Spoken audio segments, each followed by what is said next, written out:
There are only about 100 chapters left in this story.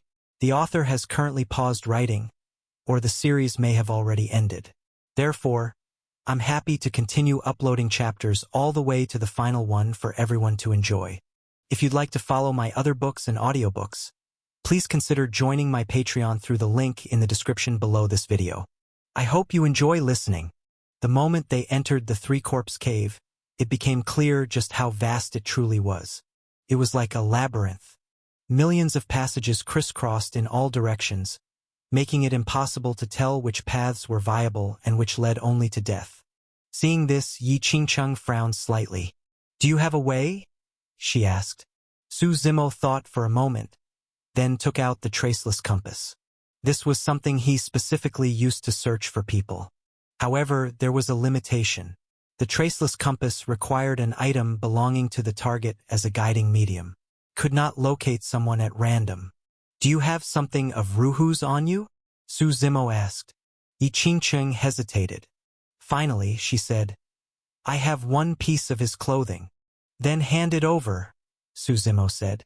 Yi Qingcheng hesitated again, her face reddening slightly, before taking out Lin Ruhu's outer garment. She had said earlier that she had no feelings for Lin Ruhu, that it was merely gratitude for saving her life. Yet she had kept his clothes. That was practically a confession in itself. Su Zimo did not comment on it. He placed the garment on the traceless compass. The compass immediately began to spin. Its rotation grew faster and faster. Su Zimo knew this was because Lin Ruhu was nearby. With the target close, the compass required much less effort to locate him. Sure enough, before long, the traceless compass stopped spinning, and a wisp of white aura appeared inside the Three-Corpse Cave. "Follow this aura and we'll find Ruhu," Su Zimo said. He led the way with Yi Qingcheng close behind. After walking for a while, they encountered their first obstacle at a turning corner. It was a creature with 4 legs and 2 faces, one at the front and one at the back. Its entire body was covered in sticky, congealed blood. Its appearance was grotesque. The front face was smiling, while the face on the back was furious. "What even is this thing?" Yi Qingcheng frowned. She waved her hand, powerful energy surging outward. Su Zimo glanced at it. At the very least, it was at the Saint Sovereign realm. He felt a bit puzzled. With such strength, why would she have needed Lin Ruhu's help back then? Perhaps Ruhu's strength had not even matched this thing. Noticing the doubt in Su Zimo's eyes, Yi Qingcheng explained, "The cultivation technique I practice is rather special. For a certain period of time, my cultivation disperses completely, and I become an ordinary person. It was during that time that I encountered people from the Thousand Sovereign Gate and was nearly violated. He appeared and saved me." Su Zimo nodded. That explanation made sense. The monster was disgusting, but Yi Qingcheng held an immortal sword. The sword light was terrifying. With a casual slash, a single sword beam split the monster in half. However, the creature seemed impossible to kill. Even when chopped into pieces, every fragment of flesh could still move and continue attacking. After trying several times, Yi Qingcheng frowned. "It can't be killed? These monsters are probably driven by corpse mist," Su Zimo explained. "As long as the corpse mist remains, they're practically immortal." He scanned their surroundings. "The corpse mist here likely can't be dispersed. We don't need to deal with them, just avoid them." Yi Qingcheng nodded. At this point, there was no better option. The two locked onto their direction and rushed straight past the monster toward the end of the passage. Once inside the corridor, it became clear that countless monsters filled the interior. Su Zimo and Yi Qingcheng moved with exquisite footwork, weaving through the horde. Only when they could no longer advance would Su Zimo slash out, chopping all the monsters into minced flesh. After sprinting for some distance, "Watch out!" Yi Qingcheng shouted from the side. Su Zimo saw an enormous foot stomping down toward him. "What is that?" he frowned. He threw a punch straight at the foot. Boom!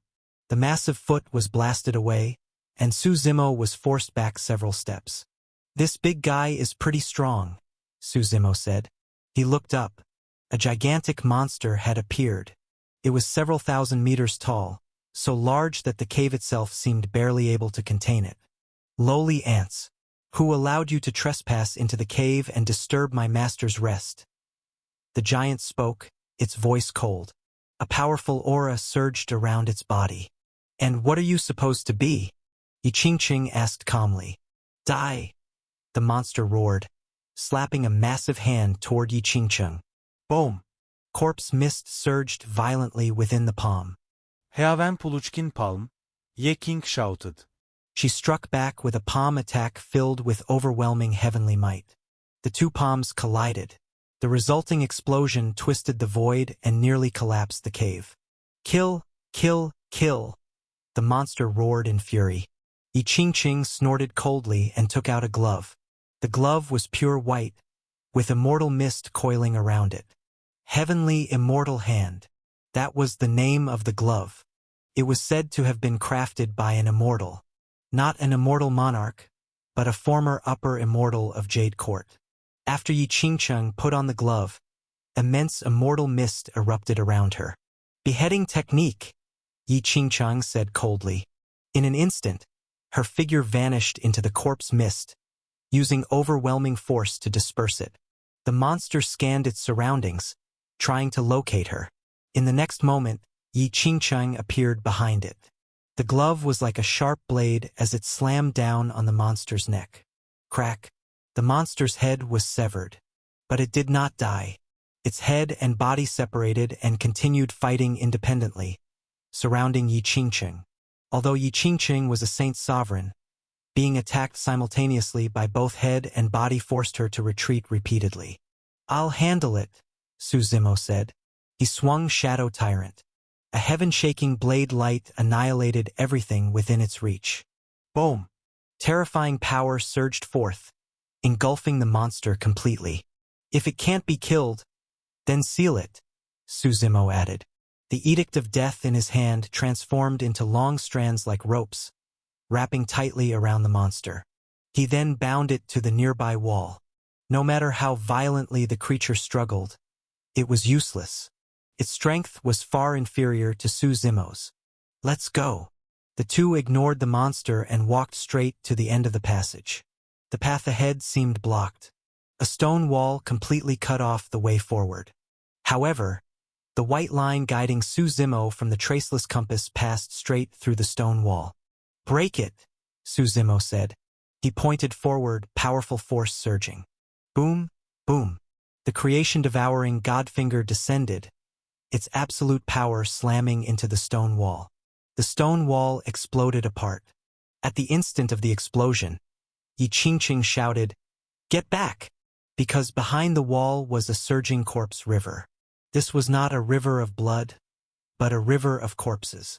Countless bodies were soaked within it, and the river was putrid and filthy beyond measure. The stone wall had originally blocked the corpse river. Now that it was shattered, the corpse river came roaring down like a flood. Yi Qingqing raised her right hand and instantly activated the night-illuminating pearl in her grasp, forming a transparent barrier around her body. The barrier blocked all of the corpse river outside. She immediately looked toward Su Zimo. Su Zimo's expression was calm and deep. He had no defenses raised at all. Instead, he slashed out with a blade, cleaving through layers of heaven. As the blade fell, the surging corpse river ahead was split apart, as if cut cleanly in two. The river flowed off to both sides, while directly in front of Su Zimo, a clear, empty path appeared. Su Zimo did not even spare the corpse river a glance. He walked straight forward. Along the flowing riverbanks, countless corpses drifted past. What kind of place is this? Ye King exclaimed in shock. How could so many people have died here? Who knows? Su Zimo shook his head. Look, that corpse is Fairy Moon Lotus. And that one looks like Moving Mountain's emperor. They were all once famous prodigies. To think they vanished years ago and all ended up dying here. Yi Qingqing felt dazed. She sensed that she had stumbled into a massive secret. This place was absolutely not simple. At last, the two reached the end of the corpse river. There, they found an experimental laboratory. Rows of experimental platforms filled the space, with corpses laid upon them, each body pierced by countless tubes and needles. Though these corpses could not speak, the terror in their eyes was impossible to describe. It was hard to imagine what kind of torment they had endured in life. Moving among the platforms was a dried-up corpse of an old man. He appeared to be the caretaker of this place. Oh, more newcomers! The desiccated corpse lifted its head, its gaze falling on Su Zimo and Yi Qingcheng. It grinned and said, "Are you here to become experiments too?" Its smile was chilling, looking more like crying than laughter. "What experiment?" Su Zimo asked. "An experiment to make you undying and immortal," the old corpse replied with a grin. Come. "As long as the experiment succeeds, you'll be qualified to inherit Lord Upper Corpse's legacy." "Do you know someone named Lin Ruhu?" Su Zimo asked. Hearing the name, the old corpse froze. His expression turned strangely reverent, almost worshipful. "Lord Ruhu is the goal I revered my entire life. I conducted experiments my whole life, believing they would always fail. But unexpectedly, Lord Ruhu became the first to pass my experiment." "What are you talking about? What kind of experiment is this?" Su Zimo Frauen. He felt the corpse spoke vaguely, never explaining the experiment itself. "Where is Lin Ruhu now?" Yi Qingcheng asked. "Lord Ruhu is undergoing inheritance," the old corpse replied with a smile. "When he emerges, he will be the ruler of all ages." "And you? Do you want to try as well?" "Lord Lower Corpse's inheritance is still undecided. You might have a chance to." "I just want to see Ruhu," Yi Qingcheng said. "I'm afraid that's not possible." The old corpse shook its head. "Until the inheritance is complete, no one may see him. We only want to take a look. If the inheritance won't harm him, we won't interfere," Su Zimo said. "No means no." The old corpse shook its head again. Su Zimo frowned. He recalled the two diverging fate lines he had seen for Lin Ruhu. This so-called inheritance felt deeply wrong. What if it turned Ruhu into something neither human nor ghost, like these things? "In that case, don't blame us for forcing our way in," Yi Qingcheng said, taking the initiative. Her aura surged as she struck the old corpse with a palm. Boom! The power of the palm was immense, shaking the entire cave. Yet when it landed on the old corpse, it caused no harm at all, as if it felt nothing. "Too weak." The old corpse shook its head. Looking at Yi Qingcheng, it said, "Why not try my experiment? Even my weakest creations are stronger than you." With a wave of its right hand, powerful energy rippled outward. The power seemed to carry a strange summoning force. The corpses on the experimental platforms began to twitch and rise, one by one. Roar, roar. The bodies let out hoarse howls. "What are these things?" Ye King Fronet. There were at least dozens of corpses, and every single one carried the aura of an infinite Tao cultivator. This shocked Su Zimo. What kind of existence was an infinite Tao cultivator? He himself had worked tirelessly just to reach that realm, and he was already among the fastest of his generation. Even someone like Yi Qingcheng, a peerless genius from a superpower like Jade Court, was only at the Saint Sovereign realm. From this alone, one could see how formidable the infinite Tao realm was. Countless cultivators will never reach it in their entire lives. If this desiccated corpse could endlessly produce infinite Tao cultivators, that would be utterly terrifying. Hundreds, thousands, even tens of thousands of infinite Tao cultivators appearing together. They could probably conquer even the heavenly court. At this moment, these infinite Tao corpses surrounded Yi Qingcheng like zombies. Even though Yi Qingcheng was powerful and protected by countless treasures from Jade Court, she was still pushed into danger, grabbed several times by the zombies. Su Zimo was about to step in, but the hidden ancient Heaven Tao Lord finally made his move. A massive hand twisted the void and blasted away all the zombies around Yi Qingcheng. An old man with white hair and beard slowly emerged. He looked at Su Zimo and said, "Young man, we must work together. This is our only chance. These zombies are strong, but they have no consciousness." Su Zimo nodded. He had noticed that as well. Though these zombies had the strength of infinite Tao cultivators, they lacked any self-awareness. They only fought mechanically. Su Yimo Snok Gon Li. With a single slash, several zombies were cut cleanly in half. Ordinary infinite Tao cultivators were nothing more than ants to him. But immediately after, something troubling happened. These infinite Tao zombies were also immortal. Just like the earlier monsters, they could not be killed no matter how many times they were destroyed. Su Zimo and the ancient Heaven Tao Lord exchanged a glance. Both understood the gravity of this matter in the other's eyes. If this continued, they would eventually be exhausted.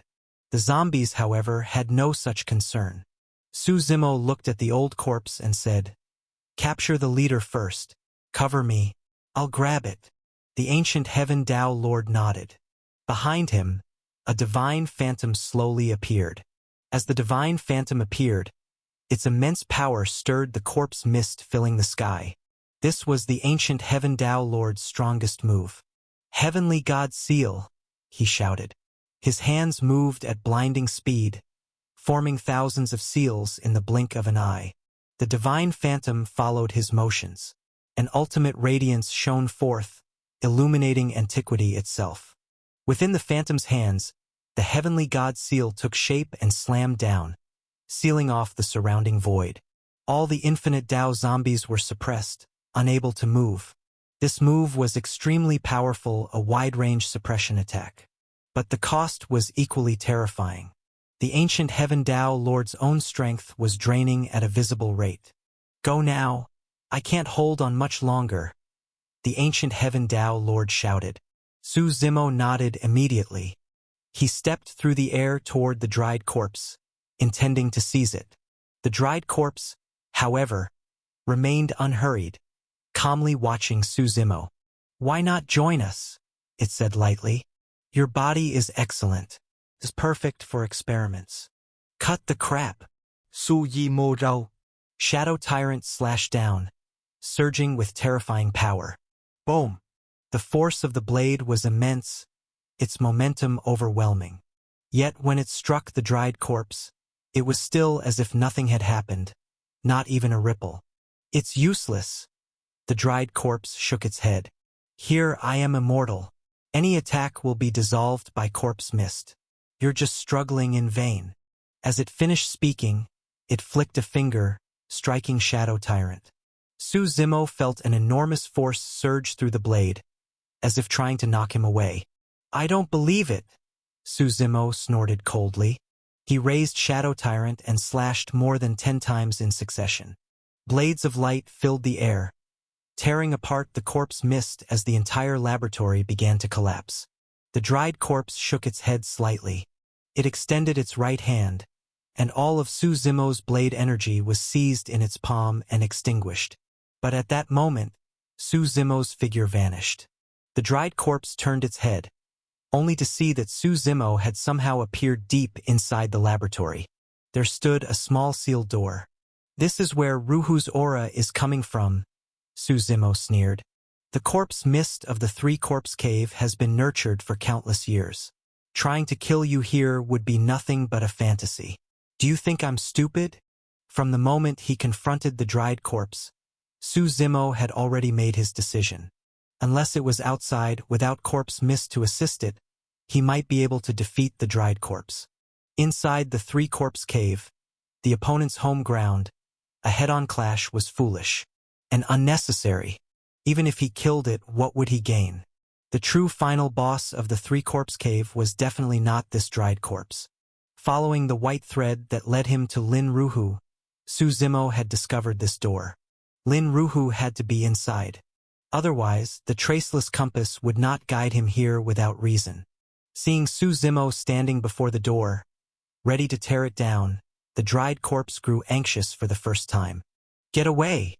it roared. Corpse clouds wrapped around its body as it charged toward Su Zimo. The more anxious the dried corpse became, the more confident Su Zimo felt. The power vortex within him spun wildly. He slammed down with a punch, smashing through the iron door, made of some unknown material, with brute force. Su Zimo looked inside. Beyond the doorway was a deep passage, so dark that its end could not be seen. To the left of the doorway stood a furnace. Gray corpse fire burned fiercely beneath it, and the fuel feeding that fire was corpse after corpse. The bodies that had failed the experiments were either thrown into the corpse river or used here as fuel. In the three-corpse cave, corpse mist was the one thing in endless supply. Otherwise, such terrifying corpse mist could never exist. Su Zimo looked upward. Inside the cauldron, something was bubbling loudly. A corpse was being boiled within.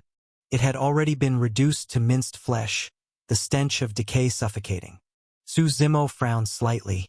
The dried corpse, however, became frenzied and roared, "Don't touch my flesh of longevity! Don't touch my flesh of longevity! Stop, or I'll overturn it!" Su Zimo shouted. He felt he had finally found the creature's weakness. Hearing this, the dried corpse truly panicked and froze in place. It even sounded as if it were pleading. "Put down the flesh of longevity, and I'll let you pass," it said. "What flesh of longevity? It's nothing but rotten meat," Su Zimo replied coldly. "It's rotten meat to you, but to me it's everything," the dried corpse said. "That's my flesh. I've boiled it for so many years, waiting for the day I can wear human skin again." Su Zimo was stunned. These dried corpses were powerful, yet they seemed forever trapped in this state.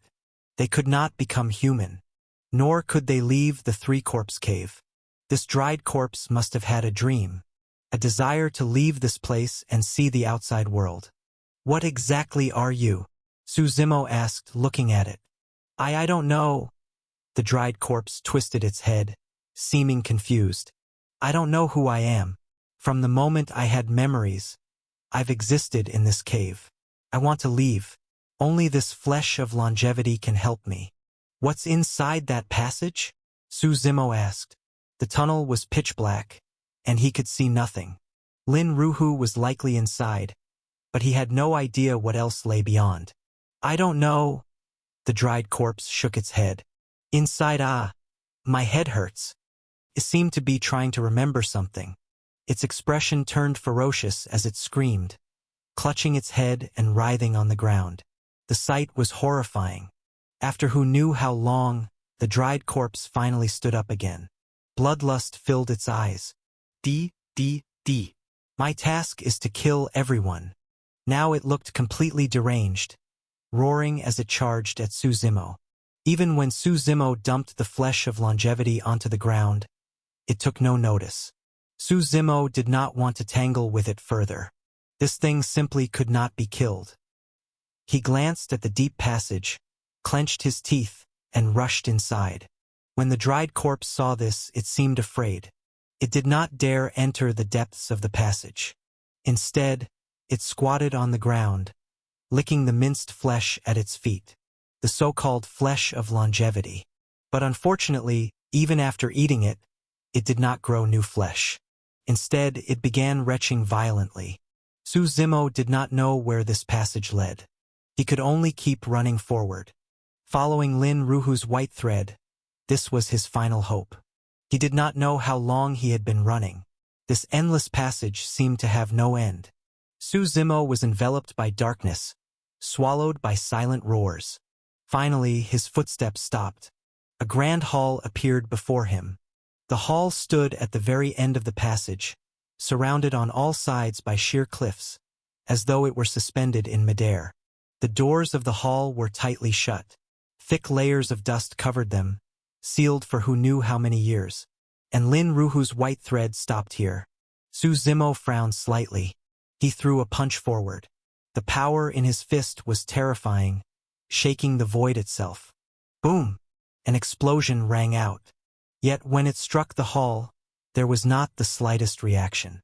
After trying for quite some time, Su Zimo realized that no matter what he did, he could not force this door open. With no other choice, he crushed the red crystal in his hand. He summoned the Grand Sun Dao Lord. The red crystal burst forth with light, and the water and fire intertwined figure of the Grand Sun Dao Lord slowly emerged. The Master's Palace? The Grand Sun Dao Lord looked at the hall before him, clearly surprised. "I didn't expect you to actually find this place." What is this place? Su Zimo asked. The place where the Dominator once lived. It is also the deepest part of the Three-Corpse Cave. The Grand Sun-Dao Lord replied, nodding approvingly. You're impressive. That corpse should be inside. What comes next will likely be a hard fight. A hard fight? Su Zimo frowned. Who is the opponent? The three corpses. Logically, yes. The Grand Sun-Dao Lord shook his head. But so much time has passed that I'm not certain whether things have changed. I can't open this door. You try, Su Zimo said. Of course you can't. The Grand Sun-Dao Lord laughed and shook his head. If brute force were enough, I wouldn't be able to open it either. This door requires a password. He casually tapped several times in the void.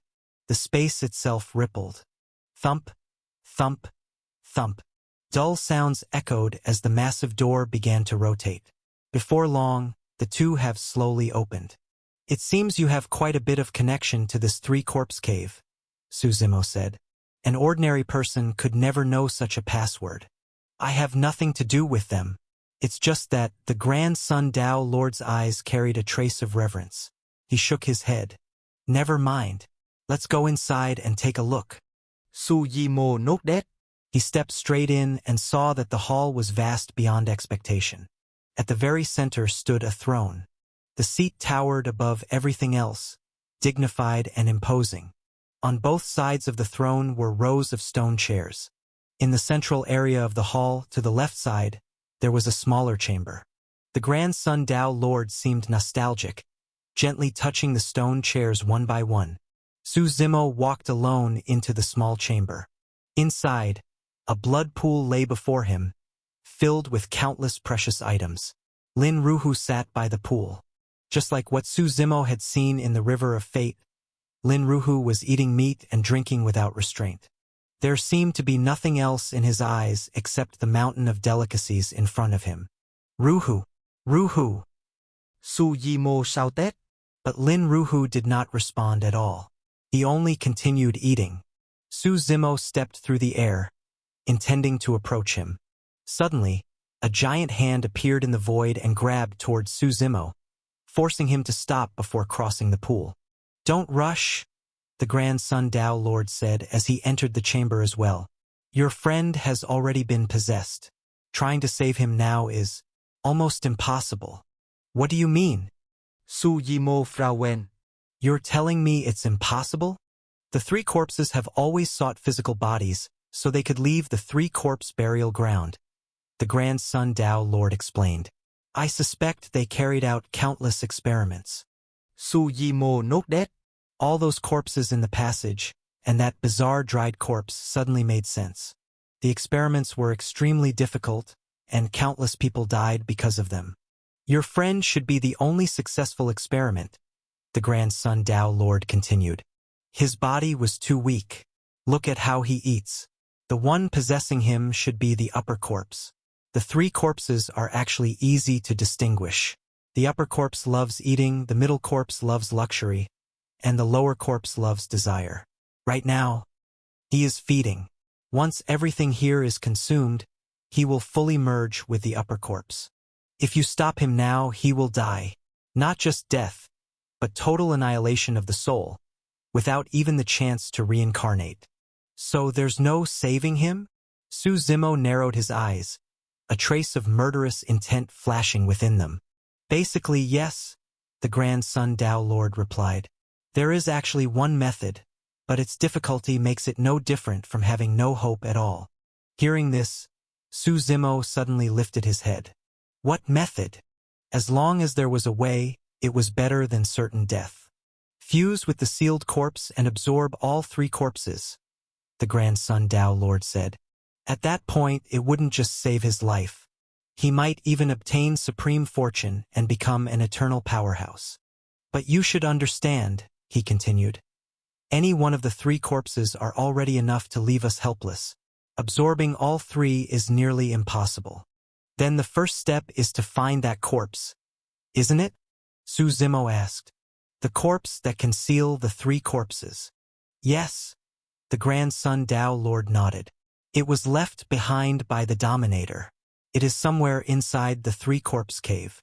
Su Zimo knew that the grandson Tao Lord was hiding certain truths from him. The so-called master. The origins of the three corpses. The truth behind that corpse. Perhaps the only one who still knew everything was the grandson Tao Lord. Su Zimo raised his head and looked behind Lin Ruhu, into the roaring, annihilating sea of corpse mist. The grandson Tao Lord spoke first. "Old friend, I've come. You still refuse to show yourself." As his words fell, the vast corpse mist began to surge. Something seemed to be hiding within it. "Grandson, you're already a dying man. Why come meddling in this?" A voice echoed coldly. "Do you intend to block my grand plan? Where is that corpse?" The grandson Tao Lord asked. The presence within the corpse mist let out a cold laugh. "Grandson, the times have changed. What use is clinging to that corpse now? Look at the three-corpse burial ground of today. Apart from me, no one else remains. Can't trap us anymore. Everything is just a matter of time." Hearing this, Su Zimo narrowed his eyes. "You're the one who turned Lin Ruhu into this? You should be thanking me." The presence laughed sinisterly. "When he becomes me, he will be undying and immortal, eternal across all ages. This is his fortune and his honor. You shouldn't be stopping me. You should be helping me instead." "When he wakes up, will he still be himself?" Su Zimo asked calmly. "Of course not." The presence sneered. "How could he be worthy of replacing me?" "I see. In that case, why waste words?" Su Zimo said coldly. With Shadow Tyrant in hand, he stepped through the air and charged forward. He did not hold back at all. The ancient blade aura of Shadow Tyrant erupted in full force. Boom! The blade light seemed capable of annihilating everything, destroying heaven and earth alike. Plunged straight into the corpse mist. The vast corpse mist was violently stirred, churning like a storm. As the explosion rang out, the presence within the corpse mist let out a cold snort. "Boy, do you know how long it's been since anyone dared to strike at me? So what? Su Zimo riplit Canly. Do you really think you're that noble? If you truly anger me, killing you would be no more difficult than crushing an ant. You're quite arrogant." Laughter echoed from within the corpse mist. Immediately afterward, a massive figure walked out from the surging corpse mist. Corpse mist roared around its body, as if forming a raging tempest. Then a fat man holding a gigantic hammer slowly emerged. The fat man's facial features were strange, twisted together unnaturally. The corpse mist surrounding him was terrifyingly strong. Upper corpse, devouring. The grandson Tao Lord narrowed his eyes and asked, "Where are the other two corpses?" "They left long ago." The fat man licked his lips. "Grandson, the times have changed. You're still clinging to that last bit of hope. But you two look quite tasty." The fat man stuck out his tongue. It stretched dozens of meters, whipping toward Su Zimo. The tongue was slick with saliva, nauseating to behold. "Cut!" Su Zimo shouted, sweeping his hand. Terrifying power surged. Boom, boom, boom. Blade light streaked across 90,000 miles, as if the entire three-corpse cave were about to collapse. The tongue was tough, but it was still cut cleanly in half by Su Zimo. The fat man didn't seem to mind at all. His tongue appeared endless.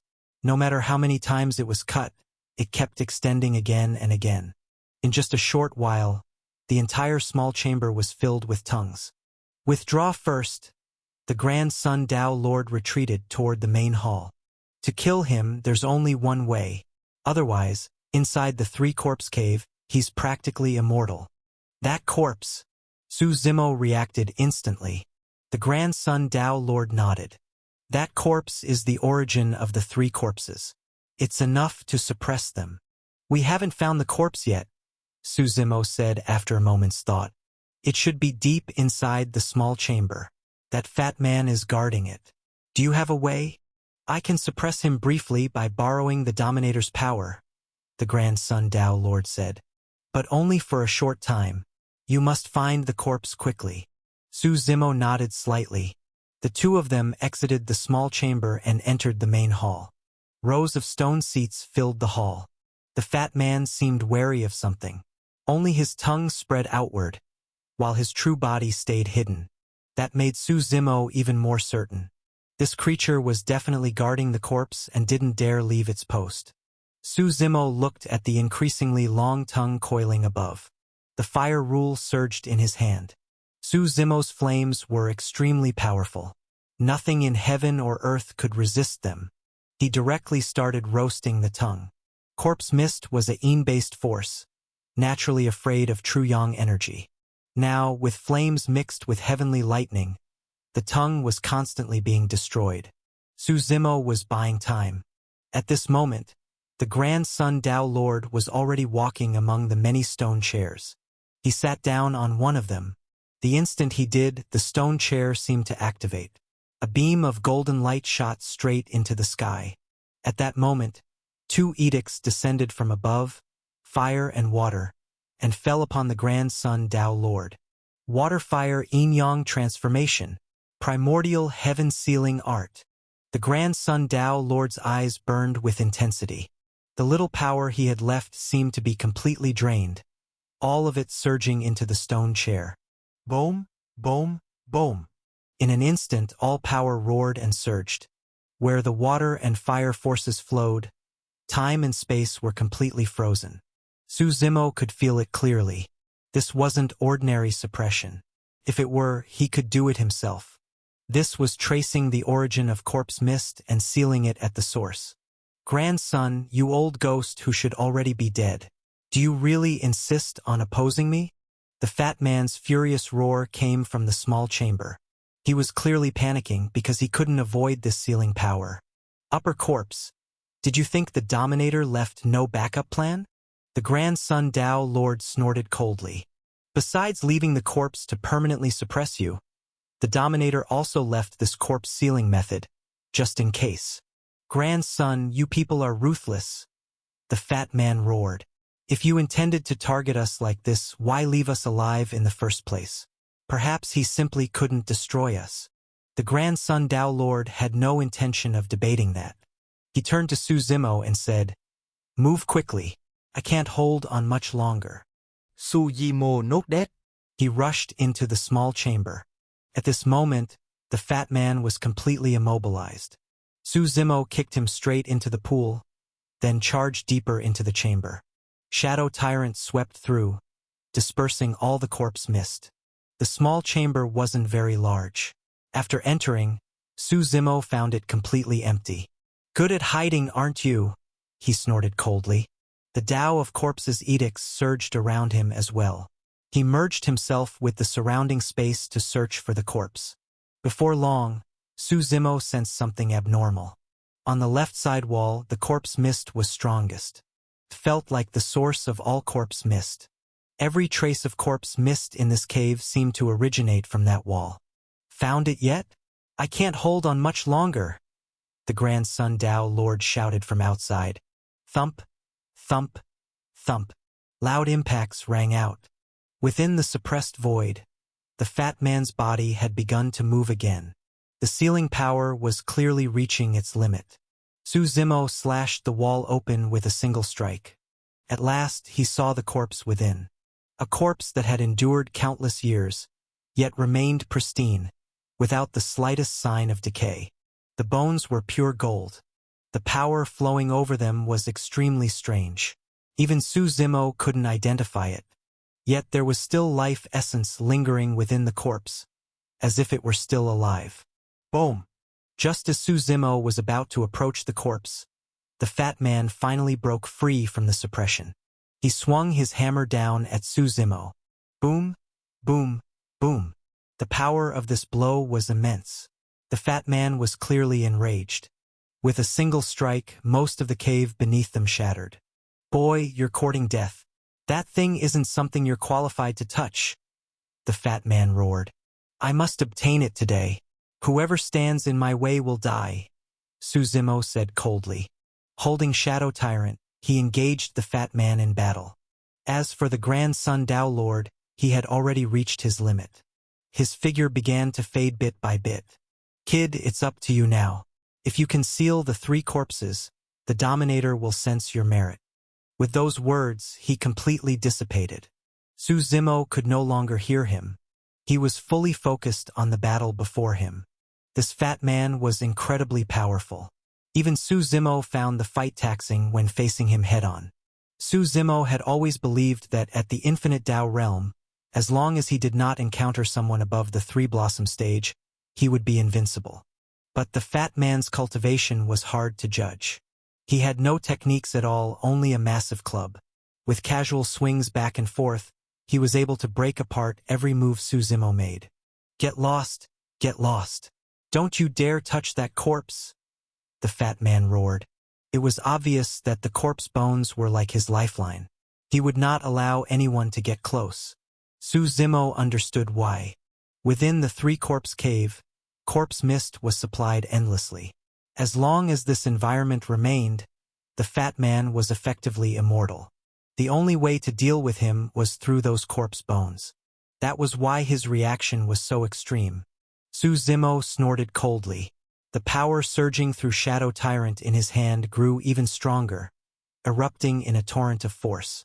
The fat man was driven back several steps in a row. Unfortunately, whenever Su Zimo tried to approach the corpse bones, the fat man fought like a madman, risking everything to block him. Su Zimo's eyes lit up as if he had thought of a solution.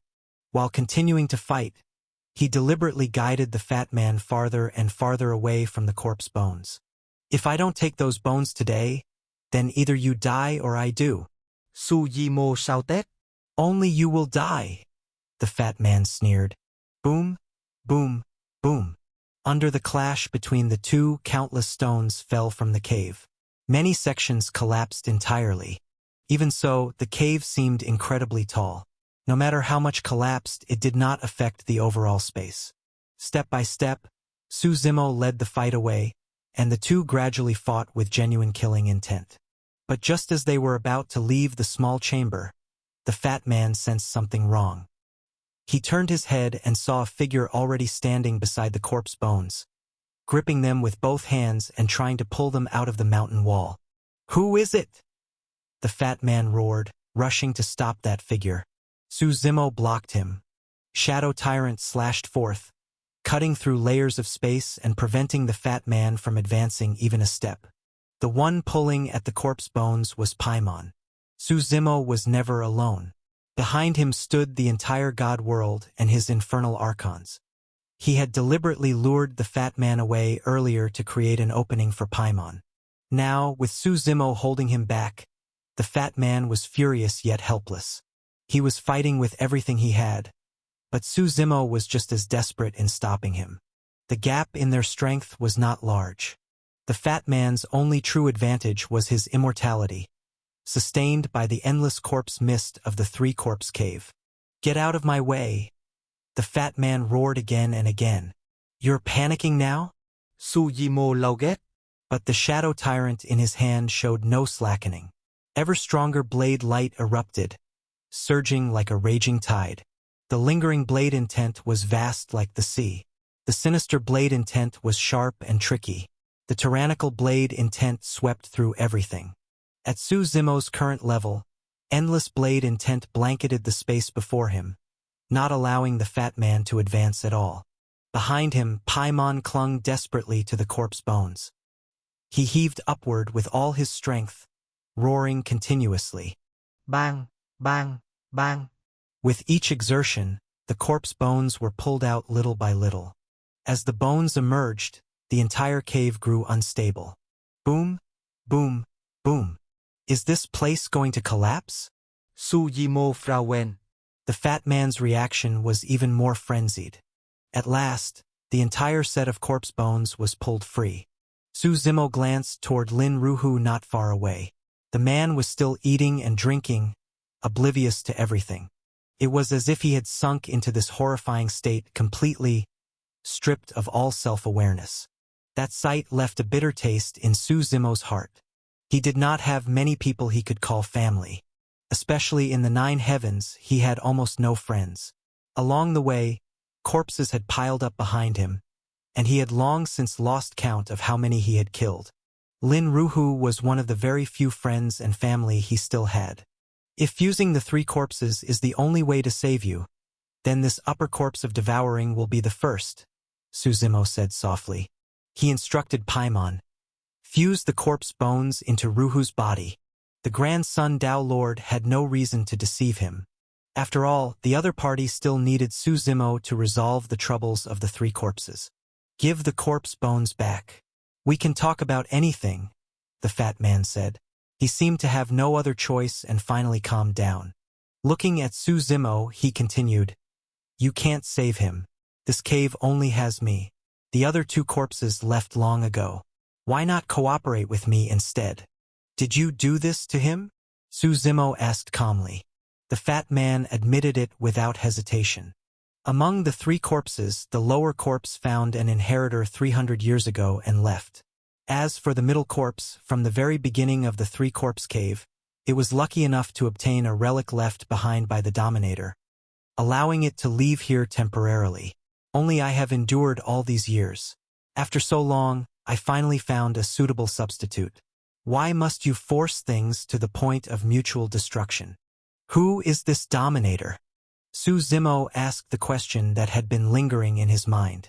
The Dominator was once the supreme ruler of this era, the founder of the ancient era. The fat man who fed on corpses replied. The Dominator was incredibly powerful. Long ago, he had already been invincible throughout the world. And what about you? What is your relationship with him? Su Zimo asked. Do you know about the three-self stage of the infinite Tao realm? The fat man explained. In truth, we three corpses are the three selves split off from the Dominator. The upper corpse represents gluttony, the middle corpse represents greed, and the lower corpse represents lust. The Dominator sought to cross the 12 meridian gates and achieve true immortality, separating mortal and immortal. To do so, he had to sever his own flaws. Thus, we three corpses were born. Hearing this explanation, Su Zimo felt that he half understood and half did not. After all, the true martial progenitor had also split into three selves. But it did not seem to be the same situation. The true martial progenitor had even recombined the three selves into one. Su Zimo decided to ask the true martial progenitor about this later. Then what are these corpse bones? Su Zimo asked. The Dominator knew that leaving us three corpses behind would bring endless trouble. But we were created from him. He could not kill us, or it would give rise to heart demons. The fat man continued. So he shed his own corpse bones, using them specifically to suppress us. Interesting, Su Zimo said, narrowing his eyes slightly. He knew that the history of the 9 heavens was vast and complex. First came the ancient gods seeking the Tao. Then the primordial God King attained invincibility at the God-demon abyss and established the primordial era. There was also a brief period of demonic descent era in between ruled by the previous infernal lord. Only after that did the ancient era arrive. What do you think of my offer? As long as you let me fuse with this vessel, I can serve you for 300 years as your enforcer. The fat man continued. You can take some time to consider it. Su Zimo shook his head. No. From the moment you did this to him, there has been no room for compromise between us. Only one of us can survive. He gave Paimon a look. Paimon instantly stepped into the air and slammed the corpse bones directly into Lin Ruhu's body. In that instant, Lin Ruhu's body froze. He stood there, completely motionless. Lin Ruhu had no strength to resist at all. His entire body twisted violently, flesh torn and mangled, as if it were about to be crushed apart from within. The fusion of the corpse bones exceeded everyone's expectations. Even Su Zimo was momentarily stunned. Ruhu won't be in danger, will he? You dare touch the corpse bones, ah! The fat man brandished his heavy hammer and smashed it down in a frenzy. I finally found a suitable body. Why ruin my plans? Get lost? Su Zimo shouted, his voice like thunder, and kicked the fat man away. The fat man's strength lay only in his physical body and his immortality sustained by corpse mist. He had never learned divine abilities or immortal arts, nor did he have much combat experience. To put it bluntly, he was nothing but a brute. He could only act arrogantly because he was strong and hard to kill. If they were outside, Su Zimo would not even mind taking the time to cut him down directly. With one kick, Su Zimo sent him flying. Shadow Tyrant followed, slashing straight across the fat man's neck. Boom! The fat man's head was severed. But it was useless. As corpse mist surged, a second head grew back. Su Zimo saw clearly, though. This fat man was not truly a living being. His body was merely a shell, something that had evolved. His true core lay in a single breath within his abdomen. That breath was the upper corpse, or more precisely, upper corpse mist.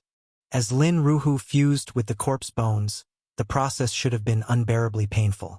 Yet Lin Ruhu had no awareness and no concept of pain. In a way, that was a blessing. If he had been conscious, the agony alone might have killed him. The corpse bones were enormous. After merging into Lin Ruhu's body, they even pierced through his flesh, leaving him drenched in blood.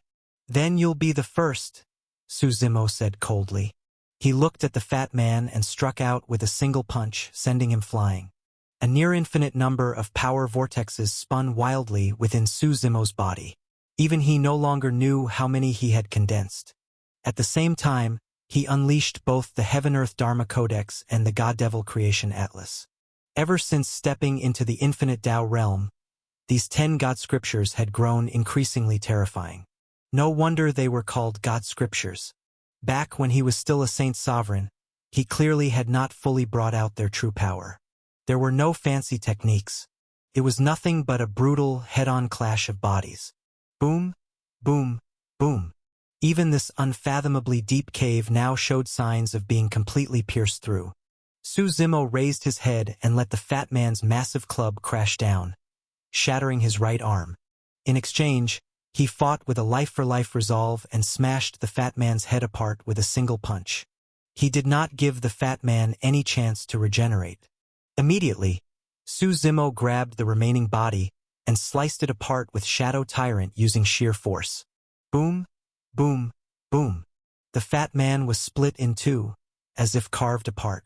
From his body escaped a mass of mist. The mist roared, trying desperately to absorb corpse mist.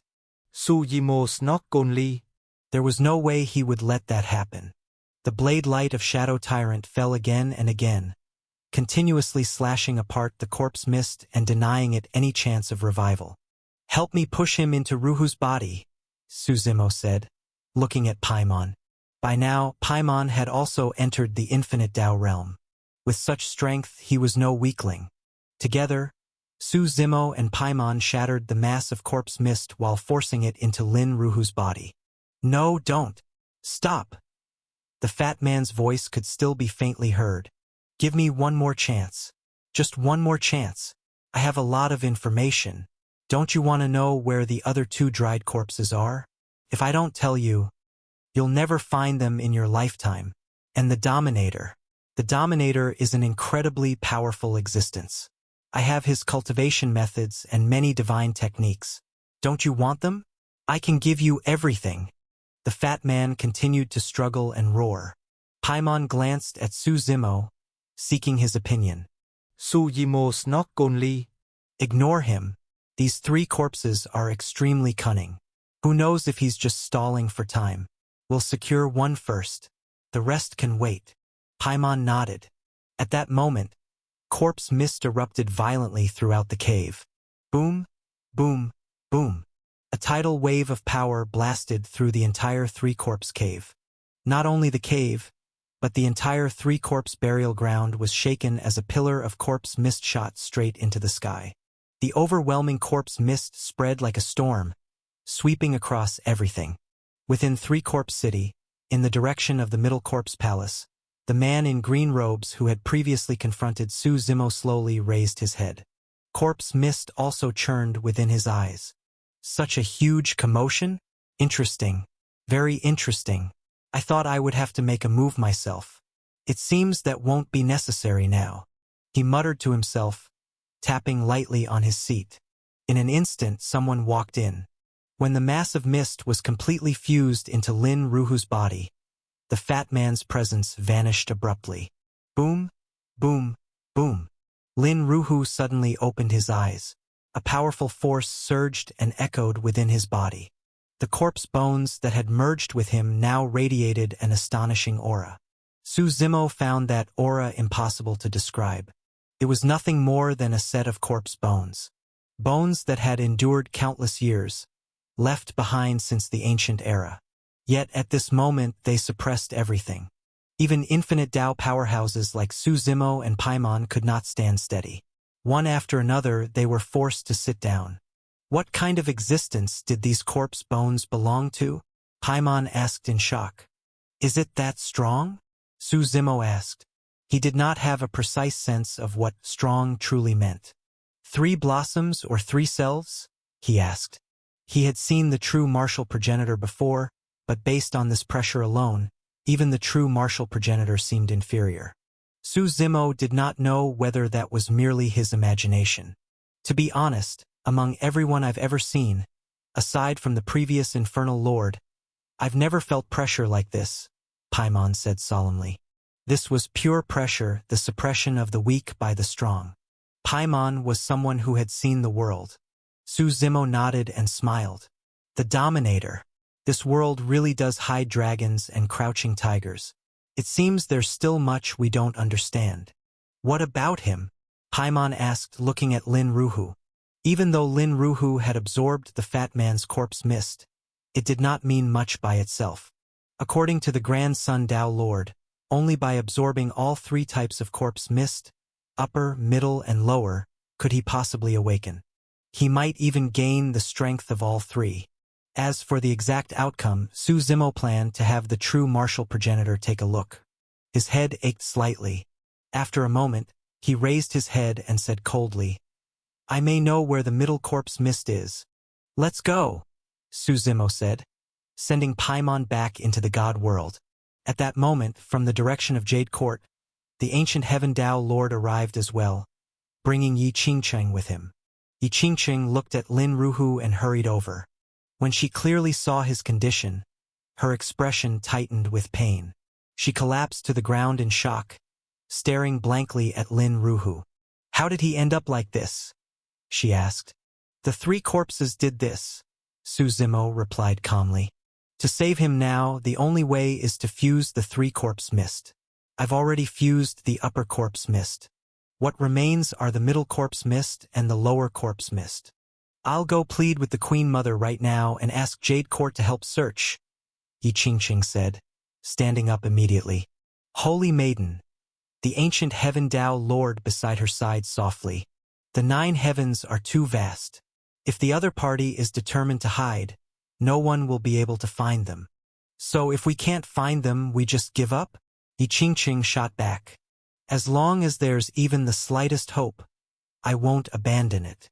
Seeing her determination, Su Zimo thought for a moment and said, I may know where the middle corpse mist is. Right now, only the lower corpse mist has no clues. Jade Court can help search for that. The lower corpse mist represents desire, specifically lust. You should pay attention in that direction. Yi Qingcheng nodded slightly. I'll go ask the Queen Mother immediately and mobilize all of Jade Court to search, she said.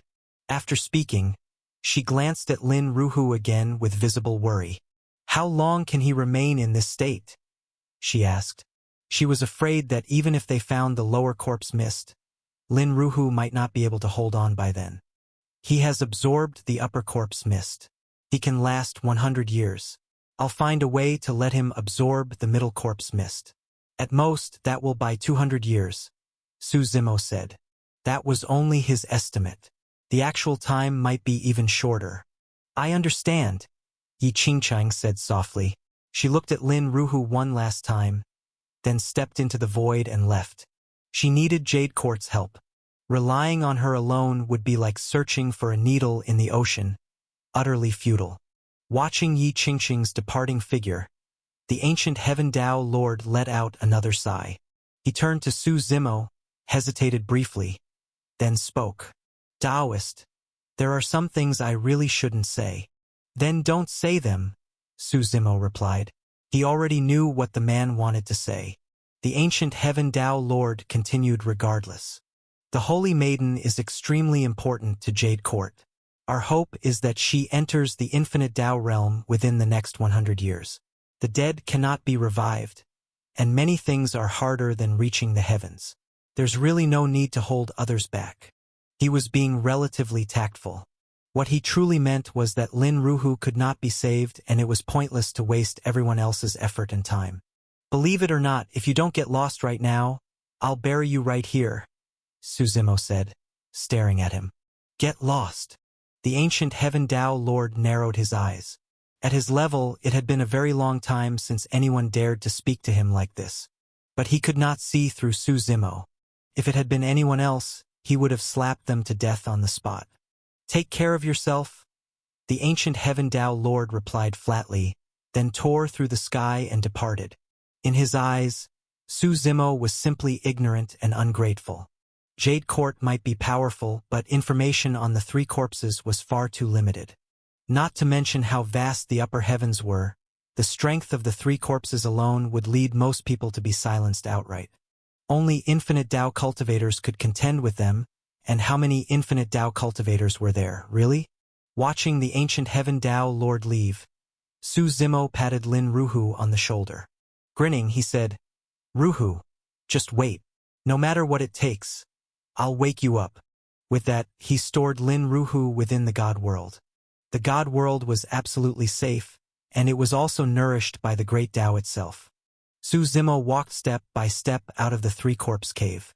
At that moment, it felt as though countless gazes were fixed upon him. For the first time, someone had walked out of the three-corpse cave alive. He did not care. The three-corpse burial ground was nothing special after all. He stepped through the void and left the forbidden land, arriving in Three-Corpse City. The city was still bustling, but beneath the surface, dark undercurrents were stirring. Pedestrians hurried along. Amid the liveliness was a sense of impending storm, as if calamity loomed overhead. Su Zimo remained calm.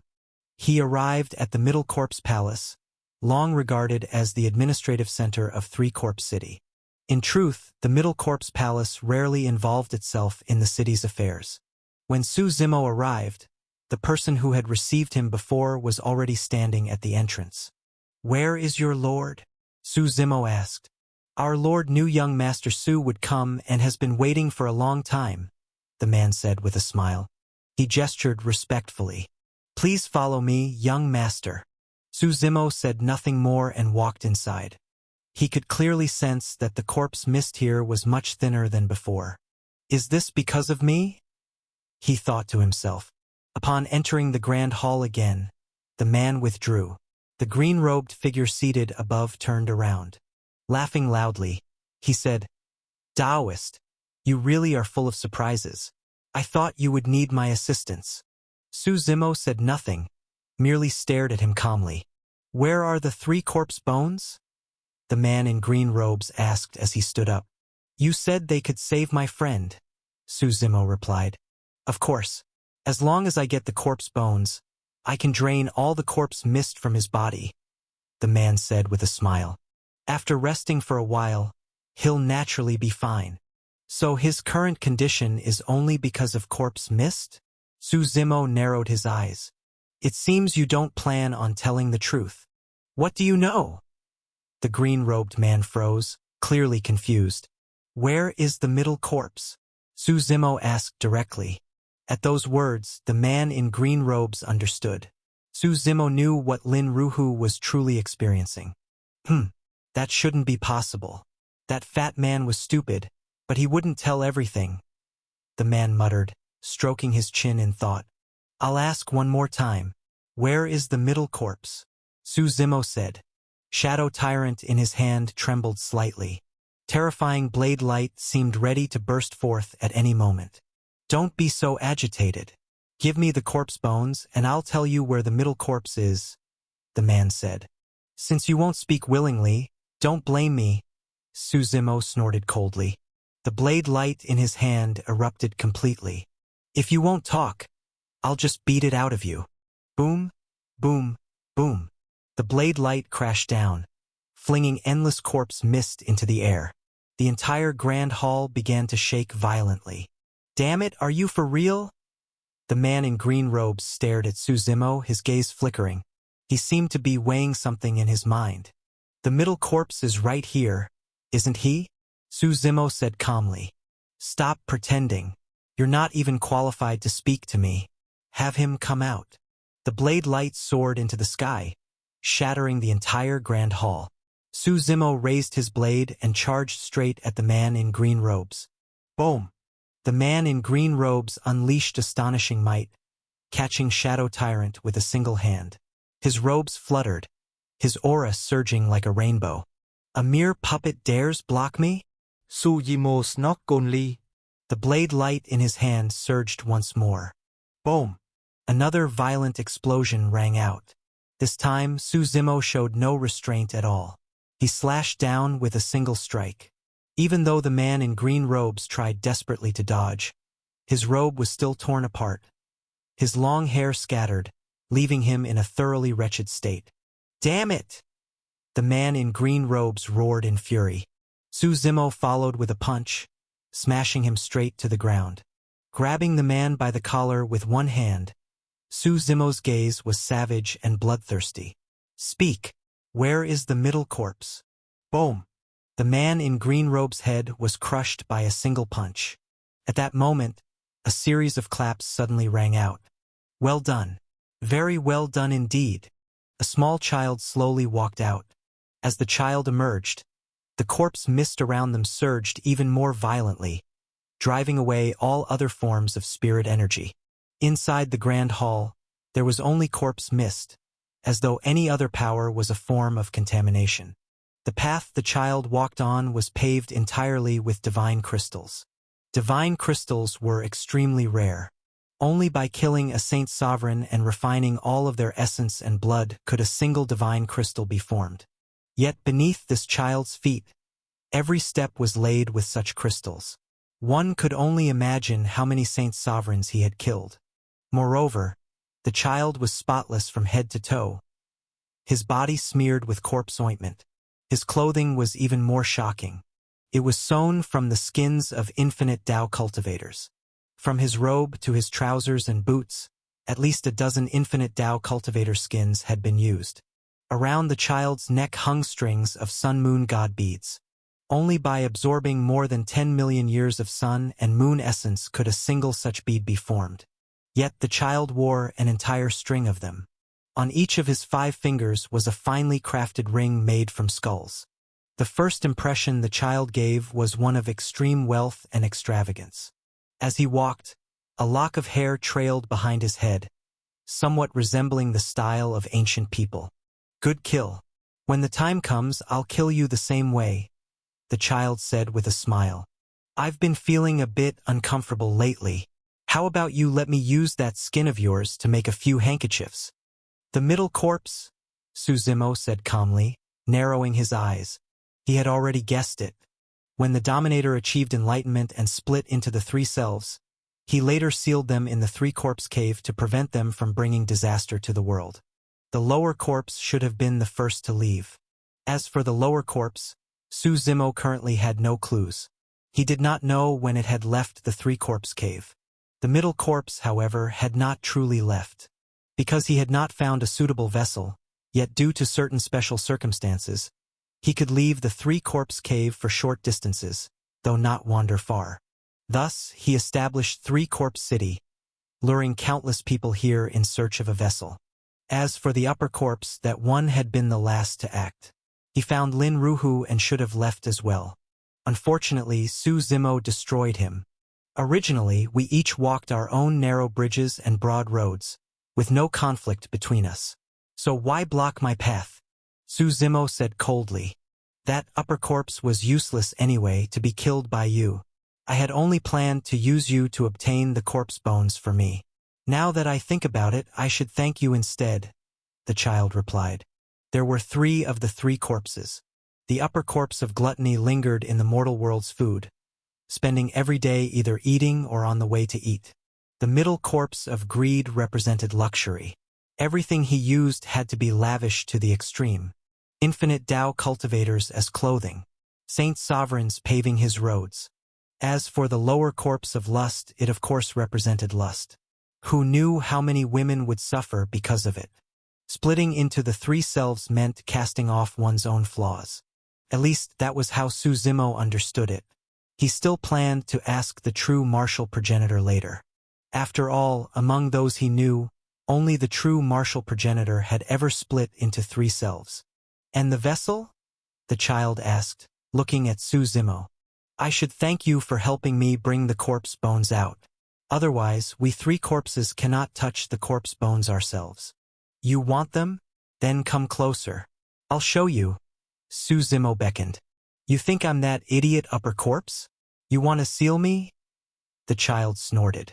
Back then, Lust was the luckiest. He quickly found his vessel and left the three-corpse cave. Only the two of us remained. I also had some fortuitous encounters. While cultivating the techniques left behind by the Dominator, I gained some insights. I actually broke part of the seal, allowing me to leave the three-corpse cave for short distances. I'm not interested in ancient stories, Suzimo interrupted.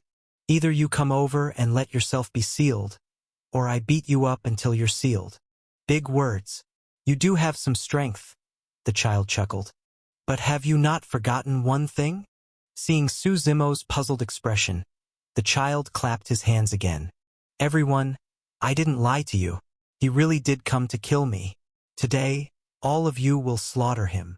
As his words fell, vast infinite Tao pressure descended from all directions. It vaguely linked together and pressed down on Suzimo. Suzimo looked up and let out a cold snort. 5 infinite Tao cultivators had arrived. Their overwhelming might blanketed the entire three-corpse city. Seeing these infinite Tao cultivators, some people recognized them immediately. It's the 18-blade purgatory. Those are the infinite Tao ancestors of the 18-blade purgatory. I heard that Chun Songtian of the 18-blade purgatory died in the three-corpse burial ground. They must be here for revenge. The crowd buzzed with discussion. Suzimo let out a cold laugh. The 18-blade purgatory. He had not expected them to arrive so quickly. Many thanks, Taoist, for drawing him out for us, the time-space Tao Lord said coldly from the 18-blade purgatory side. Boy, today we will behead you. So the small ones die and the old ones come out. Is that interesting? Suzimo riplit Canly. I'm more curious. They say the 18-blade purgatory are dogs of the divine court. If I kill all of you, will the divine court come forward? Still talking big when death is at hand. The windstorm Tao Lord snorted. Everyone, no need to waste words. Let's join forces and finish this quickly. Although these infinite Tao cultivators were powerful, none of them underestimated Suzimo. Earlier, another infinite Tao cultivator from the 18-blade purgatory, Celestial Vine Tao Lord, had died at Suzimo's hands. One-on-one, this man could kill infinite Tao cultivators. That alone was enough to show how strong he was. So the moment they made a move, they intended to resolve it together. Suzimo rolled his neck and smiled. Did any Three Blossoms cultivators from the 18-blade purgatory come? Not to belittle you, but a bunch of trash joining forces are still trash. Heavenly Dragon Tao Lord is in seclusion. You're not worthy of him taking action. The time-space Tao Lord snorted. Although the 18-blade purgatory had 18 infinite Tao cultivators, there was only one true Three Blossoms powerhouse. That was Heavenly Dragon Tao Lord. He was a disciple of the Blade Purgatory Progenitor. The Blade Purgatory Progenitor was the creator of the 18-blade purgatory, but he had already died. In that case, I'll kill all of you first, then go wipe out the 18-blade purgatory, Suzimo said calmly. Shadow Tyrant trembled in his hand. That was not fear. It was the thrill of preparing to slaughter infinite Tao cultivators. Suzimo's words enraged all 5 infinite Tao cultivators of the 18-blade purgatory. Terrifying momentum erupted around him. Powerful forces roared endlessly, and the void itself seemed as fragile as paper. Kill! The time-space Tao Lord was the first to strike. Spatial annihilation. What he had comprehended was the rare power of time and space. In an instant, The surrounding space responded to his command, twisting violently as it crushed towards Su Zimo. Space solidification, Su Zimo replied calmly, raising his hand. All edicts were at his disposal. Space edicts surged into his palm. No matter how the Time-Space Tao Lord tried to control it, the space turned rigid and solid, impossible to distort. The Time-Space Tao Lord frowned. He had not expected Su Zimo to possess space edicts as well. Time reversal. Strands of time edicts flowed from his hands. Around Su Zimo, time wrapped tightly, attempting to reverse him back to the past. This technique was terrifyingly powerful. After all, no matter how strong someone was now, they had once been weak. The Time-Space Tao Lord had once forcibly reversed a saint sovereign into a mere mortal. Sensing the reversing force around him, Su Zimo snorted coldly. "You want to reverse me? Delusional." Shadow Tyrant cleaved forward, its overwhelming power tearing the time edicts apart. Su Zimo stepped into the air. His aura surged, blade light shooting straight into the sky for 90 million miles. Speed edicts wrapped around his legs. Not only were the power vortexes within him spinning wildly, he also poured strength edicts into his palms. Boom! He had already arrived before the Time-Space Tao Lord. Time-Space Stagnation. The Time-Space Tao Lord cried out in shock, trying to counter. Su Zimo grabbed him with one hand. "Stop struggling. It's useless. Your edicts don't work on me. All edicts are in my grasp." Without giving him any chance to resist, Su Zimo tore the Time-Space Tao Lord apart with brute force. "Stop him!" The windstorm Tao Lord roared. Around him, countless hurricanes howled. Storms like towering tornadoes ravaged heaven and earth. Although the Time-Space Tao Lord had been torn apart, an infinite Tao cultivator was not so easily killed. His body was already beginning to regenerate. "Immovable mountain," Su Zimo said softly. His body seemed to transform into a towering mountain, standing firm in the sky. No matter how the storms tore at him, he did not budge an inch. This immovability was a fusion of Earth edicts and space edicts. Mere wind was useless. Shadow Tyrant fell again. Su Zimo directly annihilated the escaping soul of the Time-Space Tao Lord. "No! You'll die a horrible death!" The Time-Space Tao Lord roared. "There are plenty of people who want me dead. You'll have to wait in line." Su Zimo smiled. After killing the Time-Space Tao Lord, Su Zimo turned and stepped through the air. Storm reversal. Su Zimo now grasped storm edicts. The hurricanes that had been tearing toward him were instantly reversed. The wind pushed him forward instead. In a blink, he appeared before the windstorm Tao Lord, Shadow Tyrant slashing downward. "Wind wall!" The windstorm Tao Lord shouted, waving his hand. At the same time, as Su Zimo's blade fell, Azura slash, blazing sun fall, heaven-splitting soul rend. The remaining 3 infinite Tao cultivators of the 18-blade purgatory were no longer standing idle. They all struck at Su Zimo at once. Su Zimo showed no fear. He let all those attacks crash onto his body while his blade continued toward the windstorm Tao Lord. Boom, boom, boom. The entire sky churned violently. World-shaking power surged, capable of erasing everything. This strike carried annihilating force. Absolute annihilation was the strongest power Su Zimo had fused from the heavens, capable of destroying all gathered attacks. Boom! The blade struck the windstorm Tao Lord, tearing through everything. Winds and clouds raged, the sky turning gray and dim. The Annihilation Edict erased all hurricanes, shattered the wind wall, and crashed onto the windstorm Tao Lord with overwhelming force. At the same moment, the attacks of the other 3 infinite Tao cultivators landed on Su Zimo. Boom! Su Zimo and the windstorm Tao Lord fell from the void together, slamming heavily into Three Corpse City. Countless buildings collapsed. The earth caved in, leaving behind a massive crater. Dust filled the sky. The remaining infinite Tao cultivators' eyes glowed with edict power as they tried to pierce through the dust to see Su Zimo. At last, a figure slowly emerged from the haze.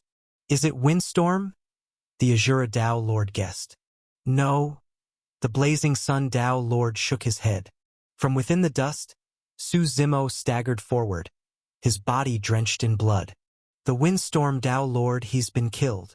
At this moment, Su Zimo's defenses were still terrifying, but after taking the combined power of 3 infinite Tao cultivators, he was severely injured. He did not care. Grinning widely, he said, "Again." Blood poured from his body as if it cost him nothing. Shadow Tyrant was stained crimson, gaining an eerie aura. "City Lord, please assist us in taking him down," the remaining infinite Tao cultivators said with chilling fear in their hearts. They could only turn to the middle corpse child for help. The child narrowed his eyes. At some point, a ball had appeared in his hand, which he bounced idly. On closer inspection, the ball was made by wrapping human heads together. "I'm just saying, you infinite Tao cultivators of the 18-blade purgatory are numerous, but your strength is seriously lacking," the child said casually. 5 against 1 and you still got 2 killed. Do you idiots even know how to fight? "City Lord, spare us the mockery," the last remaining Soul Tao Lord said coldly, his expression ugly. "You also have something you want to reclaim. If all of us die, do you really think you can defeat him alone?" Hearing this, the child thought for a moment, then sneered. "True, that's actually a good point. Fine, let's join forces." As his words fell, the human head ball in his hand flew out. Boom! The ball shattered space and charged straight toward Su Zimo. Shadow Tyrant slashed downward. Blade and ball collided, violent power surging endlessly. Boom, boom, boom. The 2 forces locked in place. Seeing this, the other 3 infinite Tao cultivators quickly moved in, surrounding Su Zimo and attacking together. 3 different Tao Lords' edicts twisted the void. The blazing sun Tao Lord, the Soul Tao Lord, and the Azura Tao Lord. They were the last 3 infinite Tao cultivators of the 18-blade purgatory. Su Zimo slashed the human head ball away and roared, "Get lost!" He unleashed the edict of heaven and earth. His body expanded thousands of times, towering like a giant. With one hand, he grabbed the Soul Tao Lord. With the other, he seized the blazing sun Tao Lord. He slammed the 2 of them together with crushing force. Boom, boom, boom. Terrifying power continued to surge. "Azura Purgatory!" The Azura Tao Lord cried out in alarm. Above his head, endless Azura visions churned. From within them, a massive Azura hand stretched outward. 9 Hell's Desolation. Su Zimo sao tek côn ly. The Azura Tao Lord's purgatory was nothing more than a superficial imitation. What Su Zimo unleashed was the true evolution of hell itself, a single blade breaking 10,000 edicts. At this moment, overwhelming power surged endlessly. This strike, 9 Hell's Desolation, cleaved the Azura Purgatory in 2. The remaining blade light swept across 90 billion miles, converging like a vast river. "Save me, Dash!" The Azura Tao Lord cried out, but before his words finished, the blade had already fallen. Boom! The annihilating force destroyed heaven and earth, leaving nothing behind. "Damn it!" The blazing sun Tao Lord and the Soul Tao Lord both roared, turning angrily toward the child. "Why didn't you make a move?" The child formed from the middle corpse sneered. "Useless trash, just a waste of air. But you did buy me some time." So it turned out that the child had been preparing something earlier, which was why he had not intervened. Corpse Mist Ocean Transformation. Heaven flooding corpse ocean. The child raised his hand. Terrifying power rumbled as endless corpse mist within the middle corpse palace erupted violently. In the end, it completely formed into a vast sea. This sea engulfed everything, rolling towards Su Zimo. Su Zimo lifted his head slightly and snorted coldly. Shadow Tyrant swept forward, the surrounding river of blade light surging with it. The blazing sun Tao Lord and the Soul Tao Lord exchanged a glance and chose this moment to attack. Celestial Blazing Sun, 10 million mile slash. Soul Cause, God Soul Annihilation. 2 earth-shaking attacks surged forth. The sea of corpse mist swallowed everything ahead, while the 2 attacked from the left and right. "Not bad." Su Zimo laughed loudly. But today, none of you are leaving alive. Shadow Tyrant cut through thorns and brambles. Even the terrifying corpse sea was stirred into chaotic winds and clouds. As the corpse sea trembled, Su Zimo activated the Gate of Eternity, meeting both attacks head-on with invincible might. The instant the corpse sea was torn apart, Su Zimo stepped through the void, Shadow Tyrant in hand, and charged straight at the child. From beginning to end, his true target had always been the middle corpse mist. The other two Infinite Tao cultivators were nothing more than cannon fodder, killed along the way. Seeing Su Zimo charge at him, the child sneered. The braid behind his head lashed out, thickening instantly as it wrapped around Su Zimo. Kill! Su Zimo rau. Terrifying blade light erupted from his body, blasting the hair apart. Taking advantage of the moment, the child retreated far away. Hold him off. I'll curse him with corpse mist. The child sat cross-legged. A black circle appeared around him. As corpse mist surged, a terrifying force shot into the sky, forming a black full moon above the heavens. The black moon hung high. Light poured down from it, landing precisely on Su Zimo. No matter how Su Zimo moved, the light followed him closely. Su Zimo looked up. He knew the source was still the child.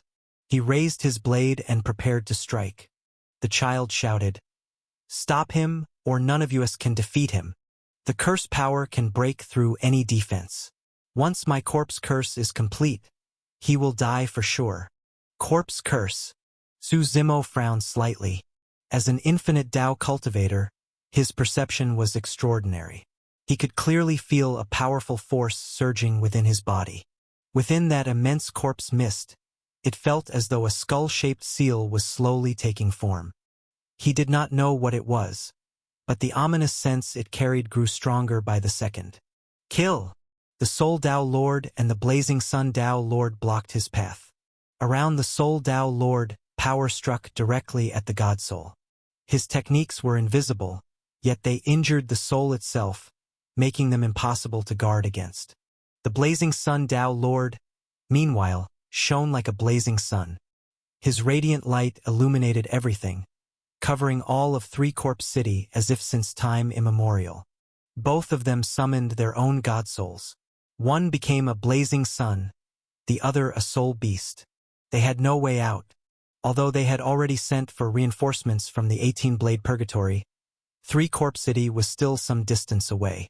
That time was more than enough for Su Zimo to kill them. So they fought with everything they had, holding nothing back. Seeing the two block his path, Su Zimo snorted coldly. "How dare you ants try to stop me?" His blade fell. "Slay myriad immortals." With that slash, immortal courts collapsed, countless immortals fell, and everything vanished into nothingness.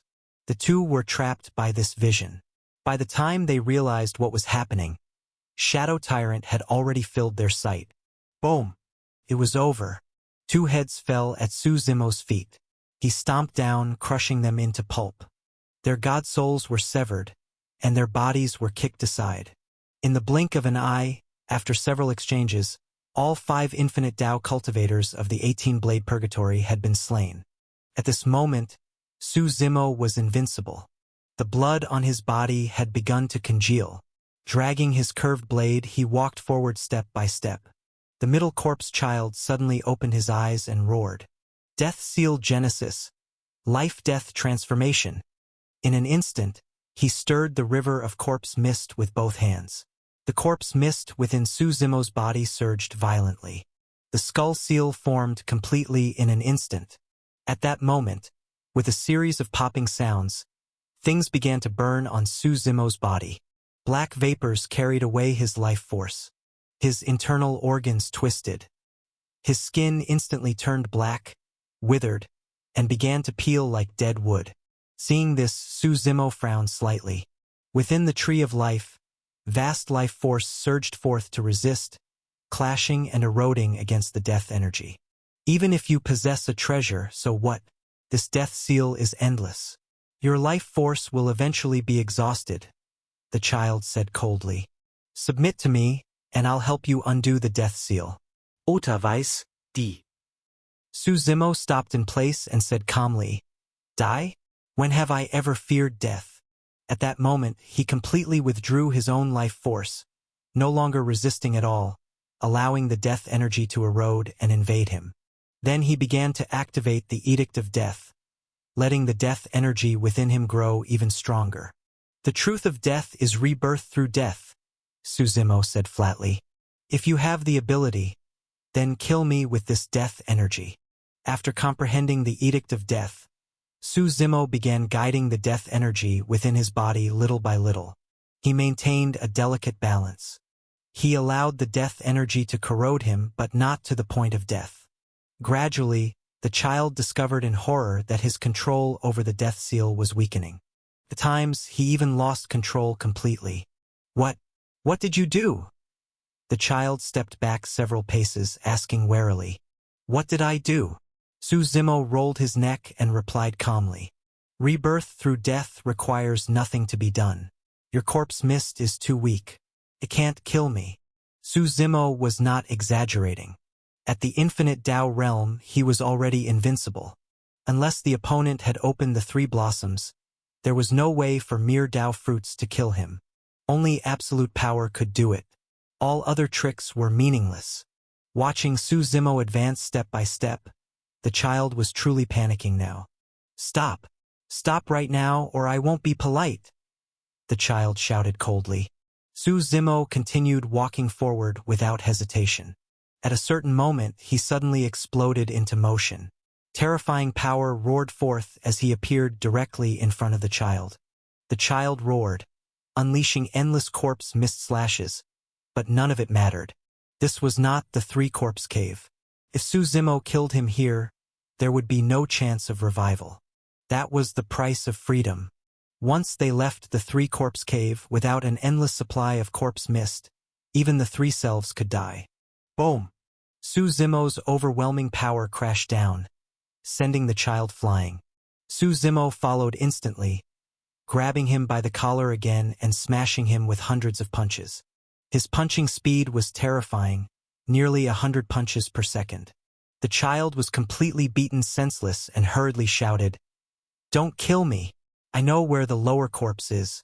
Don't you want to revive your friend? Go on." Su Zimo stopped and asked, "Let me go and I'll tell you," the child said. "You're not qualified to negotiate with me," Su Zimo replied coldly. "Then you'll never find the lower corpse," the child threatened. As soon as the words left his mouth, Su Zimo tore him in half with brute force. "You're threatening me?" Corpse mist surged as blood and flesh flew everywhere. "Even if you don't say anything, I can still find the lower corpse. It's only a matter of time." After beating the child into utter ruin, Su Zimo brought Lin Ruhu out. He tore the child apart completely, captured the middle corpse mist from within him, and slowly fused it into Lin Ruhu's body. Amid the child's furious screams, the middle corpse mist was fully absorbed. Lin Ruhu's complexion became rosy, and he looked much better, though he still had not fully awakened. Even in death, the child never revealed the whereabouts of the lower corpse. Both of them understood why. Su Zimo would never spare him. The child was doomed to die. Naturally, he was unwilling to reveal anything. Besides, he might not even know where the lower corpse was. After all, once the lower corpse left the three-corpse cave and blended into the 9 heavens, it would never want to be found again and sealed by the corpse bones. That was unsolvable. After the child's death, the entire three-corpse city was shaken. The appearance of such a powerful figure naturally drew countless eyes. At this time, Ouyang Xiu and Jizhan also arrived. "My lord, are you all right?" Jizhan asked. Su Zimo shook his head. "What about my master?" Jizhan asked again. "His situation is complicated. It can't be resolved for now," Su Zimo replied, shaking his head. "Do either of you know where the main base of the 18-blade purgatory is?" "It's beneath Divine Mountain." "I know," Ouyang Xiu answered quickly. "The Divine Court resides in the heavens. It's said that to reach the Divine Court, one must pass through Divine Mountain. The 18-blade purgatory, as the Divine Court's subordinates, naturally guard Divine Mountain." "Interesting," But from today onward, there probably won't be an 18-blade purgatory anymore, Su Zimo said. Boss, the 18-blade purgatory should still have a 3 blossoms cultivator. Even though you've killed 6 of their Dao lords already, I estimate they still have at least 12 more infinite Dao cultivators, Ouyang Xiu warned. Shouldn't we consider things carefully before going? Su Zimo was indeed no match for a 3 blossoms cultivator at the moment, but that did not stop him from destroying the 18-blade purgatory.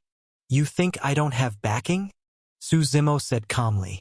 He had already sent a request for aid to the true martial sacred ground. At present, the only true martial cultivator who had split into 3 selves was the true martial progenitor. But there were still several 3 blossoms cultivators.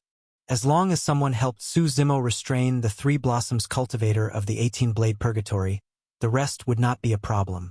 Su Zimo could take his time killing them. Seeing Su Zimo so confident, Ouyang Xiu said nothing more. There was a teleportation formation leading from 3 Corpse City to Divine Mountain. In the past, this formation had been controlled by the Middle Corpse Palace. Even with money, people were not allowed to use it unless they were special. The 3 of them arrived before the teleportation formation. Unlike ordinary arrays, this one was shrouded in heavy corpse mist. Ordinary people would not even survive standing here, let alone teleport. That was because the array was powered not by spirit stones, but by corpse mist. Ouyang Xiu and Jizhan could not endure the array at all. Su Zimo wrapped them both in his own power. With a wave of his hand, corpse mist surged. As it swallowed the 3 of them, the formation activated. This teleportation was quite unusual. Before the transfer, a massive circular disc appeared in the void before them. One could rotate the disc by hand. Engraved upon it were the 8 trigrams. Divine Mountain is in the northwest, Ouyang Xiu reminded him. Su Zimo note that. When he rotated the disc, dozens of coordinates appeared. Black Bear City, Heavenly Haze Valley, Forged Iron Manor. These were all destinations that could be teleported to. Su Zimo selected the Iron-Eating Beast race. There were no teleportation formations within Divine Mountain itself, only nearby ones. The Iron-Eating Beast race was the closest, less than 1,000,000 miles away. It would take a month to reach via teleportation. Thus, Su Zimo chose that destination. Once the 3 entered, the teleportation passage was pitch black. Boom, boom, boom. Rumbling echoed in their ears as the passage shook. Clearly, this teleportation formation was unstable. Su Zimo knew the transfer would not finish quickly. He sat down cross-legged and began cultivating. He had been in the infinite Dao realm for some time now. After experiencing such a fierce battle, he had gained some insights into the 3 blossom stage. So he decided to use this time in transit to enter seclusion. He wanted to see if he could open a flower in advance. The 3 blossoms were the worldly blossom, the terrestrial blossom, and the celestial blossom. They corresponded to essence, energy, and spirit. The first flower Su Zimo chose to open was naturally the worldly blossom, refining essence into energy, letting energy surge into the profound void, and opening the first flower. Once Su Zimo entered this state of insight, he completely sealed himself off, losing all sense of time. In the blink of an eye, a month passed. During this month, Su Zimo's aura grew stronger and stronger, like misty vapor enveloping him. Something was being nurtured within that mist. This was the seed of the 3 blossoms. Through sustained effort, Su Zimo finally nurtured the seed of the worldly blossom. What remained was for it to grow and bloom. On this day, Su Zimo ended his cultivation and slowly opened his eyes. Still lacking something, he said, frowning. To nurture the worldly blossom seed to full bloom was not so simple. It seemed to require something else as assistance. Su Zimo's understanding of the 3 blossoms realm was limited to begin with. It looks like I'll have to ask someone, he muttered to himself. Boss, we're almost there, Ouyang Xiu said respectfully as he walked over. At this point, Ouyang Xiu's admiration for Su Zimo was absolute. Perhaps to Ouyang Xiu, Su Zimo was the strongest person he had ever encountered in his life. If Su Zimo were to casually offer a few pointers, Even the leftovers from his table would benefit Ouyang Xiu more than a lifetime of hard cultivation. Su Zimo opened his eyes. His gaze pierced through layers of void and fell beyond the teleportation formation. He knew they were almost there. Finally, with a loud boom, the teleportation formation seemed to take a heavy blow. A powerful force nearly overturned all three of them. The next moment, sunlight appeared before their eyes, and the three figures fell out of the void. "What's wrong with this teleportation formation?" Ouyang Xiu shouted. Su Zimo adjusted himself in midair and landed on the ground first. Ji Zhan and the other man, however, crashed heavily onto the ground. "People from Corpse City are here. Everyone come take a look. Grab them. No one from Corpse City is good. They even stole my son some time ago." A chorus of shouting erupted. Ji Zhan and the others were stunned. Even Su Zimo froze for a moment when he looked around. In an instant, dozens of iron-eating beasts charged toward them from all directions. Iron-eating beasts were what people commonly called giant pandas. All across the mountains and fields, giant pandas stared at Su Zimo and the other two.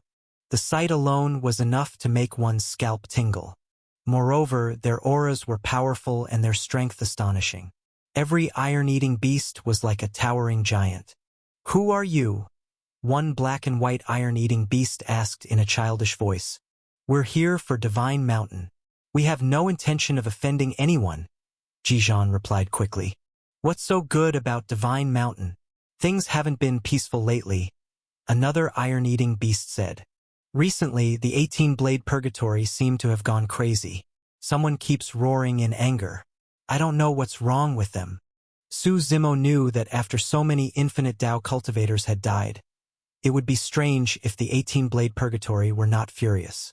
They were probably already issuing bounties for their heads.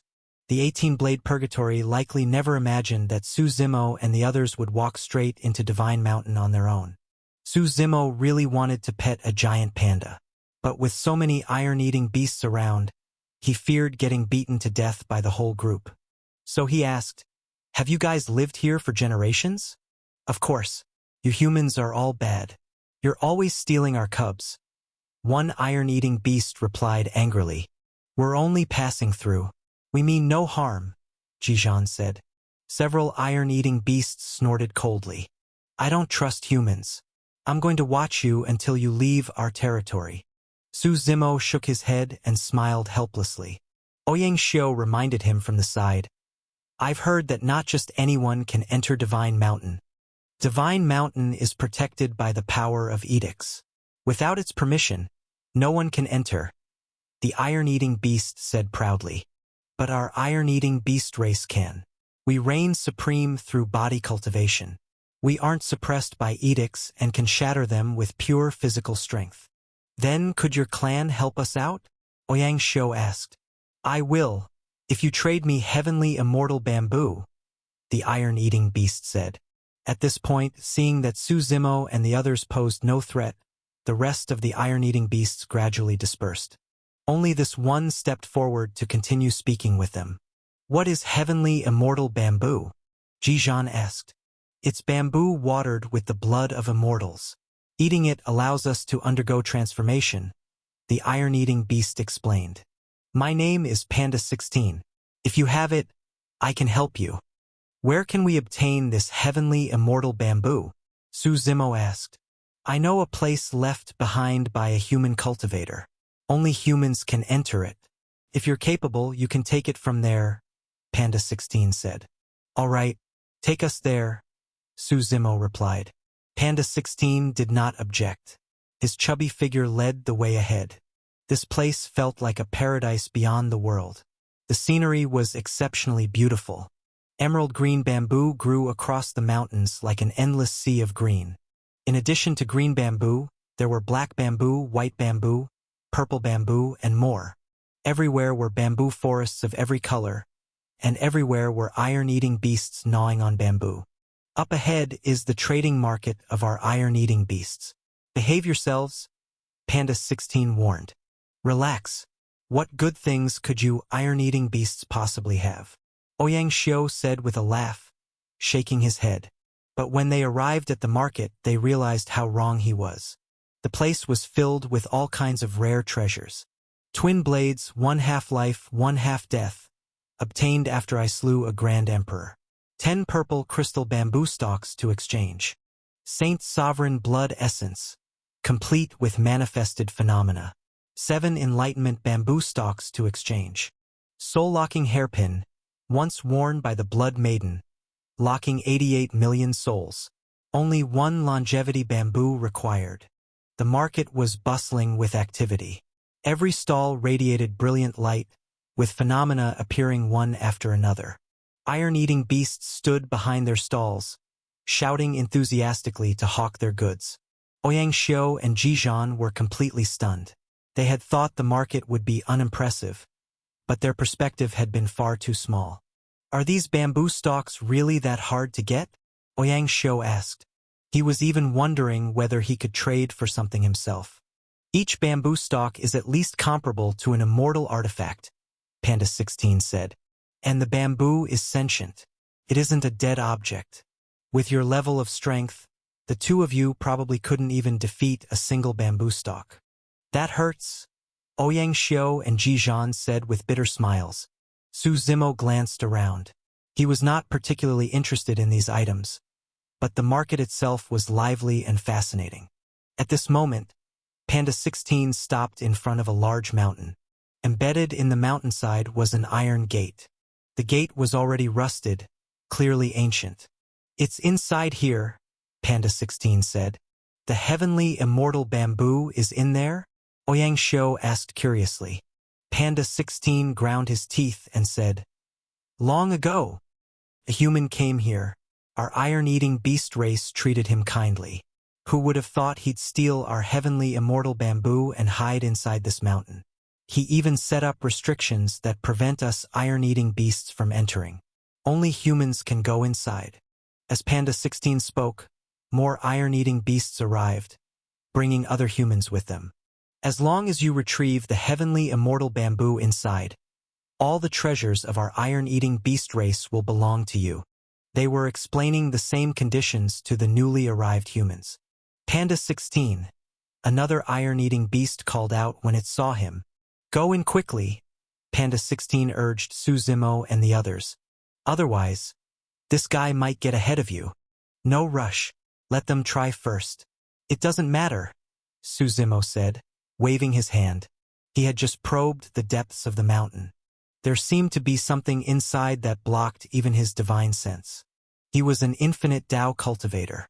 The fact that his perception was obstructed meant that the fallen cultivator inside must have been extremely powerful.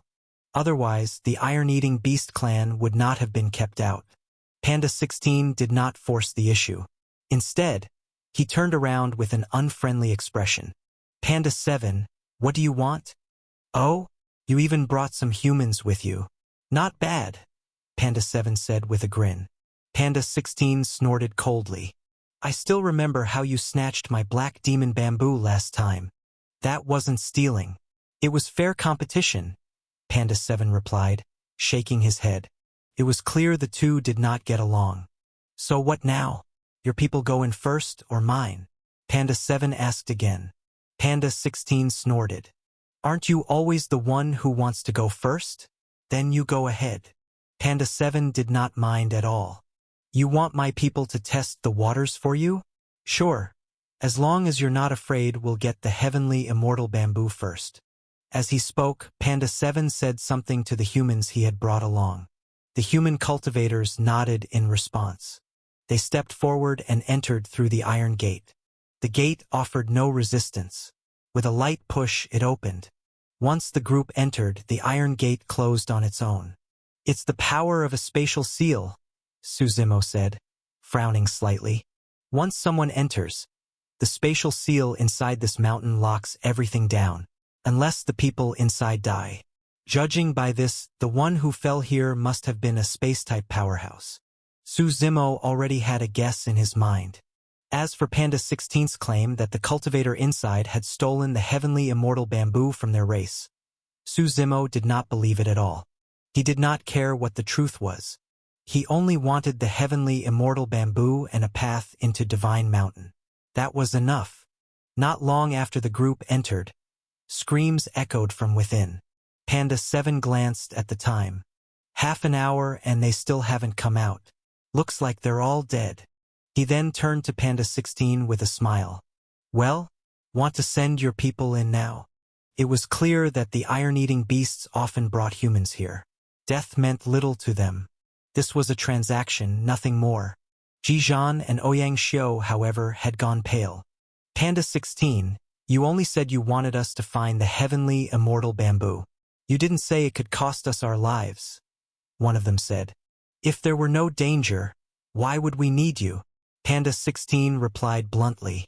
That's enough. I'll go in and take a look. You two stay outside, Su Zimo said, waving his hand.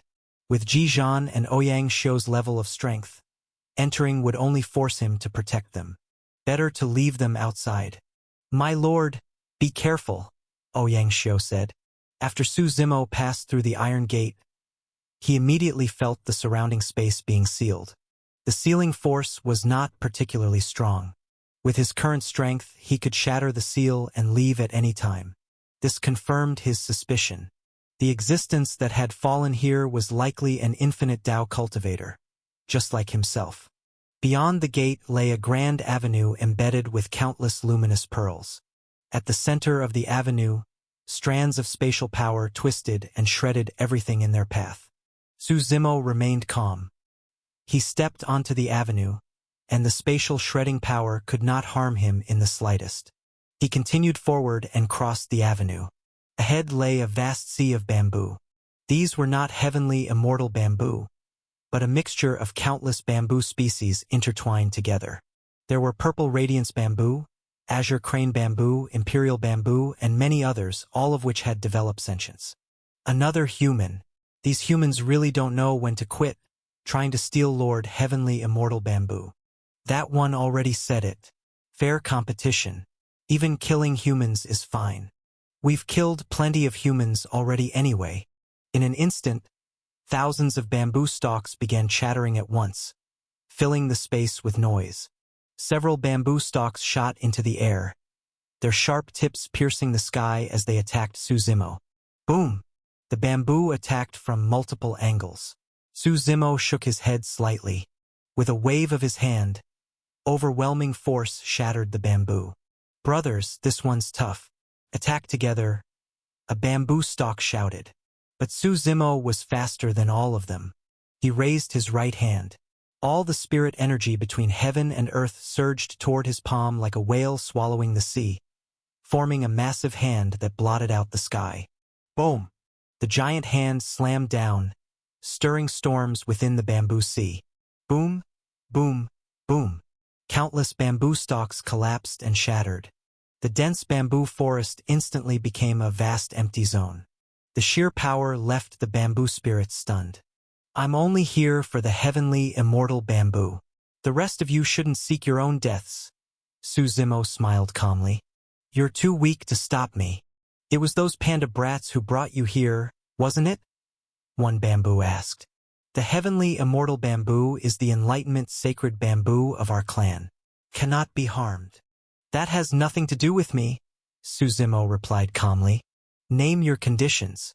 What will it take for you to leave? Another bamboo asked. I want to meet the one behind you. As for conditions, even if I told you, you couldn't afford them. Su Zimo shook his head.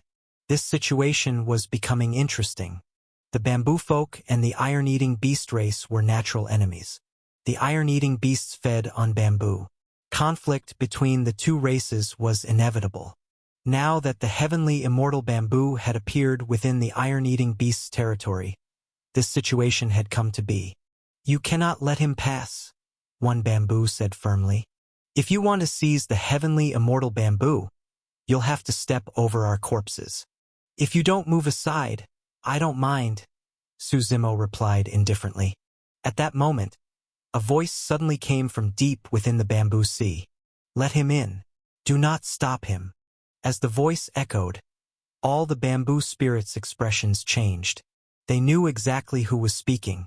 My lord, We can die to defend the honor of the bamboo folk. A bamboo cried out. Stand down. Invite our guest in for a talk. The man said again. Though unwilling, the bamboo spirits parted, creating a narrow path for Suzimo. The bamboo folk's cultivation conditions are indeed blessed by heaven. What a pity, Suzimo said, shaking his head. The bamboo folk had too many natural enemies. To truly rise was almost impossible. But that had nothing to do with him. Passing through the bamboo sea, Suzimo saw a towering mountain ahead. The mountain itself was not the focus. Beneath it, a figure was being suppressed. It was a burly man with long red hair, rough and rugged in appearance. Taoist has arrived. Forgive me for being unable to greet you personally in this state, the man said with a smile. Suzimo looked at the mountain suppressing him. He said in surprise, a mountain of edicts, and it's the edict of strength. That's right. The iron-eating beasts are truly hateful. With this mountain suppressing me, I fear I'll never be able to leave, the red-haired man said. Allow me to introduce myself. I am King Vassi of the human race. Uzimo nodded. Then he asked directly, where is the heavenly immortal bamboo? If the iron-eating beasts offered you terms, we can offer double, the man said. The heavenly immortal bamboo cannot be lost. The heavenly immortal bamboo is the root of the bamboo folk. It grants sentience to all bamboo. If it were lost, the bamboo folk would likely be reduced to mere food. Hearing this, Suzimo immediately understood. The iron-eating beasts were ruthless. Every bamboo here possessed independent consciousness. They did not want to be eaten, so they united to resist. If the bamboo had no intelligence, their fate would be to become food, passively eaten, without even the ability to resist. No wonder the iron-eating beasts were so unwilling to give up. They wanted to cut off the bamboo folk at its root and directly raise them as livestock. This made Suzimo somewhat irritated.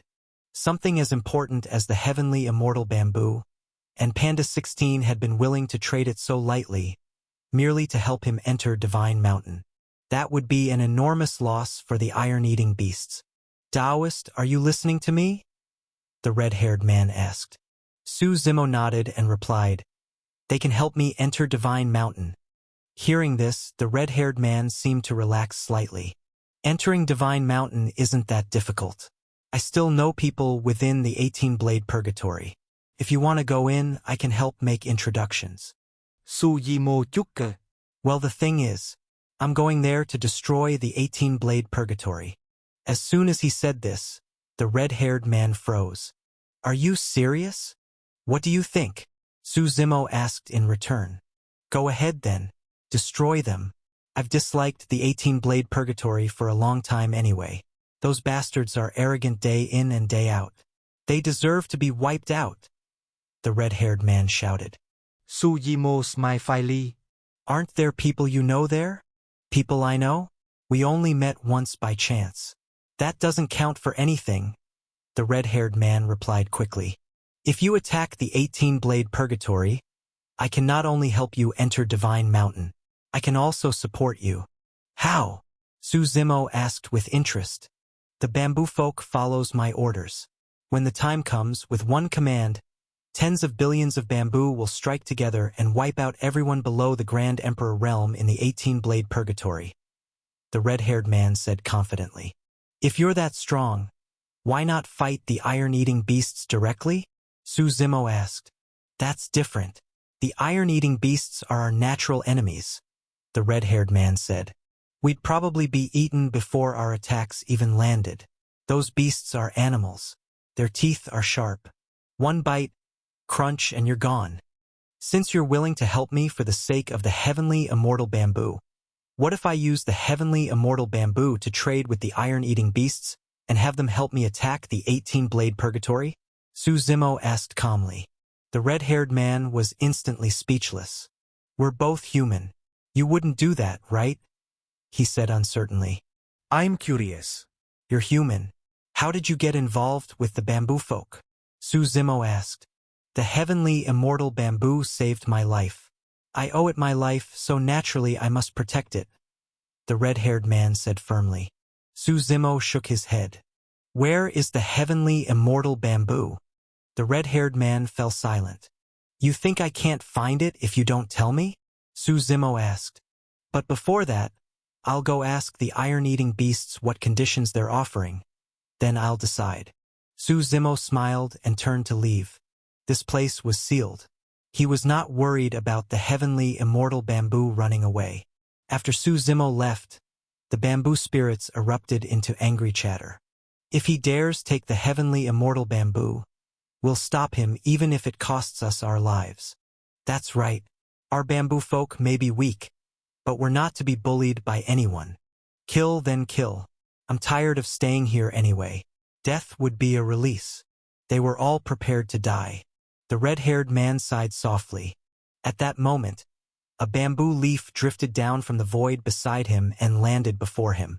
You're telling me not to worry, the red-haired man said softly, staring at the leaf.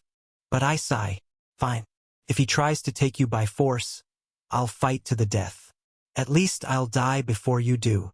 When Su Zimo exited the iron gate, Panda 16 hurried forward and asked excitedly, Well, did you find the heavenly immortal bamboo?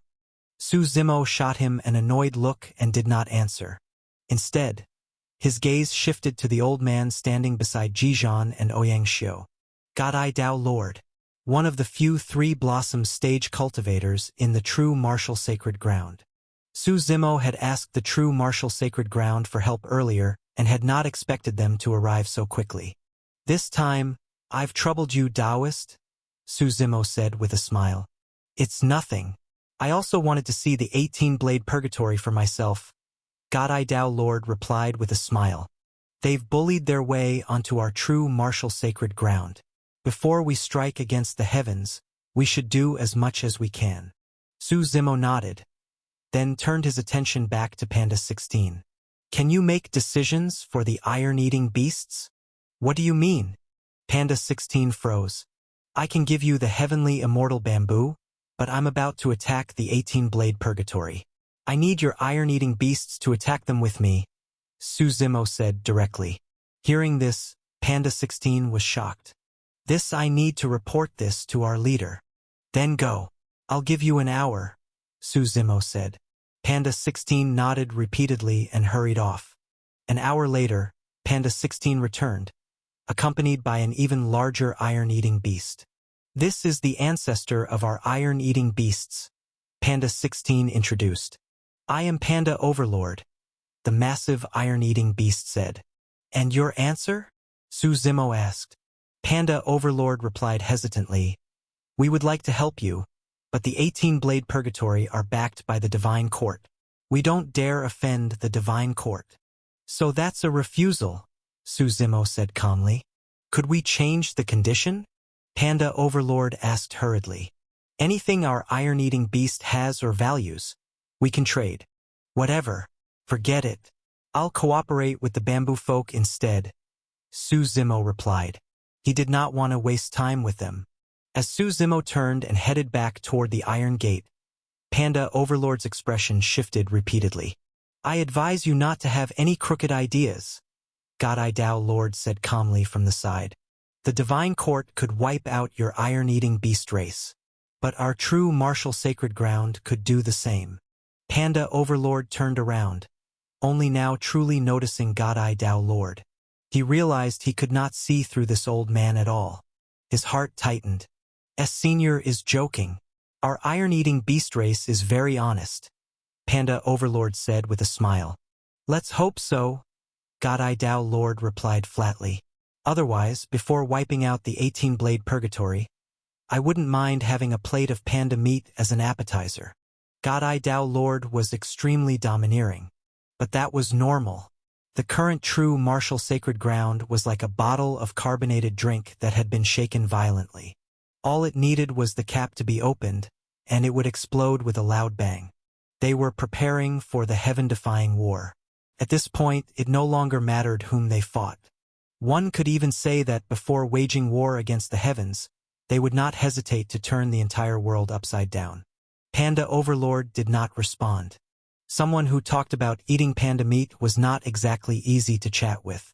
The iron-eating beasts were not having an easy time either. Caught in the middle, daring to offend neither side, they could only bully the bamboo folk. And what bad intentions could little bamboo possibly have? It was simply delicious. At this moment, Su Zimo entered the mountain cavern once more.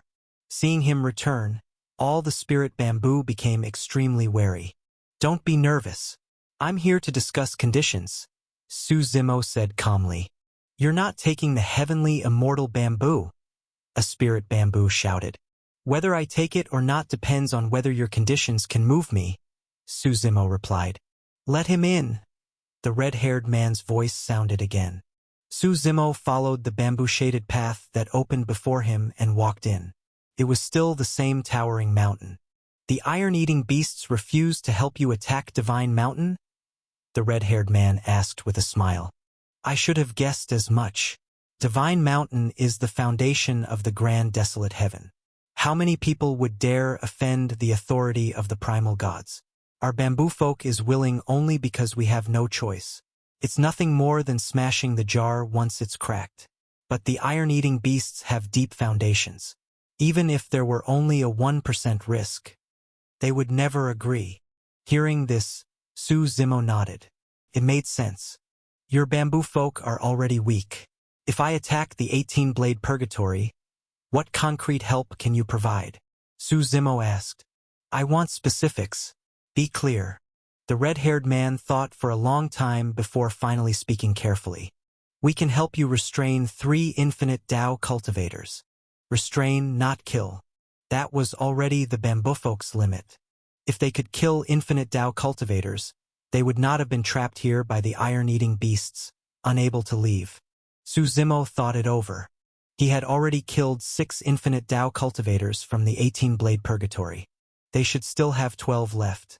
Excluding the 3 Blossoms ancestor, who would be handled by Godai Tao Lord, Su Zimo would truly face 11 infinite Tao cultivators.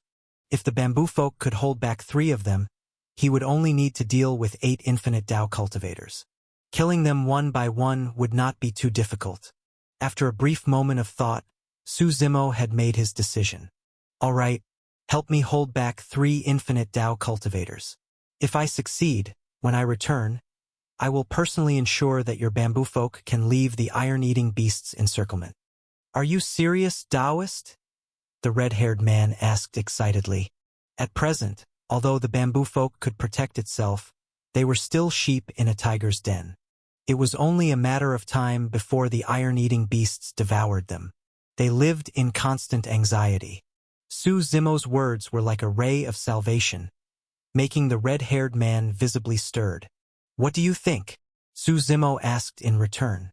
"When I return with the invincible might of having annihilated the 18-blade purgatory, even if the iron-eating beasts were unwilling, would they dare become my enemy?" Hearing this, the red-haired man quickly said, "Then it's settled. Don't worry. Our bamboo folk may be weak, but holding back a few infinite Tao cultivators is not a problem." After chatting briefly, Su Zimo left. After all, he himself would be the main force in destroying the 18-blade purgatory. When Su Zimo exited the mountain cavern, Panda Overlord hurried over and said, "Taoist, we can still talk this out properly. Perhaps we iron-eating beasts can help you in other ways." "No need. I've already reached an agreement with the bamboo folk," Su Zimo replied calmly, glancing at him. "I hope you can understand our difficulties," Panda Overlord sighed. "The iron-eating beasts are too large. One move affects everything. There is no such thing as true empathy in this world. I only care about my own interests," Su Zimo said flatly. He left the iron-eating beasts with Godai Tao Lord and the others. Panda Overlord frowned slightly. "Why do I have a bad feeling about this?" Divine Mountain lay in the far west of the Grand Desolate Heaven. It had once been the tallest peak in the Grand Desolate Heaven. After the Divine Court claimed and developed it, the name Divine Mountain became even more renowned. It was said that within the Divine Court, spirit energy was like an ocean and immortal mist lingered everywhere. Even a mortal of ordinary talent could become a grand emperor if they cultivated there. Divine Mountain stood beneath the divine court and thus indirectly benefited from its influence. The entire mountain was picturesque, with clear waters and lush scenery.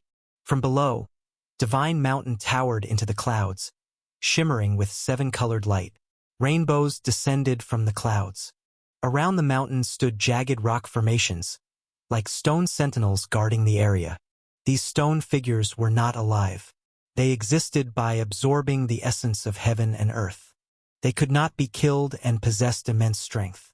When Su Zimo arrived, he felt his entire body enveloped by a special force. His power of rules was unexpectedly suppressed for a brief moment. "My edict power doesn't work," Su Zimo said in surprise. He turned to look at Godai Dao Lord. Godai Dao Lord frowned slightly and said, "This is a special power affecting us.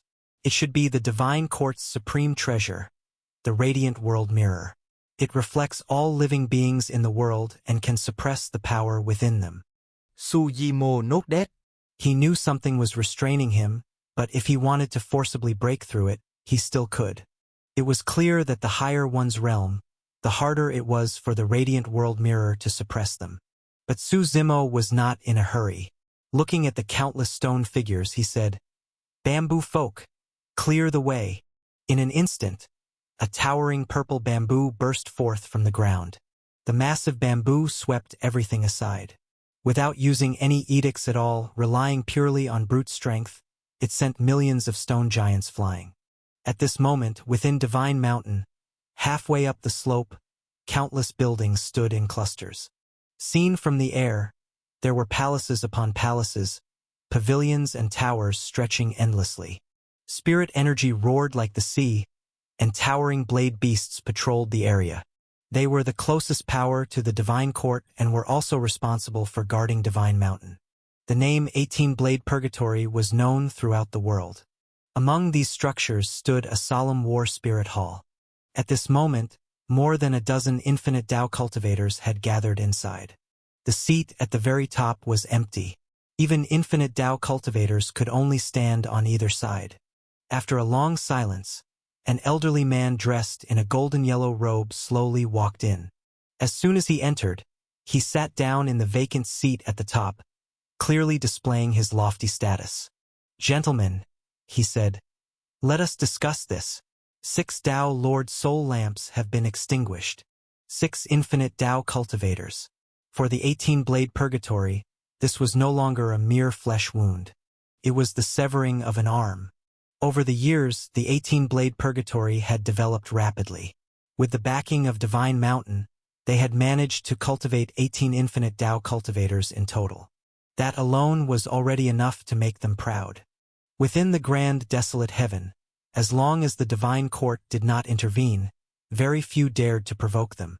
Thus, they had grown accustomed to acting like kings of the mountain, with no real rivals. Having played the role of a false king for so long, an overbearing arrogance naturally took root. In the grand desolate heaven, only the 18-Blade Purgatory were allowed to bully others. No one else was permitted to challenge them. Now, with 6 infinite Tao cultivators fallen, this was the first such incident in millions of years. The elder seated at the head was known as the Heavenly Dragon Tao Lord. He was the only 3 Blossoms cultivator in the 18-Blade Purgatory. As his voice fell silent, an infinite Tao cultivator below finally spoke. "The matter has mostly been investigated.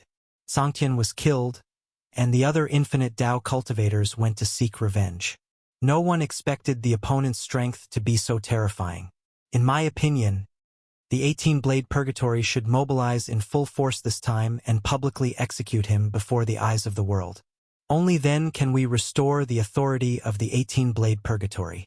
"I agree," another infinite Tao cultivator followed. "In the grand desolate heaven, aside from the Divine Court, there is no one we need to fear.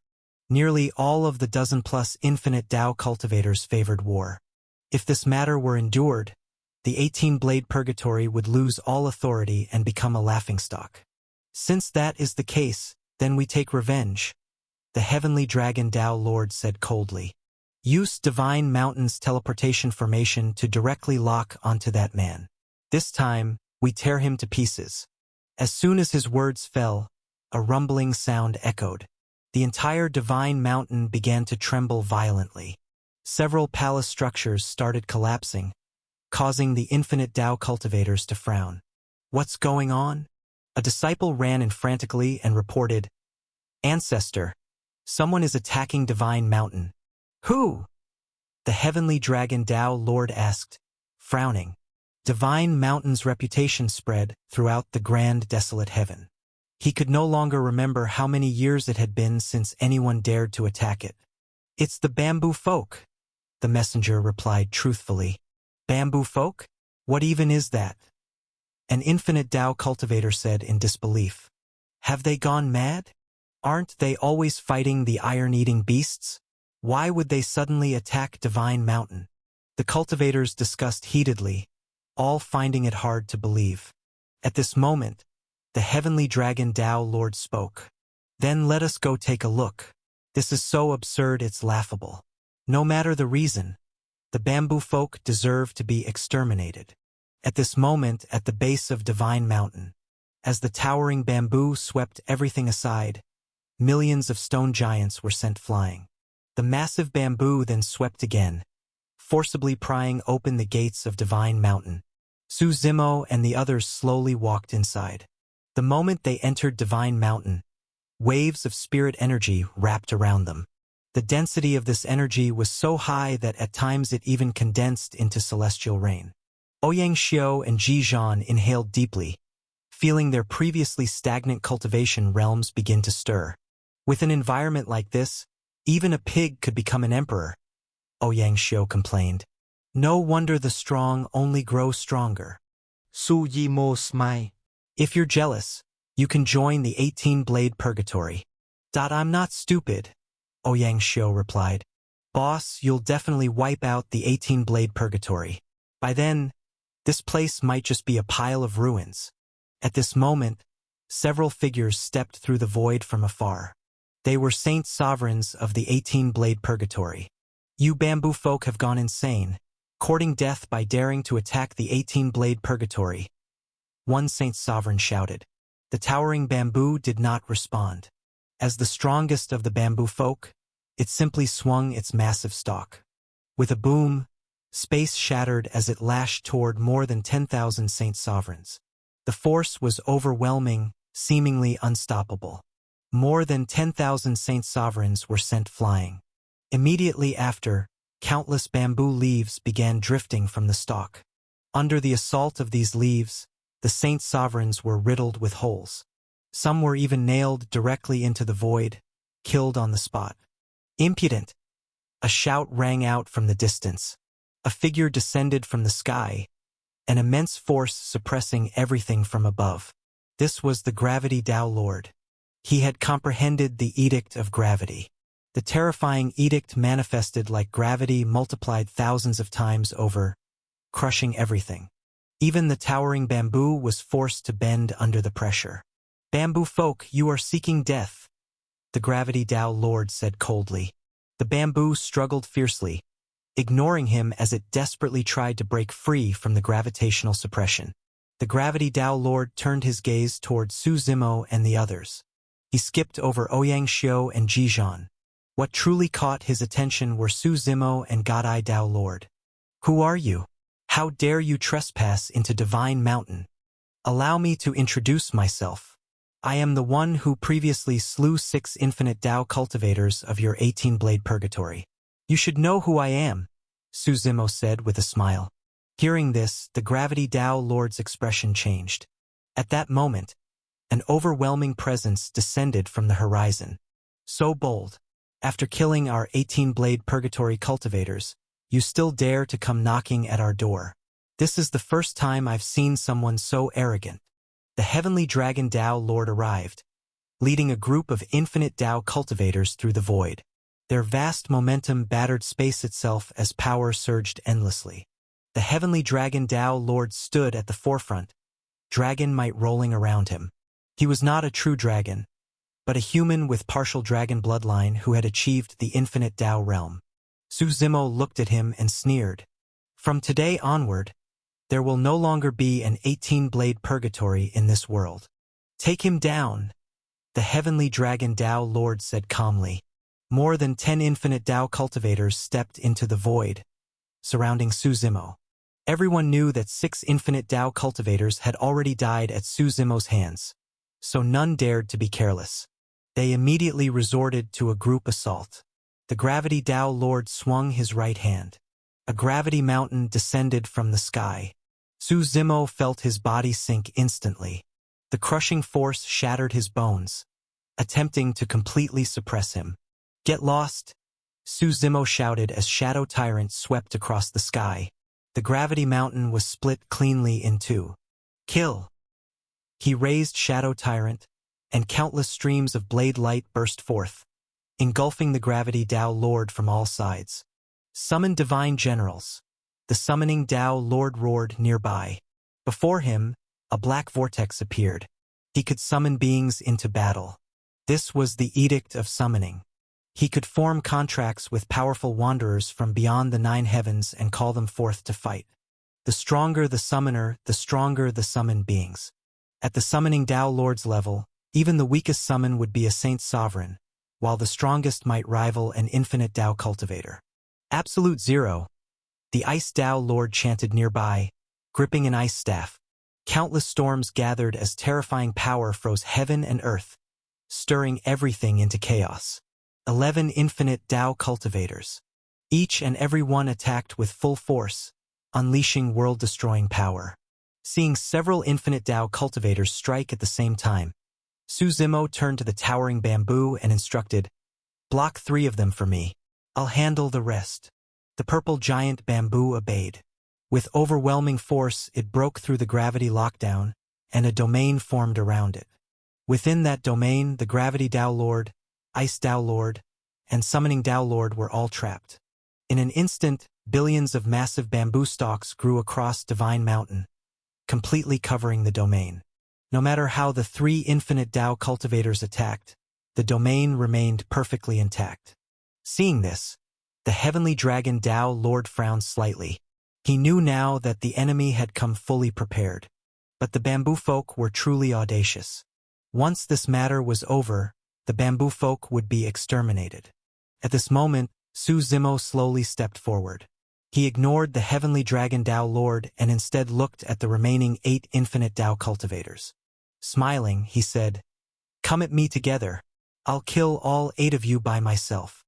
A terrifying aura surged skyward around Su Zimo. Thunderous booms echoed endlessly. The primordial edict of absolute annihilation transformed into billions of streams of blade light that shattered the void and circled across the heavens. Holding Shadow Tyrant, Su Zimo pointed at them one by one.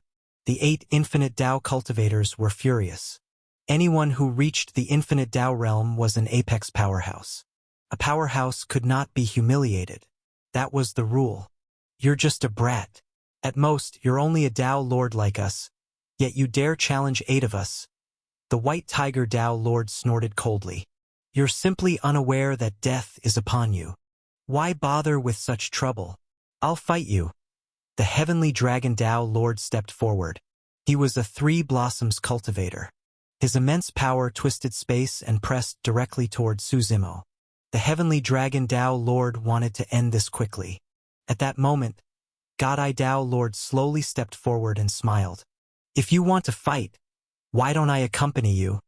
God-Eye Tao Lord did not unleash overwhelming pressure, but merely standing there, unmoved by the heavenly dragon Tao Lord's suppressing aura, was enough to show that he was no weaker than him. This world is truly vast. How is it that I've never heard of you before? The heavenly dragon Tao Lord frowned and asked.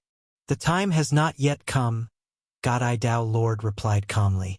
"One day, our names will echo throughout the heavens." There was a trace of emotion in his voice.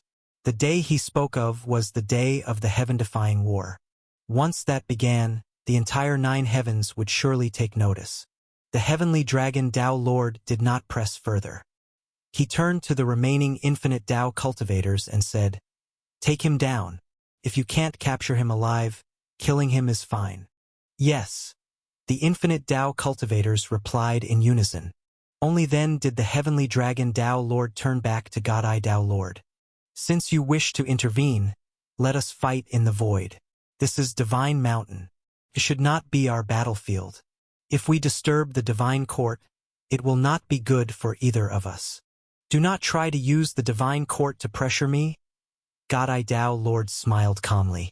Even the Heavenly Court does not frighten us. Anyone can boast. Let us see the truth through our hands. The Heavenly Dragon Dao Lord replied coolly. As they spoke, immense power gathered around both of them. They vanished into the void and began their battle. Soon after, explosions echoed from the void. With the Heavenly Dragon Dao Lord and Godai Dao Lord gone, the remaining 8 infinite Dao cultivators exchanged glances. Take him down, the White Tiger Dao Lord shouted. All 8 infinite Dao cultivators attacked at once, charging toward Su Zimo. No matter how many you are, ants are still ants, Su Zimo said calmly. Today, I will slay 8 Dao Lords to create my 3rd blade. Insolent! Brat, prepare to die. The infinite Dao cultivators roared. The White Tiger Dao Lord transformed into a white tiger with slanted eyes. Its massive body tore through space as it lunged at Su Zimo. The Divine Thunder Dao Lord commanded countless lightning bolts. Thunder rolled across the sky, and lightning rain crashed down in a furious storm. The Azure Crane Dao Lord spread its wings. Each feather carried world-destroying power. 1 billion feathers fell, riddling the void with holes. Still not enough, Su Zimo laughed loudly. He felt no fear, only excitement. 9 Hell's Desolation, he roared. Slay myriad immortals. He slashed twice in succession, and terrifying power twisted everything. At that moment, from the celestial immortal palaces above to the 9 hells below, there was nowhere to escape. Su Zimo seemed to enter a state of madness. He intended to use 8 infinite Dao cultivators to temper himself and forge his 3rd blade. Power roared endlessly within him, as though it could never be exhausted. This was the clash of absolute strength. Boom, boom, boom. Within mere dozens of seconds, Su Zimo unleashed dozens of strikes using Slay Myriad Immortals and 9 Hell's Desolation. Even the massive Divine Mountain was on the verge of collapse. It was a brutal contest of raw power. The 8 infinite Dao cultivators, even fighting together, were completely suppressed, unable to lift their heads, forced only to retreat. This guy is insane, the Azure Crane Dao Lord said. To make someone die, you must first drive them mad. The White Tiger Dao Lord snorted. Let him keep attacking. In this state, he can't last much longer. Once he's exhausted, it'll be our chance to strike back. Sometime later, Su Zimo still showed no signs of fatigue. His 2 techniques continued to be tempered and unleashed in relentless bombardment. Among the 8 infinite Dao cultivators, the Sky Ant Dao Lord had already been blasted until both body and soul were annihilated. This shocked everyone. I can keep fighting for several more days. I wonder if you can hold on. Su Zimo lao ghét lao ly. You want to exhaust me to death? Sorry, I lack many things, but foundations aren't one of them. I can fight for another 10 days. Want to try? Hearing this, the infinite Dao cultivator's expressions changed. What should we do? This can't continue. Sky Ant Dao Lord is already dead. We have to counterattack. We can't just keep taking hits. Shadow will create an opening for you. 1 strike must kill, the White Tiger Dao Lord said. The Dark Shadow Dao Lord nodded slightly. At this point, all of them had suffered injuries to varying degrees, except for the Dark Shadow Dao Lord, who was the least injured. He hid within darkness itself, even within others' shadows. Su Zimo's attacks rarely landed on him. Don't worry. My Hellgod poison combined with shadow techniques will kill him if I hit, the Dark Shadow Dao Lord said confidently. At that moment, the White Tiger Dao Lord let out a furious roar. As Su Zimo brought down another blade, the White Tiger opened its blood-red jaws.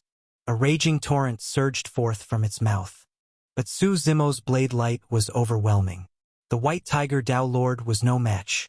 Now, the infinite Dao cultivators finally understood why Su Zimo had been so arrogant. Why he dared to face all 8 of them alone. This man was simply invincible among his peers. Whether in foundation or raw power, none of them could face him one-on-one. If it were a pure one-on-one fight, these people probably would not last even a few hours. Kill! Su Yi Mo Rao. He slashed several more times in succession, cutting straight toward the White Tiger Tao Lord. White Tiger, I'll help you, the divine Thunder Tao Lord shouted. Lightning wrapped around his body as a torrent of thunder merged with the White Tiger Tao Lord's power, intertwining and surging toward Su Zimo. Boom! Even with the two of them joining forces, they still could not stop Su Zimo's advance. Damn it! Just how did this guy cultivate? Once we capture him, we must force him to talk. He definitely has secrets. At this moment, the True Darkness Tao Lord and the Bright Light Tao Lord also joined the battle, helping the two resist Su Zimo. Su Zimo strode through the void. Blade after blade fell, leaving his enemies no room to breathe. As the blades were honed through relentless combat, Su Zimo gained a faint insight. It felt as though he had entered a special state. 9 Hell's Desolation, slaying myriad immortals. What should this next blade be called? If anyone could remain calm and carefully observe Su Zimo's blade intent, they would notice it had changed. It now carried a certain rhythm, slashing downward in a half-arc from above. Shadow, it's up to you, the White Tiger Tao Lord said quietly. The Dark Shadow Tao Lord nodded. In the next instant, his figure melted into the void. No one could clearly see him. Within the shock waves of explosions, even explosions cast shadows. Wherever there was a shadow, that was his hiding place. Holding his breath and focusing his mind, he crept closer to Su Zimo step by step. When he drew near, he saw that Su Zimo's eyes were actually closed. This man is truly bold. He's comprehending the Tao at a time like this. The Dark Shadow Tao Lord took a deep breath. On the shadow blade in his hand, sharp intent steadily gathered. Closer, just a bit closer, almost there. Finally, when he was less than 10 meters from Su Zimo, the Dark Shadow Tao Lord roared. Now! Shadow slash!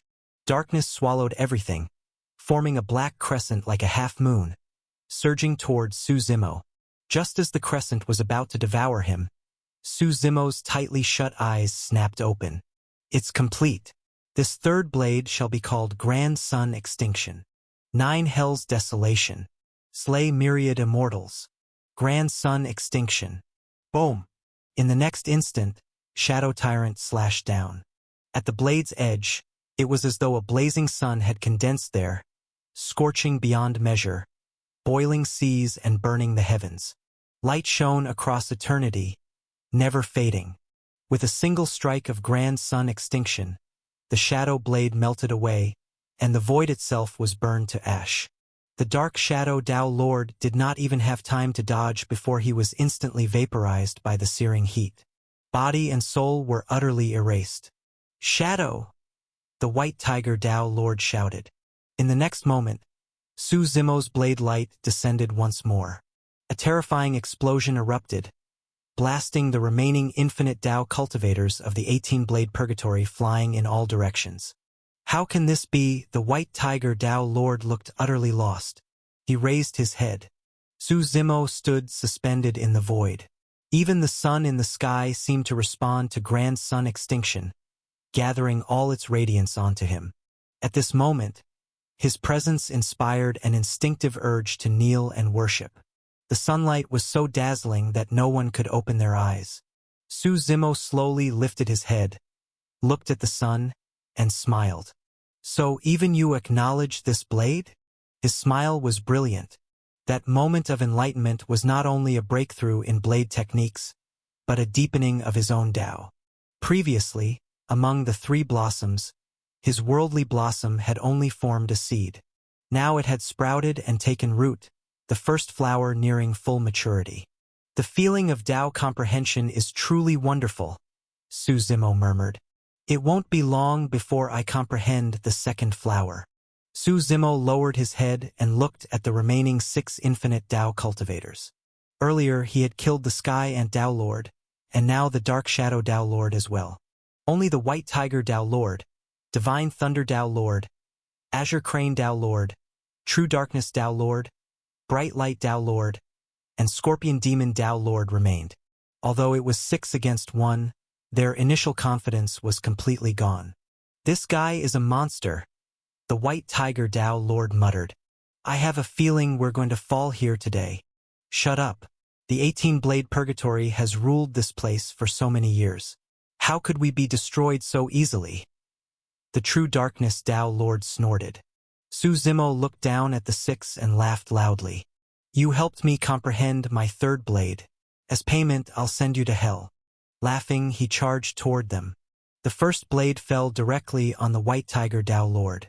Its agonized roar echoed across Divine Mountain, but it was useless. One slash split it in 2, and Su Zimo stomped its head to pieces. The White Tiger Tao Lord died. Next, Su Zimo unleashed several more slashes. The Azure Crane Tao Lord managed to dodge, but Su Zimo was already upon it. He grabbed both wings and tore it apart with his bare hands. The Azure Crane was ripped cleanly in 2, then finished with another slash. "Playing with lightning against me? You're nothing but a shackled child." This strike unleashed both the Lightning Edict and the Primordial Edict of Absolute Annihilation together. The Sea of Thunder was split apart, and the Divine Thunder Tao Lord was annihilated within it. "I won't fight anymore. I won't fight." The Scorpion Demon Tao Lord was terrified out of his wits. "This is unwinnable. I don't want to die." Seeing this, the True Darkness Tao Lord roared in fury. "Scorpion Demon, are you betraying the 18-blade purgatory?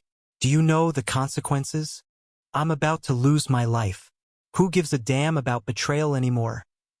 The Scorpion Demon Tao Lord shouted back. He looked at Su Zimo. "I won't fight you. I'm leaving now. I hope you won't make things difficult for me. If you had left when I first attacked Divine Mountain, I could have let it go," Su Zimo said coldly. "But now that the blade has been drawn, how can I let you leave?" The next moment, terrifying blade light slashed toward the Scorpion Demon Tao Lord. "Damn you, you're too tyrannical," the Scorpion Demon Tao Lord roared. He revealed his true form, transforming into an ancient demon scorpion of massive size. His huge pincers could crush anything. "You forced me to this. You forced me," he roared. But in the next instant, as Shadow Tyrant slashed down, the Scorpion's armored back shattered. Another slash followed, and the Scorpion Demon Tao Lord was gravely wounded. "Pretty tough, aren't you?" Su Zimo sneered. Shadow Tyrant fell once more. This time, the Scorpion Demon Tao Lord was completely blown apart, his internal organs bursting out. Blood and flesh splattered everywhere, the scene nauseating and foul-smelling. Su Zimo raised his head. Of the 8 infinite Tao cultivators, only the Bright Light Tao Lord and the True Darkness Tao Lord remained. At this moment, the 2 of them seemed to be nurturing something. Still trying to struggle? Su Zimo sneered. The Bright Light Tao Lord and the True Darkness Tao Lord exchanged a glance and replied, "Reaching the infinite Tao realm took us a lifetime of effort. We finally achieved what we have today. Even with a great enemy before us, how could we be willing to give up so easily? If that's the case, then come and die," Su Zimo said calmly, beckoning with his hand. The 2 Tao Lords snorted coldly. A surge of light and darkness intertwined, terrifying power soaring skyward. Light and darkness were opposites, yet also complementary. The Bright Light Tao Lord and the True Darkness Tao Lord were brothers, cultivating together since childhood. Their powers had long since fused into one.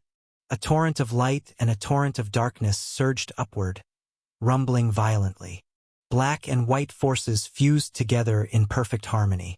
"Light-dark annihilation," the 2 shouted in unison. The power within them roared endlessly. The black and white torrent rushed toward Su Zimo. The black stream transformed into a long dragon, the white stream into a divine phoenix.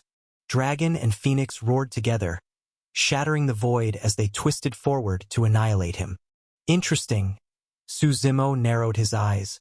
2 complementary edicts fused together. This should count as a greater edict. He raised Shadow Tyrant as well, black and white rules bursting forth around him. Perfect timing. I also possess the edicts of light and darkness. Su Zimo laughed. Even using the same power, I can still defeat you. Shadow Tyrant roared as light and darkness spread across the blade. Su Zimo stepped into the void. Heaven-shaking blade light erupted. Empowered by light and darkness, the blade obliterated the dragon and phoenix outright. How is this possible? Both of them exclaimed in shock.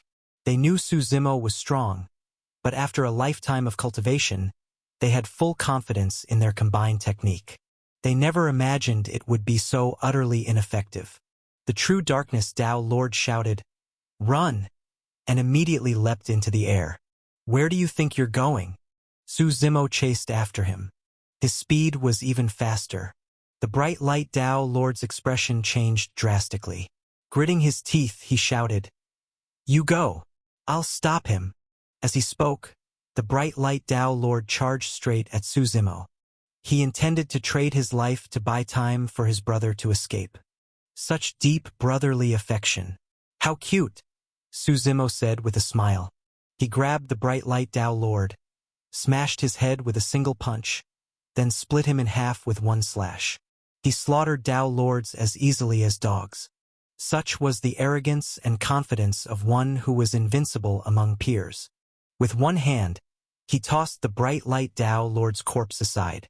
Seeing this, the fleeing true darkness Tao Lord's eyes split wide with rage as he roared, "You will die a horrible death." "I don't know whether I'll die or not," Su Zimo replied with a smile. "But today you certainly will." At this moment, the true darkness Tao Lord stopped fleeing. He halted on a cliff halfway up the mountain. On that ledge stood a towering formation. Standing within it, the true darkness Tao Lord activated the formation. He was so unhinged that, after activating it, he began to laugh wildly. "Today, I will blood sacrifice the entire 18-blade purgatory to avenge my brother." The instant the formation activated, something unseen seemed to descend from the heavens. Immediately afterward, the entire territory of the 18-blade purgatory was enveloped by a mysterious force. No one could leave the 18-blade purgatory. The three Tao Lords who had been entangled by the bamboo folk saw this and their faces turned ashen. "Darkness, you're insane. Are you going to drag everyone down with you?" The Gravity Tao Lord roared. The Ice Tao Lord and the Summoning Tao Lord also looked grim. Clearly, they all knew what this formation meant. Earlier, Su Zimo had killed the other Tao Lords. These three survived only because they were trapped by the bamboo folk. The true darkness Tao Lord laughed maniacally, completely deranged. "We were all going to be killed by him anyway. What's wrong with dying together?" Hearing this, the other Tao Lords cursed him furiously. Meanwhile, the disciples of the 18-blade purgatory were utterly bewildered. This level of battle was far beyond them. They could only watch helplessly. Now, seeing the ancestors arguing among themselves, they were full of confusion. The enemy hasn't been killed yet, and we're already fighting among ourselves. Is it because of that formation? Does anyone know what it is? Someone pondered deeply, then suddenly remembered something. His face went pale. I think I know what formation this is." "Say it." "In our 18-blade purgatory, there's a blood sacrifice grand formation, left behind by an extremely radical infinite Tao ancestor. He believed that if one day the 18-blade purgatory were destroyed, everyone should die standing, taking the enemy down with them. But over the years, with the 18-blade purgatory relying on the divine court and thriving more and more, this formation was gradually forgotten." "The blood sacrifice grand formation?" Someone's face changed. That did not sound like anything good. "What does this formation do?" "It's said that once the formation is activated, all the blood essence of everyone in the 18-blade purgatory will be drained and fused together, unleashing a strike that spans the ages. One strike to kill the enemy, and with our blood completely drained, we will all die." "No way. That's too extreme," a disciple exclaimed in horror. "The ancestor has gone mad." "No, I don't want to die. I won't stay here." Many disciples began trying to flee, rushing down the mountain. But the disciple who explained it earlier gave a bitter smile. Once the formation is activated, it's already too late to leave. Sure enough, many people found they could not escape the range of Divine Mountain. A mysterious force repelled them every time. Even the Gravity Tao Lord and the others could not damage the formation, no matter how they attacked it.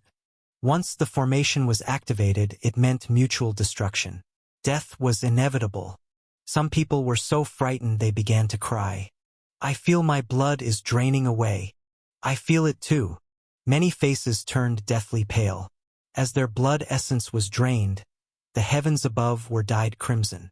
In the blood-red sky, a scarlet sphere was forming, something inside it struggling to break free. The formation absorbed blood essence relentlessly. Not even the 3 Tao Lords were spared. Their cultivation methods all carried the formation's imprint. This was something required to join the 18-blade purgatory. Even the true darkness Tao Lord himself was being drained, but he did not care at all. Instead, he laughed loudly and looked at Su Zimo. You're dead for sure. Is that so? Su Zimo narrowed his eyes. He did feel a sense of pressure, but it was still not enough. Finally, after the formation continued for more than 10 minutes, countless people had their blood completely drained. Bodies collapsed all over the ground. True darkness Tao Lord, you will die a horrible death. Someone struggled and roared in fury. Yet the true darkness Tao Lord paid no heed, laughing wildly with a deathly pale face. His gaze was fixed on the sky above. There, the blood-red mass had already taken shape. Terrifying power was brewing within it, and something began to emerge from the blood. This was a complete blood sacrifice of the entire 18-blade purgatory. Even the 3 infinite Tao cultivators led by the Gravity Tao Lord could not escape the formation's grip. One by one, they collapsed weakly onto the ground, staring at the true darkness Tao Lord with hatred. You don't understand. The true darkness Tao Lord laughed. Even if I didn't kill you, he would have killed you anyway. Since death is inevitable, why not use our final strength to gamble once more? Hearing this, Su Zimo nodded in approval instead. That's right. I actually admire you. Fighting with death as the price is the best possible outcome. Finally, when the blood-red sphere in the sky finished condensing, its surface peeled away, revealing a surging sea of blood within. A streak of blood-red annihilated the heavens and shot straight toward Su Zimo. There was only one strike, yet it carried the lives of hundreds of billions of cultivators. This was the blood sacrifice grand formation. The blood-red torrent was like a laser beam, shattering all space and time along its path. It slammed down before Su Zimo with overwhelming force. Boom! Su Zimo raised Shadow Tyrant to block it. The torrent collided with boundless blade light. Terrifying sharp intent and blood energy shredded everything around them. The blood-red torrent seemed alive, sometimes transforming into a 1,000-mile-long blood dragon, sometimes spreading its wings like a divine phoenix. No matter its form, it sought to completely devour Su Zimo, its power overturning heaven and earth. Su Zimo's not only. It's got some substance, he said, as his body was forced back step by step. Meanwhile, the blood-red torrent grew even stronger. At this moment, many members of the 18-blade purgatory were caught completely off guard and were instantly drained into dried corpses.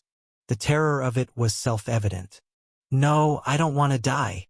Some struggled, crying out in agony. Even the true darkness Tao Lord had exhausted his darkness rules. He collapsed onto the ground, glaring at Su Zimo with hatred and roaring, "Even if I die, I'll watch you die before me." Boom! The blood-red torrent finally knocked Shadow Tyrant away with irresistible force and pierced straight through Su Zimo's body. The blood-red energy roared, trying to completely destroy him. The entire Divine Mountain began to shake violently. Rumble, rumble. The heavens trembled as overwhelming power surged like raging seas. Half of Divine Mountain was destroyed outright. What's going on? Damn it!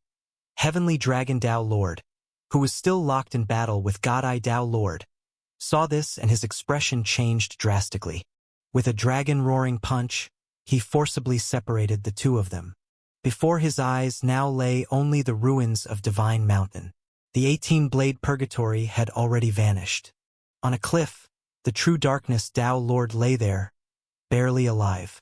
With a single glance, Heavenly Dragon Tao Lord understood what had happened.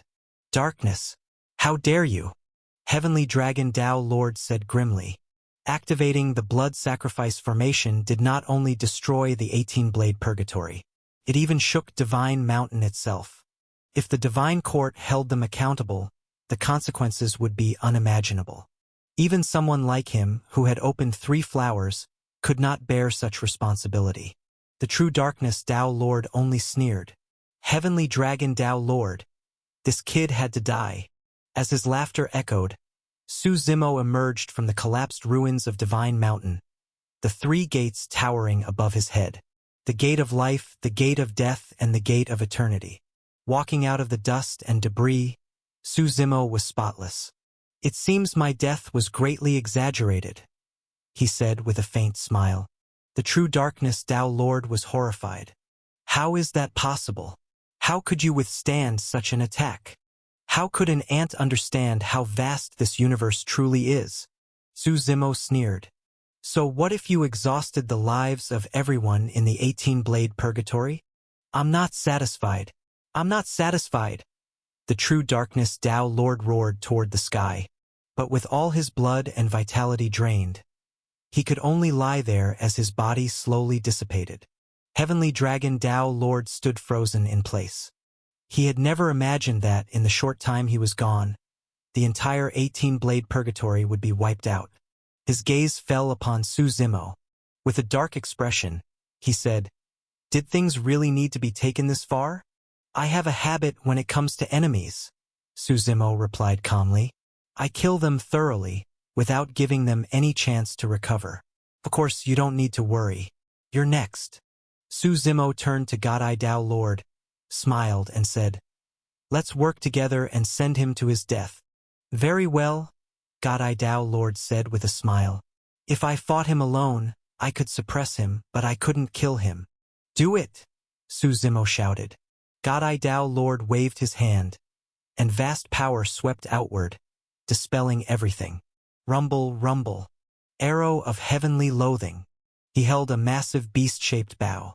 It seemed to roar like a ferocious beast as immense power gathered at its mouth. "Kill!" God-Eye Tao Lord shouted coldly. An invisible arrow took shape and shattered the void as it shot toward Heavenly Dragon Tao Lord. Heavenly Dragon Tao Lord punched forward. A dragon's roar echoed as a coiling divine dragon surged forth in fury. In an instant, countless arrows of heavenly loathing collided with countless divine dragons. Rumble, rumble. The void exploded repeatedly as overwhelming force surged like collapsing mountains and raging seas. Heavenly Dragon Tao Lord was briefly suppressed. Su Zimo seized the moment, gripping Shadow Tyrant and shouting, "Slash!" Terrifying blade light tore through the void, soaring skyward and striking Heavenly Dragon Tao Lord from behind. "Despicable!" Heavenly Dragon Tao Lord roared. Suppressed by God-Eye Tao Lord, he could not free his hands. "Despicable!" Su Zimo sneered. When you sent 11 Tao Lords to surround and kill me, why didn't you call that despicable? The power continued to surge violently. This slash cut deep into Heavenly Dragon Tao Lord's back, leaving a long bloody gash as blood poured out. "If you kill me, you'll be making an enemy of the Divine Court," Heavenly Dragon Tao Lord shouted as he was sent flying. "So what if it's the Divine Court?" Su Zimo shot back. "Do you really think we give a damn? Kill!" Su Zimo raised his blade again and charged. "Open the Divine Gate!" Heavenly Dragon Tao Lord cried out in desperation, his face pale. His hands rapidly formed seals. Power burst forth, and a gate appeared before him. Within the gate lay a scene like a fairyland. Immortal mist curled through boundless immortal mist, within which 2 figures appeared faintly. "Heavenly Dragon, what is the matter?" The voice was like celestial music, rippling through the void. "Immortal envoys, please save me. The 18-blade purgatory has been destroyed." Heavenly Dragon Tao Lord replied in panic, as he staggered toward the divine gate. The beings within seemed to fall silent for a moment. True martial sacred ground, let this matter end here. Consider it as giving our divine court some respect. The two figures within the immortal gate said slowly. They were the gatekeepers of the divine court, known as Heavenly Eye and Earthly Ear. Hearing this, Su Zimo and the others who had been advancing from behind came to a stop. This is a conflict between us and the 18-blade purgatory. Does the divine court also intend to intervene? Su Zimo asked calmly. Heavenly Eye and Earthly Ear fell silent for a moment. Then Heavenly Eye spoke. The 18-blade purgatory was, after all, an affiliated force of ours. Now that it has been destroyed, leaving Heavenly Dragon Tao Lord alive is already giving the divine court some respect. Giving you respect? Su Zimo smiled indifferent. Then who is giving respect to our true martial sacred ground? Inside the divine court, the two felt that Su Zimo was pushing things too far. Did everything really need to be taken to such extremes? But for Su Zimo, Heavenly Dragon Tao Lord had to die. The two had already become mortal enemies. Leaving behind a Three Blossoms enemy would be nothing short of courting death.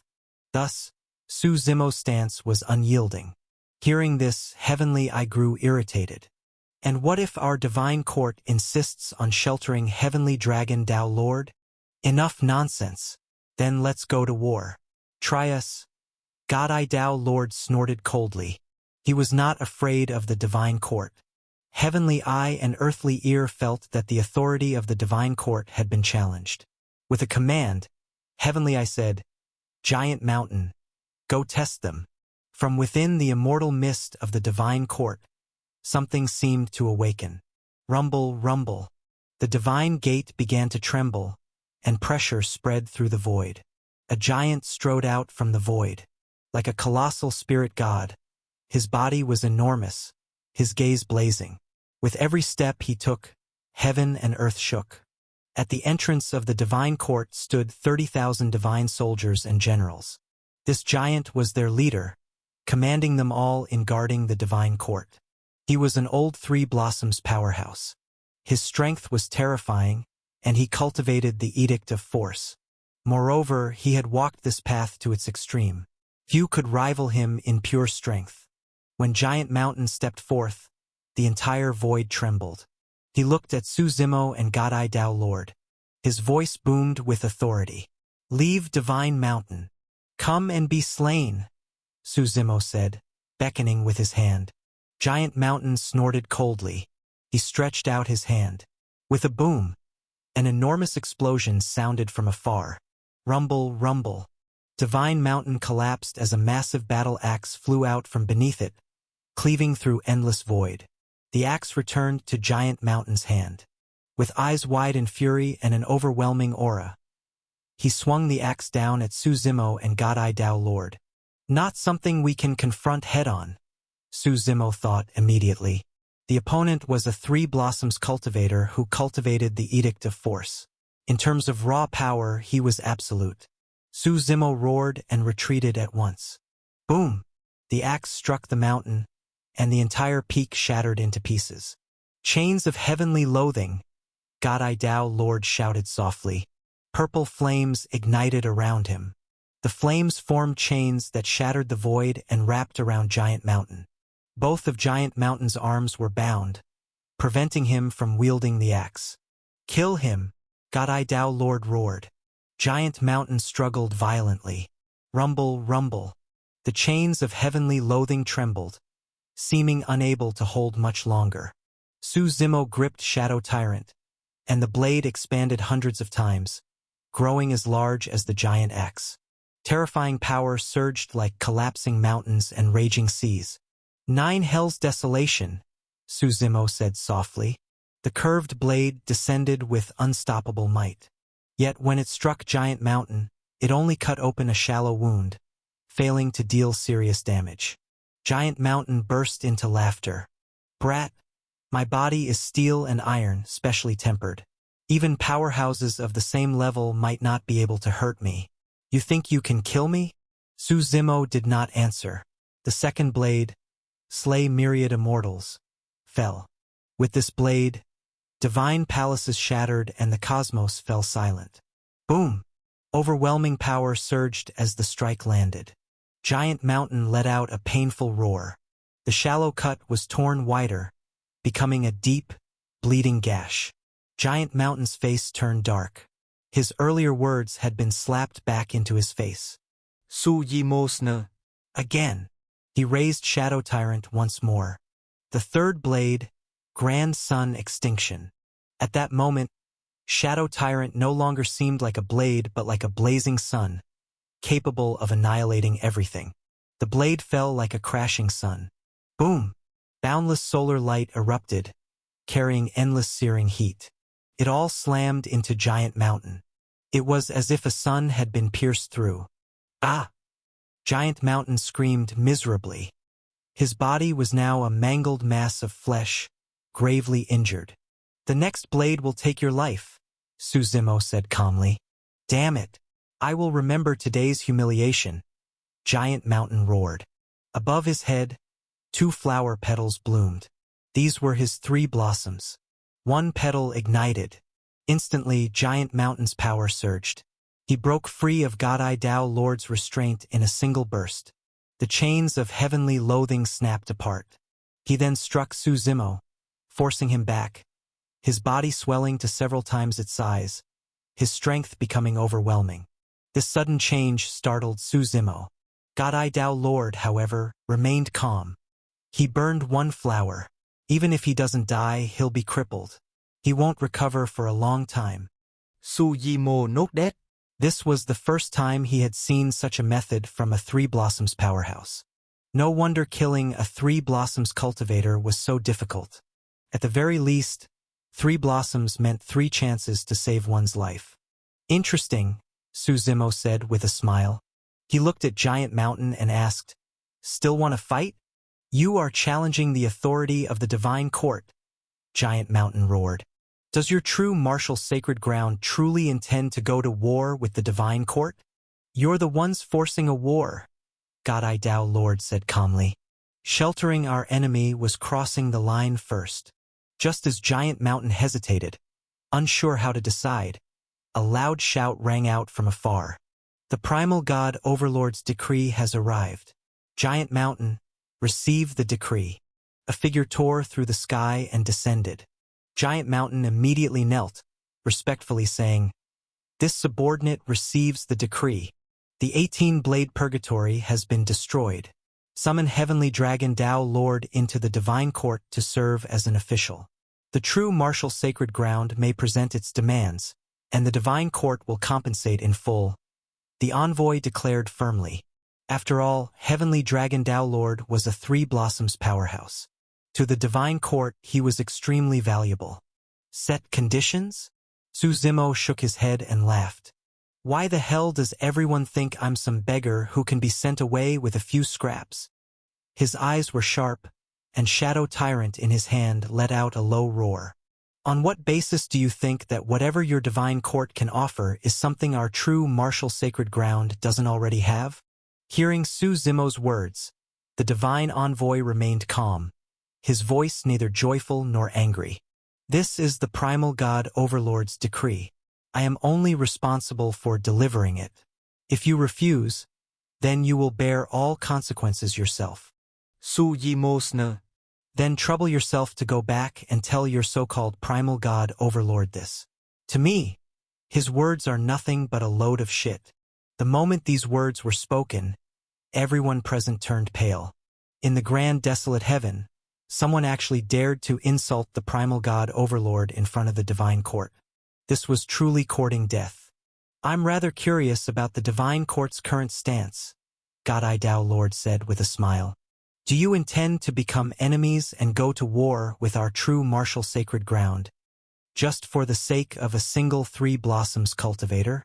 Go back and tell the Primal God Overlord that the Divine Court has ruled for too long and may have forgotten who it really is. Before we launch our campaign against High Heaven, do you believe we wouldn't first raise your Divine Court to the ground?" The Divine Envoy's face shifted between red and pale yellow.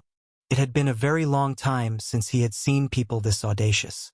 In the past, anyone from the Divine Court was treated with utmost respect wherever they went.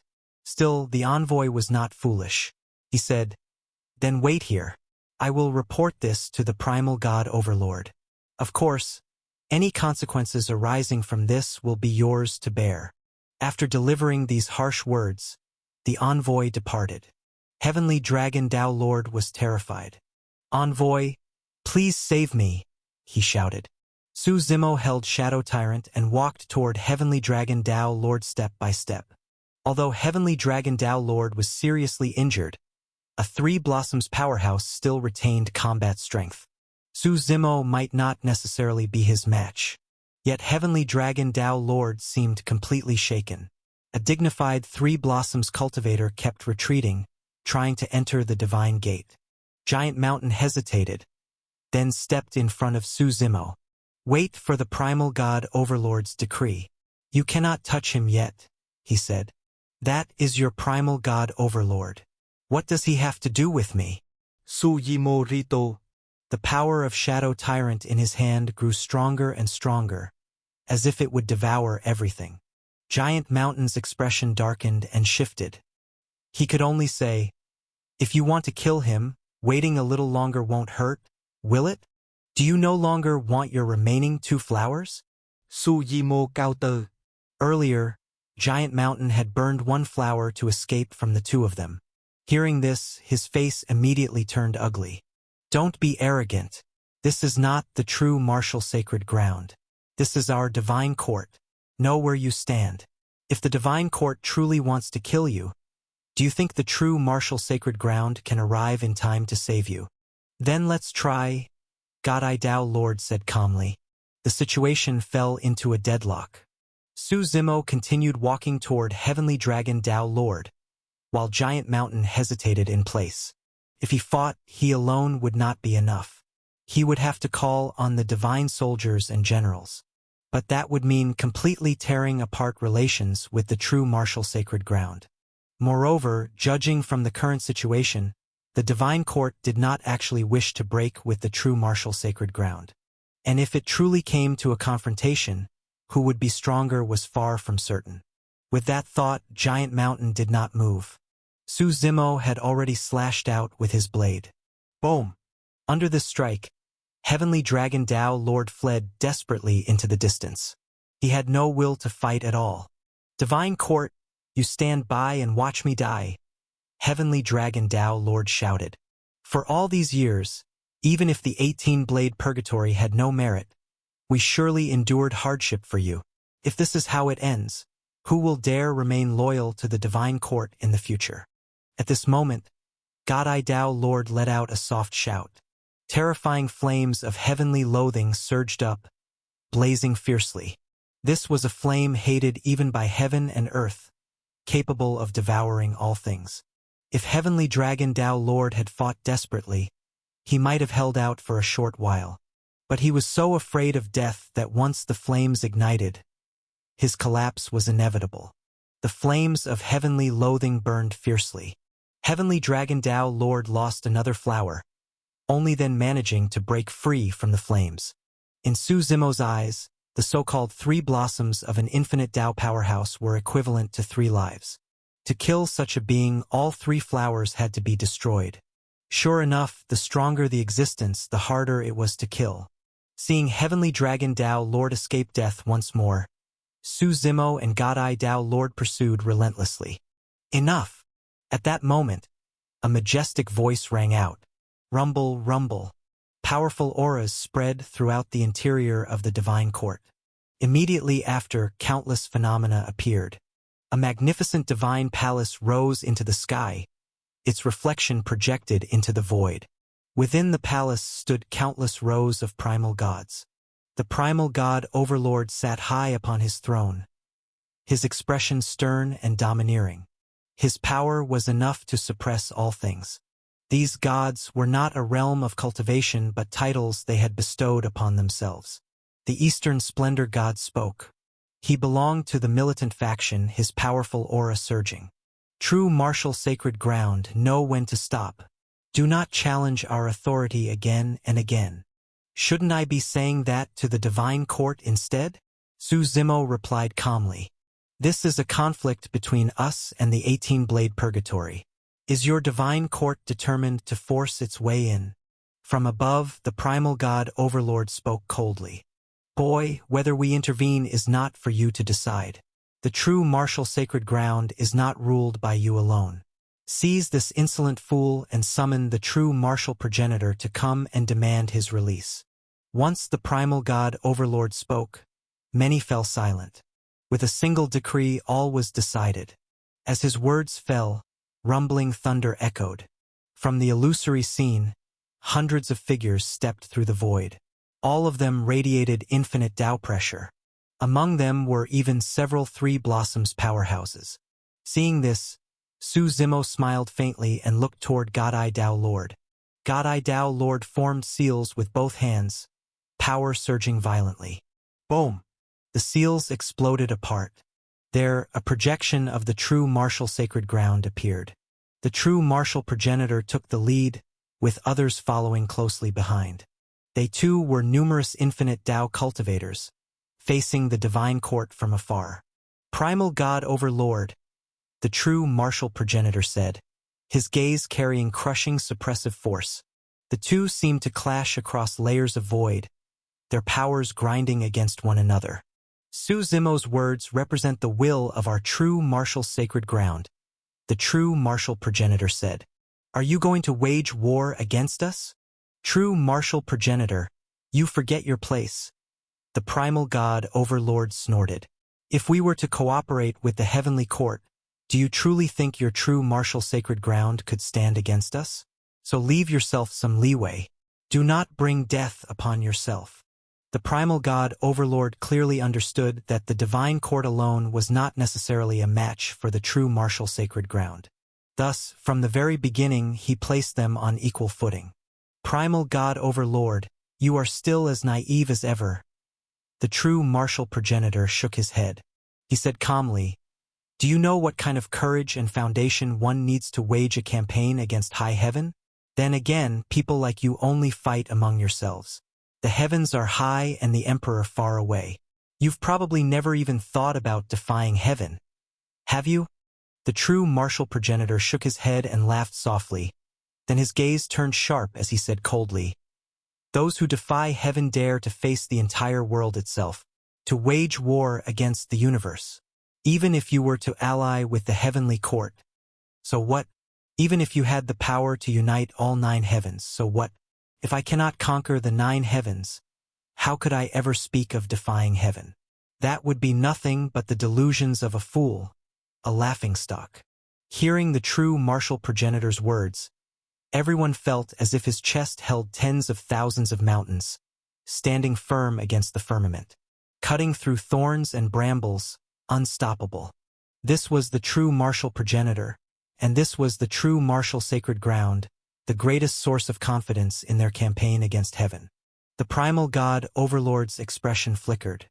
He truly did not wish to go to war with the true martial sacred ground. In his view, the people of the true martial sacred ground were all dead men walking.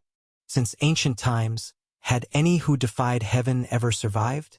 So to wage war against a group of people destined to die was not worth the cost. That was his thinking. Moreover, the current true martial sacred ground was like a bottle of carbonated drink, filled with pressure and constantly shaken. No one could be sure how violently it would erupt the moment the cap was opened. Thus, the primal god overlord fell silent. No one else spoke either. Even among the divine court, some of the more belligerent figures chose to remain silent. Today, heavenly dragon Tao Lord must die. That is my word. If you refuse to accept it, then go ahead and wage war. The true martial progenitor said calmly. The primal god overlord was silent for a while. The situation seemed to reach a stalemate. After a long time, the primal god overlord finally waved his hand. Withdraw. As soon as these words were spoken, the momentum on the divine court's side visibly weakened. The divine court's projection slowly dissipated. Not only did the shattered void begin to stabilize, but even the divine gate that had been opened earlier started to close little by little. Seeing this, heavenly dragon Tao Lord panicked. He rushed toward the divine gate, No, no, don't abandon me. I've worked for the divine court. I've killed for the primal god overlord. You can't just leave me like this. Heavenly Dragon Tao Lord roared desperately. But what greeted him was the divine gate slamming shut, the divine court retreating. Despair filled his eyes. Behind him, God Tao Lord and Su Zimo slowly closed in. Divine court, you're truly heartless. Even if I become a ghost, I won't let you off. Heavenly Dragon Tao Lord roared.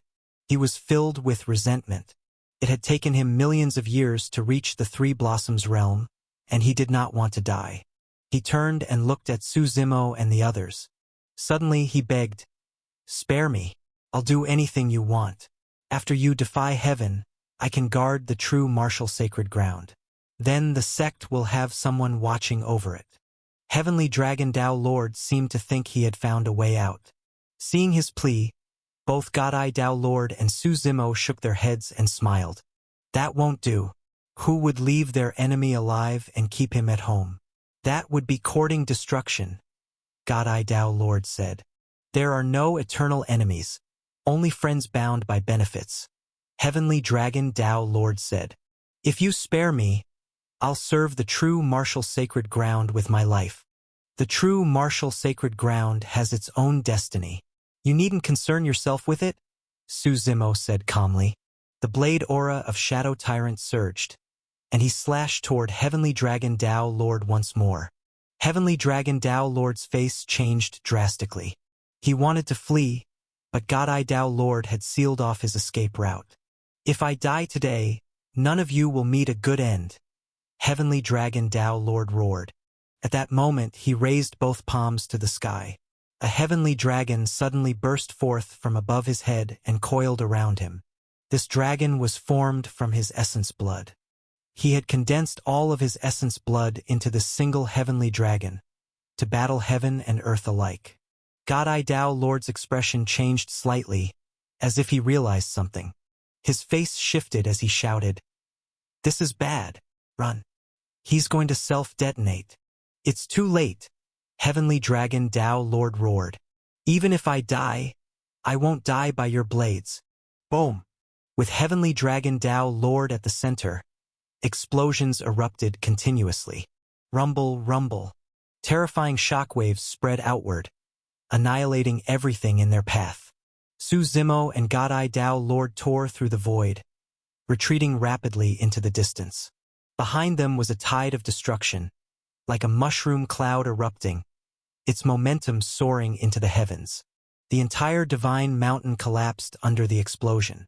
The Divine Mountain was the face of the Divine Court and had long been its place of residence.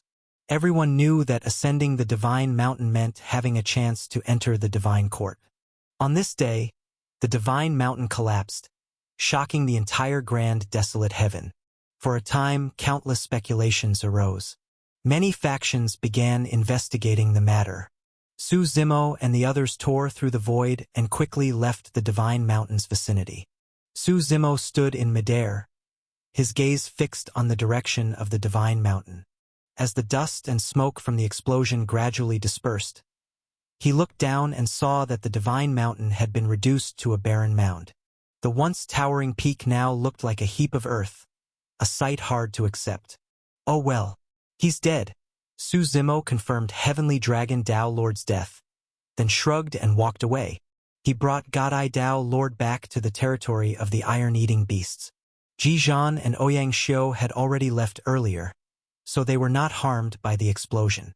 Within the territory of the iron-eating beasts, from above, one could see countless pandas roaring as they attacked the bamboo folk. Because the bamboo folk had previously helped Su Zimo restrain several infinite Tao cultivators of the 18-blade purgatory, their internal defenses were weakened. The iron-eating beasts seized this opportunity and mobilized their entire race to attack the bamboo folk. Rumble. The mountain concealing the bamboo folk looked as if it might collapse at any moment. Inside the mountain was a particle world. The iron-eating beasts was destroying the entrance to that particle world. Sensing Su Zimo's arrival, several enormous iron-eating beasts stepped forward. Each one was towering like a mountain, exuding immense pressure. "Friend," The matter between our iron-eating beasts and the bamboo folk is our own. We hope you will not interfere, one of the iron-eating beasts said. Within the bamboo folk, a black bamboo stalk pierced the heavens, surrounded by several iron-eating beasts and on the brink of collapse. It cried out, "Young Master Su, we have upheld our promise. We hope you will save our bamboo folk. We cannot repay such great kindness, but we are willing to follow you." Hearing this, Su Zimo smiled. "I always keep my word. Since you helped me, I will naturally send the bamboo folk away." As he spoke, he looked at the iron-eating beasts. "Either you stop or all of you die today. Choose." Hearing Su Zimo's words, several ancestors of the iron-eating beasts felt deeply unwilling. They were just about to take down the bamboo folk. For the iron-eating beasts, this would have been an achievement lasting through the ages. From then on, they could completely raise the bamboo folk like livestock. One of the iron-eating beasts' ancestors looked at Su Zimo, gritting his teeth as he said, "Friend, could we pay some price instead? Name whatever you need. We hope you won't interfere in this matter." "I won't repeat myself a second time. I destroyed the 18-blade purgatory, and I can also destroy your iron-eating beasts," Su Zimo said calmly. As soon as these words were spoken, the ancestors of the iron-eating beasts all sucked in a sharp breath. The 18-blade purgatory was destroyed? During this period, the iron-eating beasts had been focused on attacking the bamboo folk and had paid little attention to the 18-blade purgatory or the divine mountain. This was completely beyond their expectations. Or rather, it was beyond the expectations of the entire grand desolate heaven. The 18-blade purgatory had more than 10 infinite Tao cultivators and was backed by the divine court. How could it possibly be destroyed? "Ancestor, the divine mountain has fallen," a reporting iron-eating beast shouted from the front. What the fall of the divine mountain meant was something everyone understood all too clearly. Even the divine court had failed to protect the 18-blade purgatory. The ancestor of the iron-eating beasts let out a long sigh, suddenly feeling an overwhelming sense of powerlessness. The fat meat that was already at our mouths flew away. "Stop everything. The iron-eating beasts withdraw," the ancestor said, his voice spreading across the entire land. One command stirred 1,000 waves. "Ancestor, why?" an iron-eating beast asked unwillingly. "At most 1 more hour. No, half an hour, and we would have broken into the bamboo folk's particle world." Voices of protest rose from below. But facing Su Zimo, the ancestor of the iron-eating beast still braced himself and shouted, "All of you, get back. This is an order. Do you think I would harm you?" Though unwilling, the iron-eating beasts obeyed. One by one, they rolled their plump bodies away and vanished into the mountains and rivers. Watching the iron-eating beasts retreat, the ancestor's expression was grim.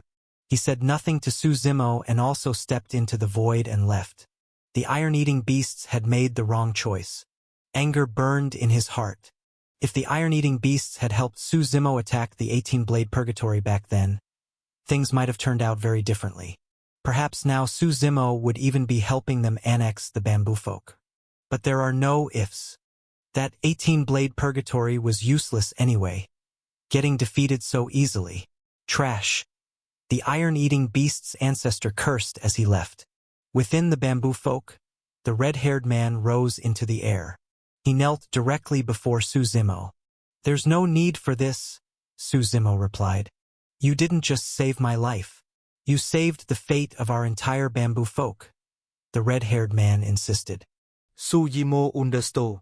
Sometimes, something insignificant to oneself could be another's very life. The feeling was strange. But he was not a savior.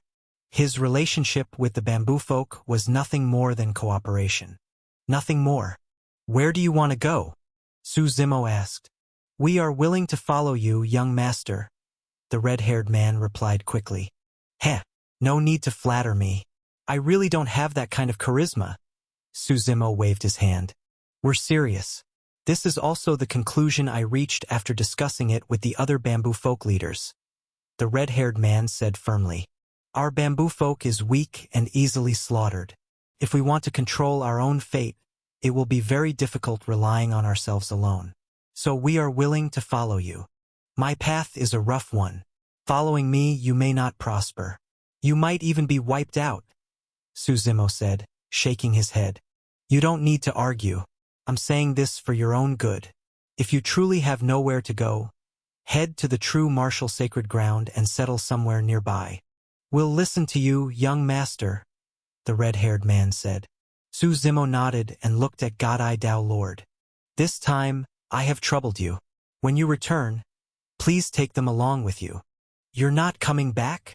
Godai Dao Lord asked.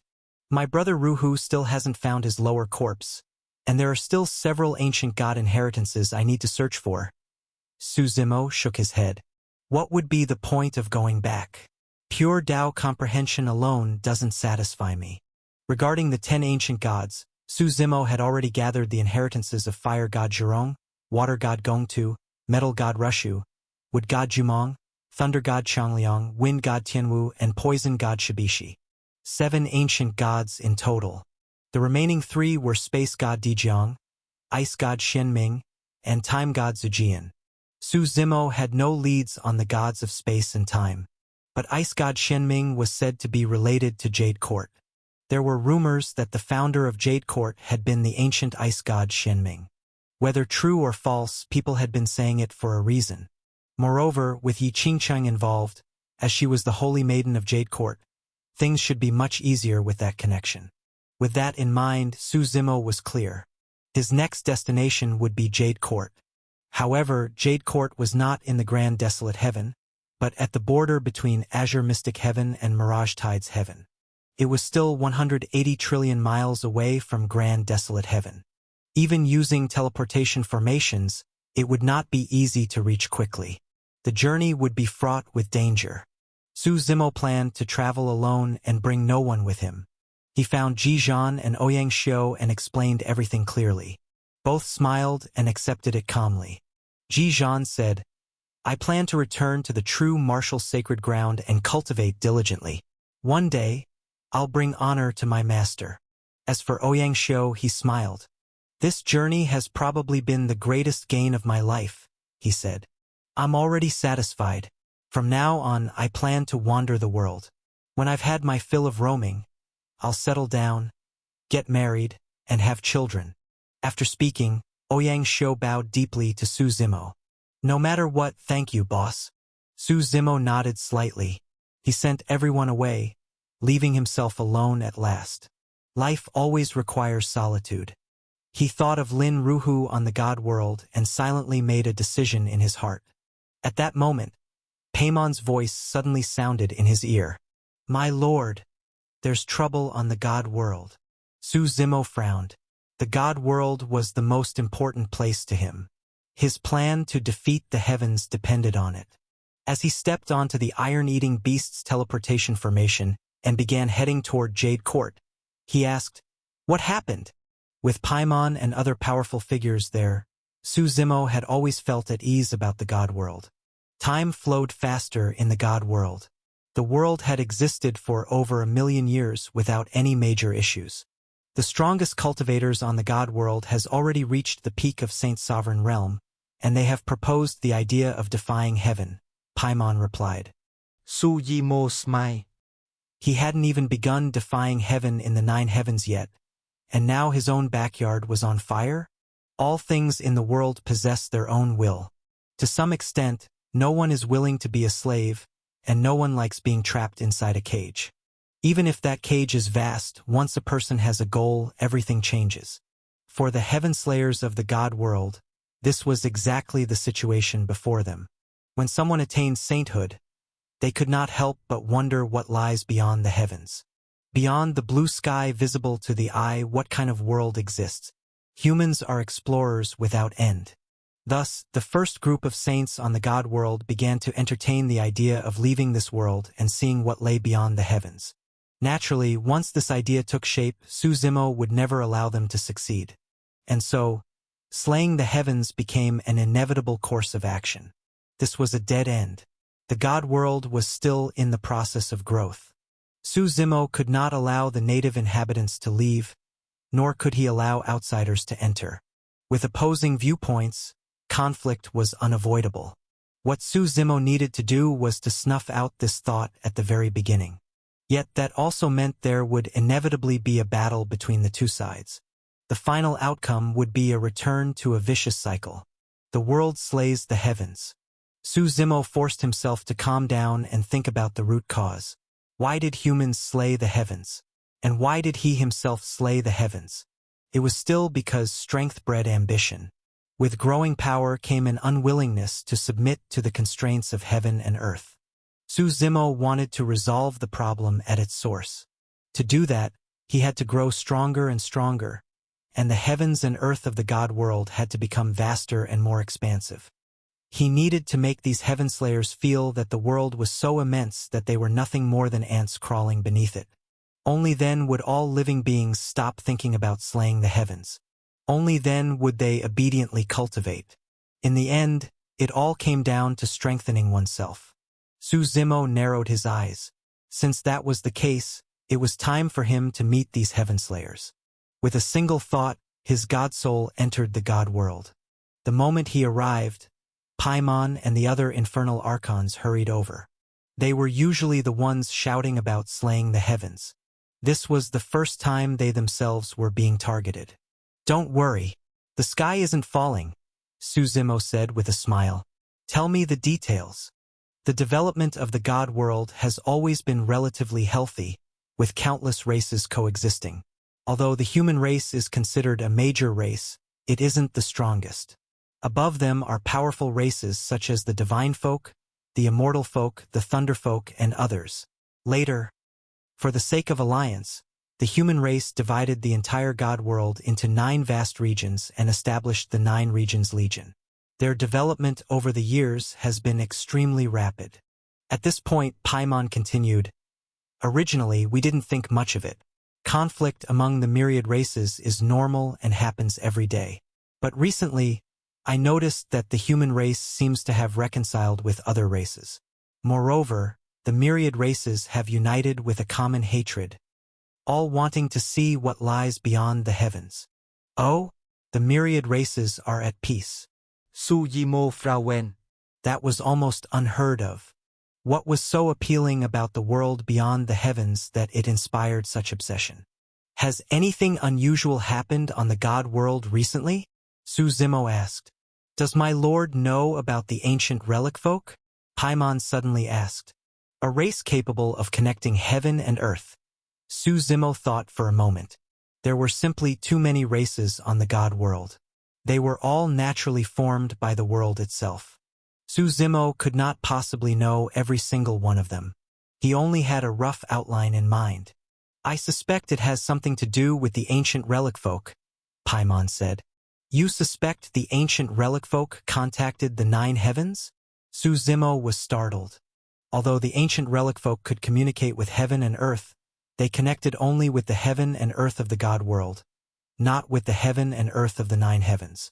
Paimon replied solemnly, "That's exactly why I find it suspicious. After attaining sainthood, the ancient relic folk may have gained special means to glimpse the world outside the God world and then pass that information on to the myriad races. That really is troublesome," Su Zimo sighed. "Strictly speaking, the God world existed within his body. If the natives launched powerful attacks to destroy it, he would be able to sense it. But if they used special methods instead, it would be difficult to detect unless he constantly monitored the God world. And Su Zimo could not possibly keep watch over it at all times. "I'll make a trip to the ancient relic folk," Su Zimo said. "If it really is them, what then?" Paimon asked. "Then we wipe them out. I don't want anything unbalanced to exist within the God world." Su Zimo sighed. He had great expectations for the future of the God world. One day it could replace the 9 heavens and allow him to become the supreme lord of a world. A fire in the backyard was absolutely unacceptable. As the saying goes, those who desire to slay the heavens will ultimately be slain themselves. Thinking about it, it was almost ironic. The whereabouts of the ancient relic folk were extremely secretive. Among the myriad races, their strength was not outstanding, not even ranking within the top 100. Their population was also very small. They had failed to develop significantly over many years. Yet before Su Zimo, few secrets of the God world could truly remain hidden. With only a brief search, he fully grasped the location of the ancient relic folk. This time, Su Zimo disguised himself as a scholar, while Paimon followed as an assistant. The two stepped through the air and soon arrived near the territory of the ancient relic folk. The race numbered only a little over 1,000 people. It was hard to believe that such a tiny race could cause Su Zimo any trouble. The ancient relic folk lived in a town. They rested at sunset and worked at sunrise. The town was quite large, with at least 10,000 inhabitants. Besides the ancient relic folk, humans and even beast folk lived there as well. The people here likely did not know the true background of the ancient relic folk. When Su Zimo and Paimon arrived, they were immediately drawn to the town's prosperity. Despite its remote location, the market was enormous. The streets were filled with stalls everywhere, like a grand fair, bustling with people. The roads were so crowded they were nearly impassable. In such a remote place, how can there be so many people? Paimon said in surprise. Let's ask, Su Zimo replied. Paimon casually grabbed a passerby and asked, why are there so many people here in this town? The man was initially irritated, but when he realized he couldn't break free, he explained, today marks the largest market this town has ever held. It will last several days. Only during this time is it lively. Once this period passes, it won't be so bustling. Hearing this, Su Zimo and Paimon understood. The ancient town has countless rare treasures, and the prices are low. Where are you two from? The man asked. We're travelers wandering the world and don't know much about this place, Su Zimo said with a smile. You seem very familiar with the ancient town. Of course, don't let its remote location fool you. This place is very powerful, the man warned. You'd best not cause trouble here. Hearing the man's words, Su Zimo smiled slightly. Then he asked, tell me then, what forces are present in this ancient town? There are 3 forces in total that you must not offend, the man explained. First is the Four Seas Merchant Guild. They don't just operate in ancient town. Throughout the entire Greenlands, they are the largest merchant guild. Second is the Beast Howl Tower, a force established by the beastfolk. Although on the surface humans and beasts are at odds in Greenlands, no one truly dares to become an enemy of the beast race. After all, the beast race is also one of the major races. Su Zimo smiled slightly. It seemed the beast race was developing quite well. However, the myriad beast realm led by Chaos had not yet revealed itself. What Su Zimo feared was that the myriad beast realm might emerge too early and disrupt the balance of the god world. Even with Chaos secretly supporting them, the beast folk had already developed impressively. So those are the Beast Howl Tower and the Four Seas Merchant Guild. What's the third one? Su Zimo asked. The third is Darkstar Tower, an assassin organization, the man said, fear flashing across his face. That organization operates without a sound. Ordinary people can't even find them. I'm not exaggerating. Darkstar Tower is active around Ancient Town. You'd better be careful. After saying this, the man left. Paimon explained, Darkstar Tower should be something created by the ancient relic folk. They can't appear openly, so they use an assassin organization to get things done. Interesting, Su Zimo said, narrowing his eyes. What does my lord plan to do? Visit them in secret, or capture everyone and interrogate them directly? Paimon asked. Given our current disguises, it's obviously inconvenient to show ourselves openly, Su Zimo replied.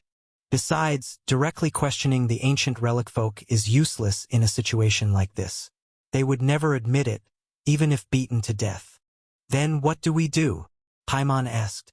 We infiltrate the ancient relic folk and find their saint sovereign ancestor. We can use soul searching to extract some answers. Soul searching could only be used on those with weak cultivation. For true powerhouses with strong souls, they would rather self-destruct than allow their souls to be searched. Su Zimo's meaning was clear. Better to kill by mistake than let anything slip through. In a matter like this, he had no better option for the time being, and there was no time to delay. Walking through the main hall, Su Zimo's gaze swept across every person present. What race they belonged to was impossible to hide from him. The disguises of the ancient relic folk could only fool beings below the level of a Grand Emperor. Once one reached the Grand Emperor realm, illusions could be seen through easily. Sure enough, among the stall holders lining the street, a small portion were members of the ancient relic folk. There was a faint power of heaven and earth about them, as if their race itself was highly compatible with the heavenly Tao. He signaled Paimon with his eyes. Paimon separated from him. Du Xiaozhuang was an utterly ordinary person in ancient town. His identity as a member of the ancient relic folk had always been well hidden. It was said that the ancient relic folk could calculate heaven and earth, making them an extremely dangerous race. To avoid being targeted, the ancient relic folk had always lived under assumed names. Not just him, but his entire clan lived in ancient town under false identities. On this day, a burly red-haired man slowly walked over and stopped in front of his tea stall. Du Xiaozhuang hurried forward to greet him. "What kind of tea would you like, sir?" The red-haired man sat down casually and shouted, "Bring me the best tea you have." Hearing this, Du Xiaozhuang's eyes lit up. This was clearly a wealthy customer. Business had arrived. He quickly smiled and said, "Sir, our best tea is ancient tea. It's our specialty. You must try it." Du Xiaozhuang began brewing the tea, and before long, it was ready. The red-haired man drank the tea while seemingly observing his surroundings. Suddenly, he let out a loud shout. "There's poison in the tea." With a bang, he smashed the teacup in his hand, stood up, and glared angrily at Du Xiaozhuang. "What are you trying to do? How dare you attempt to murder me?" Du Xiaozhuang's face changed drastically. He shouted in panic. "I didn't do it. I really didn't. I'm just a tea seller. Why would I harm you? Speak. Are you trying to kill me for my money?" The red-haired man roared. His voice was loud, quickly drawing everyone's attention. People began pointing and whispering. At this moment, a small group approached from not far away. They were all dressed in green robes, with the words for Seas emblazoned on their chests. "It's the Four Seas Merchant Guild," someone said. "The market of ancient town is organized by the Four Seas Merchant Guild. If anyone dares cause trouble, they'll handle it." People discussed among themselves. Soon, the group in green robes stepped forward. One of them grabbed the red-haired man by the collar and snarled, "You dare cause trouble here? Do you know where you are? Whether the tea is poisoned or not, you can check it yourselves. I'm a customer. Is it wrong to speak up?" The red-haired man replied calmly. He flicked his arm, and the green-robed man holding him was sent flying. Everyone's hearts tightened. This red-haired man was clearly no ordinary figure. He picked up the teapot and poured out all the remaining tea. The liquid was green and even showed signs of corrosion. Poison or not was obvious at a glance. Du Xiaozhuang collapsed onto the ground, completely stunned. He kept repeating, "It wasn't me. I didn't poison it. I'm innocent." Chaos broke out all around. At this moment, Su Zimo stepped out from the crowd. "The poison was added by you. You're trying to frame someone else." He patted Du Xiaozhuang on the shoulder and smiled. "This has nothing to do with you. There's no need to be afraid."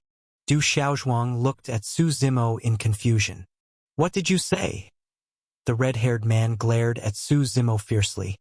"Kid, don't stick your nose where it doesn't belong. I said the poison was added by you. You're trying to scam him," Su Zimo replied. The red-haired man seemed both angry and embarrassed. He punched Su Zimo, knocking him to the ground, then strode away. The red-haired man was strong, and for a moment, no one dared to stop him. "Are you all right?" Du Xiaozhuang hurried to help Su Zimo up. Seeing Su Zimo coughing up blood, Du Xiaozhuang felt deeply guilty. "I'm sorry. This all happened because of me. Upholding justice is the duty of cultivators like us. There's no need to feel that way." Su Zimo shook his head. He struggled to stand, clearly grievously injured. "Don't push yourself. Come to my place and rest while you heal, Du Xiaozhuang said urgently, pulling at him. Oh, I wouldn't dare impose. Su Zimo waved his hand. But Du Xiaozhuang insisted, dragging him along. You're my lifesaver. If it weren't for you today, who knows how long that man would have kept causing trouble. Under his insistence, Su Zimo finally followed him away. Reluctantly, the red-haired man was Paimon. At this moment, he had already switched to another disguise and was following behind them. Du Xiaozhuang lived behind Ancient Town. His home was somewhat run down, consisting of nothing more than a small courtyard. He lived there with his wife, Li Min. The couple also had a child, but the child was always wrapped in cloth and never shown to others. Su Zimo knew that children of the ancient relic folk were born with a black curse mark on their faces. This mark was extremely special, almost a symbol of the ancient relic folk's identity, and it could not be concealed. Only as the child gradually grew up would the curse mark mature and eventually transform into power, merging into the body of the ancient relic folk member. During childhood, the child naturally could not be shown to outsiders. Seeing a stranger arrive at their home, Li Min seemed somewhat startled. The ancient relic folk did not entertain outsiders. After all, they lived under false identities and feared being discovered. Du Xiaozhuang waved to her and said with a smile, "Go prepare a few dishes. I'll have a few drinks with our benefactor." He pulled Su Zimo into the inner room, which was specifically meant for receiving guests and had not been used for a long time. Du Xiaozhuang moved quickly and soon cleaned the room thoroughly. Smiling, he said, "I'm someone who keeps gratitude and grudges clear. You helped me. So stay here and recover before leaving. It's really nothing serious." Su Zimo shook his head. As he spoke, he spat out a few mouthfuls of blood. "And you say that's nothing," Du Xiaozhuang said hurriedly. "These days, there aren't many good people like you. I'll go into town later and ask someone to take a look at you. There's really no need. Why waste the money?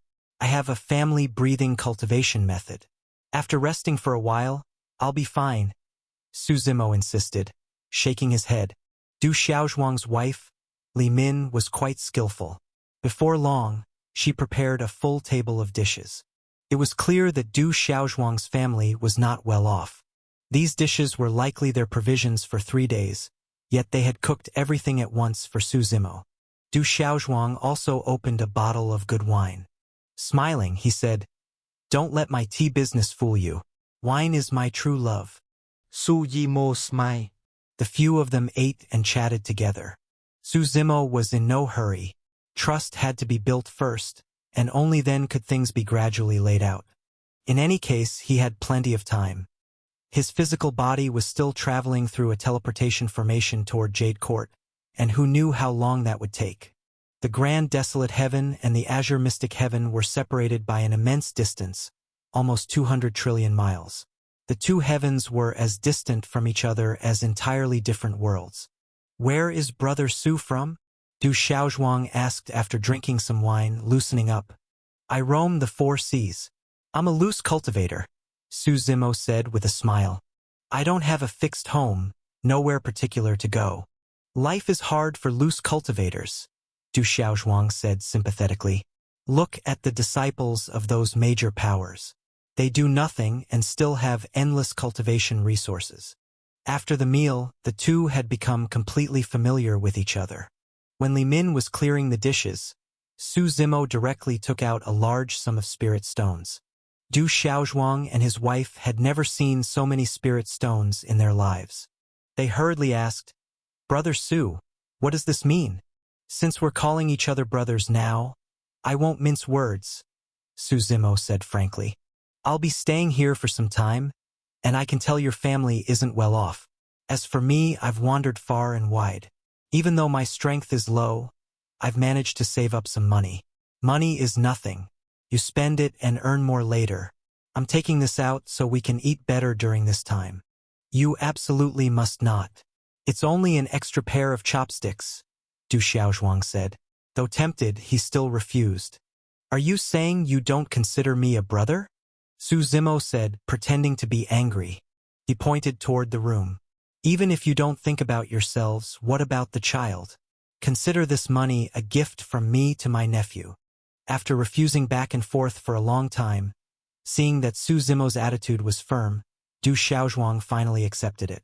Brother Su, I acknowledge you as my brother. By evening, Su Zimo was lying in his room resting. Paimon's figure quietly emerged from the void without a sound. How did the investigation go? Su Zimo asked. I've checked everything. On the surface, there are about 12,000 people in Ancient Town, of which 3,012 are members of the ancient relic folk, Paimon said. Of course, that's only on the surface. I didn't dare alert them, so I didn't probe too deeply. Only a bit over 3,000 people. Is the ancient relic folk really that small now? Su Yimo Muter. What about their strongest cultivator? Only at the God Meridian realm, Paimon replied. That makes things interesting. Either we've misunderstood the ancient relic folk, or they're hiding their true strength. Su Zimo said with a smile. I'm more inclined to believe the latter, Paimon replied. The ancient relic folk is plotting something big. This time we must uproot them completely. Su Yimo Nokdet. I'll start by asking Du Xiaozhuang here and see whether knowledge about the ancient relic folk is limited to a few people or whether the ordinary clansmen know something as well. The night passed without incident. Early the next morning, Du Xiaozhuang was already up and preparing to set up his tea stall. Selling tea lasted all day, and business was especially brisk in summer. These days marked the annual market festival of Ancient Town, and Du Xiaozhuang wanted to earn a bit more. Business was usually not this good. Before he left, Su Zimo walked over. Brother Su, you're injured. Why are you up so early? Du Xiaozhuang asked quickly. Seeing Du Xiaozhuang about to set up his stall, Su Zimo took out a large packet of tea leaves. These had all been nurtured with spirit energy. It was nothing remarkable. But to someone like Du Xiaozhuang, this tea was a priceless treasure. Su Zimo said, when you brew tea, just add this packet of leaves. You can sell each cup for 1 spirit stone. Du Xiaozhuang was startled. Will anyone actually buy it? They definitely will. This is a celestial tea I once obtained. It's useless to me, so I might as well give it to you. Su Zimo smiled. Du Xiaozhuang smiled somewhat awkwardly. He wasn't someone who spoke eloquently, but he would remember Su Zimo's kindness forever. Over the next few days, Su Zimo stayed there. From time to time, he took out small items and, coupled with his broad knowledge, life for Du Xiaozhuang and his wife steadily improved. Gradually, they began to treat Su Zimo as their pillar of support. One day, when the couple returned after closing their stall, they discovered Su Zimo inside their room. Their child was in that room, and they normally did not allow outsiders to enter. The couple's expressions changed drastically. The ancient relic folk secret could no longer be hidden. When they rushed inside, they saw Su Zimo holding the child, who was sleeping soundly on his shoulder. Seeing that Su Zimo had no ill intentions, the two finally let out a sigh of relief. Brother Su, shall we talk outside? Du Xiaozhuang asked. Su Yimo Nokdet. Li Min carefully took the child back. Su Zimo and Du Xiaozhuang went into the courtyard, where Du Xiaozhuang sighed. I didn't mean to deceive you. I believe Brother Du had his reasons. The ancient relic folk are indeed rare. Su Zimo nodded. You can understand my difficulties, Brother Su? Du Xiaozhuang said excitedly. Actually, I don't want to live under a false identity either. But the Patriarch says that our ancient relic folk aligns with the heavenly Tao and can sense the future. That's why the outside world is constantly hunting us. The future? Su Zimo let out a soft laugh. I only believe that humans can prevail over heaven.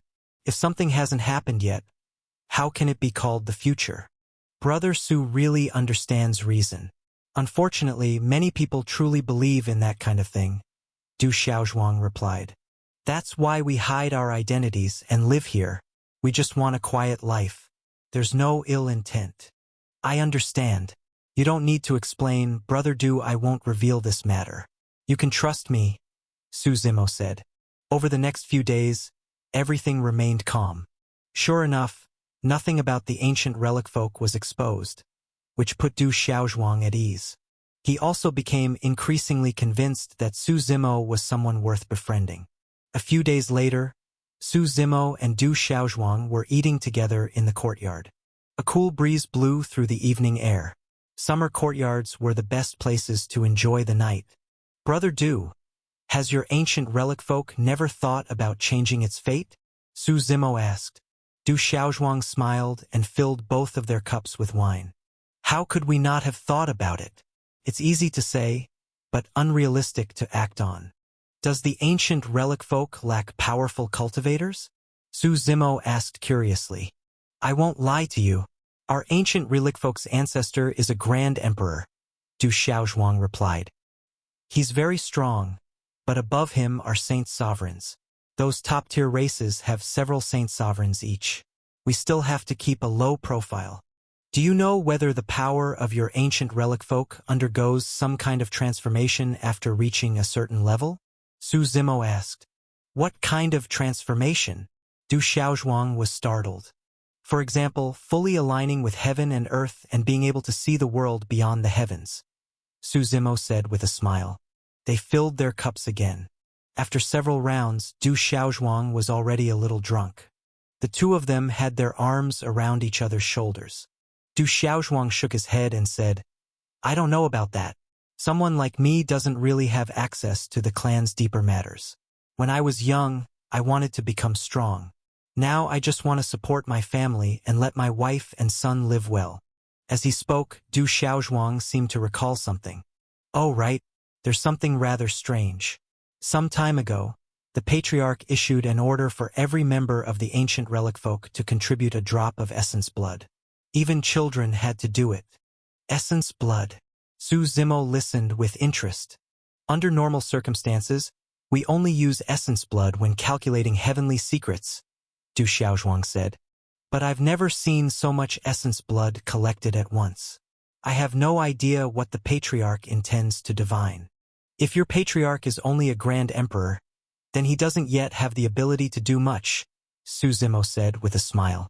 Unless someone among you breaks through to the Saint Sovereign realm and undergoes a talent evolution, attempting to steal the secrets of heaven and change fate. In that case, one person's essence blood wouldn't be enough. Brother Su, what are you talking about? That's too profound. I don't understand. Du Xiaozhuang laughed. Su Zimo also smiled. Then he suddenly asked, if you were made Patriarch, what do you think? Ha! Du Xiaozhuang froze, then laughed foolishly. Brother Su, you must be drunk. You can't say things like that casually. I'm not speaking casually. I'm asking you seriously, Su Zimo said with a smile. Du Xiaozhuang thought for a moment. Finally, he replied, honestly, I don't have much ability. I probably keep things as they are. Find a secluded paradise and let our ancient relic folk live on peacefully. But right now, your ancient relic folk has quite a bit of ambition, Su Zimo said with a faint smile. He knew Du Xiaozhuang did not understand the deeper meaning behind his words. Yet it was precisely Du Xiaozhuang who had inadvertently saved the ancient relic folk. Originally, Su Zimo had planned to wipe out the entire ancient relic folk. This race was not particularly safe. It was too easy for them to cause trouble behind the scenes. But after meeting Du Xiaozhuang, Su Zimo realized that there was no such thing as an inherently dangerous race. The key was how that race was used. If properly guided, the ancient relic folk could also serve him well. Moreover, when the time came, there would inevitably be a great battle between the God world and the nine heavens. Perhaps the ancient relic folk would play an even greater role then. Su Zimo changed his mind. He looked at Du Xiaozhuang and smiled. Do you want to become stronger? Who doesn't want to become stronger? Du Xiaozhuang looked loudly. I have a cultivation method here that might help you, Su Zimo said. Du Xiaozhuang was startled and shook his head. Brother Su, you must have drunk too much. So what if you give me a supreme scripture? Without the talent, I still wouldn't be able to cultivate it. I'm not asking you to cultivate combat power, Su Zimo said with a smile. I'm asking you to cultivate your ancient relic folk's innate talent, divining heavenly secrets. The ancient relic folk are born aligned with the heavenly Tao. If you were placed directly within the heavenly Tao, wouldn't your talent awaken faster? Du Xiaozhuang was left completely bewildered. He laughed and said, "Geez, Brother Su, you're really drunk." Su Zimo did not say anything more. This was a thought that had only just occurred to him. The ancient relic folk's abilities were clearly not fully awakened yet. If he helped them awaken, then with a race capable of divining heavenly secrets, the god world would never escape Su Zimo's control. Moreover, the ancient relic folk was a race born from the god world itself. As its creator, these people were like his own children. Unless absolutely necessary, he did not want to wipe out anyone. Unless someone sought to slay the heavens. Just like in the 9 heavens, the heavenly Tao did not interfere in the development of the world. It only killed those who sought to slay heaven or those who obstructed the world's development. Under normal circumstances, it did not concern itself with worldly affairs. The heavenly Tao was conscious. It was like a precise machine, operating according to its own rules. Early the next morning, the sky was bright. Because of Su Zimo's relationship with Du Xiaozhuang, the latter directly introduced him to the patriarch of the ancient relic folk. This patriarch was named Heaven Seer and was said to be able to sever all cause and effect in the world. However, Heaven Seer was extremely low-key. He was also the only Grand Emperor of the ancient relic folk known to the public. Du Xiaozhuang led Su Zimo to a thatched hut in ancient town. An old blind man lived there. The old man wore a coarse hemp robe. His eyes were clouded, and he sat at the doorway facing the setting sun. He looked like an elderly man waiting for death. "Brother Su, this is our ancient relic folk's patriarch," Du Xiaozhuang introduced. "Patriarch, I brought a friend to see you. Don't worry, he has no ill intent. He's a good person." The old man seemed not to hear him at all, sitting motionless at the door. Du Xiaozhuang was startled. He stepped forward to check and discovered that the old man was no longer breathing. "The patriarch is dead?" Du Xiaozhuang was shocked. "How is that possible? The patriarch is a grand emperor." He could not make sense of it. He prepared to go notify the other members of the ancient relic folk. Seeing Du Xiaozhuang completely at a loss, Su Zimo shook his head and chuckled. "Brother Du, it's nothing serious. There's no need to panic," he said. "How can I not panic? Du Xiaozhuang replied anxiously. The patriarch is dead. Our ancient relic folk doesn't even have a grand emperor anymore. We won't even be safe in this ancient town." Su Zimo continued shaking his head. "Don't rush. The sky isn't falling, and the ancient relic folk isn't as weak as you imagine." He patted Du Xiaozhuang on the shoulder. "Go back and get some sleep. When you wake up tomorrow, everything will be fine." "At a time like this, how could I possibly sleep?" Du Xiaozhuang said. "Brother Du, there are many things you can't see clearly," Su Zimo replied calmly. "If you trust me, come back tomorrow and take another look. If you notify the clansmen now, it will only cause unnecessary trouble." Although Du Xiaozhuang was anxious, he trusted Su Zimo deeply. He hesitated for a moment, then asked, "So I should go back now?" Seeing Su Zimo nod, he thought for a while before finally saying, "Brother Su, I trust you. I'll keep this matter secret until tomorrow. I'm just afraid someone else might discover the patriarch's death." "Your patriarch isn't dead." Su Zimo waved his hand. He did not want to say more. Watching Du Xiaozhuang's retreating figure, Su Zimo raised his hand and struck the old man's corpse with a single palm. With a loud boom, the body instantly shattered and dispersed. There was no blood or flesh. Instead, it dissolved like dust and vanished into the air. A false death body. Clever, but it still accelerates exposure, Su Zimo said, shaking his head. This kind of fake corpse might deceive ordinary people, but once one reached the level of a saint sovereign, it was easy to discern truth from falsehood. After all, it was not real life and could not perfectly imitate it. Su Zimo stepped into the thatched hut. The interior was extremely simple. There was only a stone slab bed, without even a table or chair. Su Zimo knocked on the bed lightly. Then he smiled and said, "Is this how the ancient relic folk treats its guests?" The surroundings were silent. No one responded. If you're unwilling to come out, then you're forcing me to break in, Suzimo said calmly. He clenched his right hand into a fist. Terrifying power gathered around it, twisting the surrounding space. With a single punch, Suzimo smashed down onto the stone slab bed. A thunderous roar echoed. The bed shattered completely, revealing a deep, bottomless hole beneath it. From the hole surged a dense stench of blood. A hidden world within, Suzimo said with interest. It seems your ancient relic folk is plotting something big. Black light surged from within the hole. Amid powerful fluctuations, a figure slowly rose, wrapped in darkness.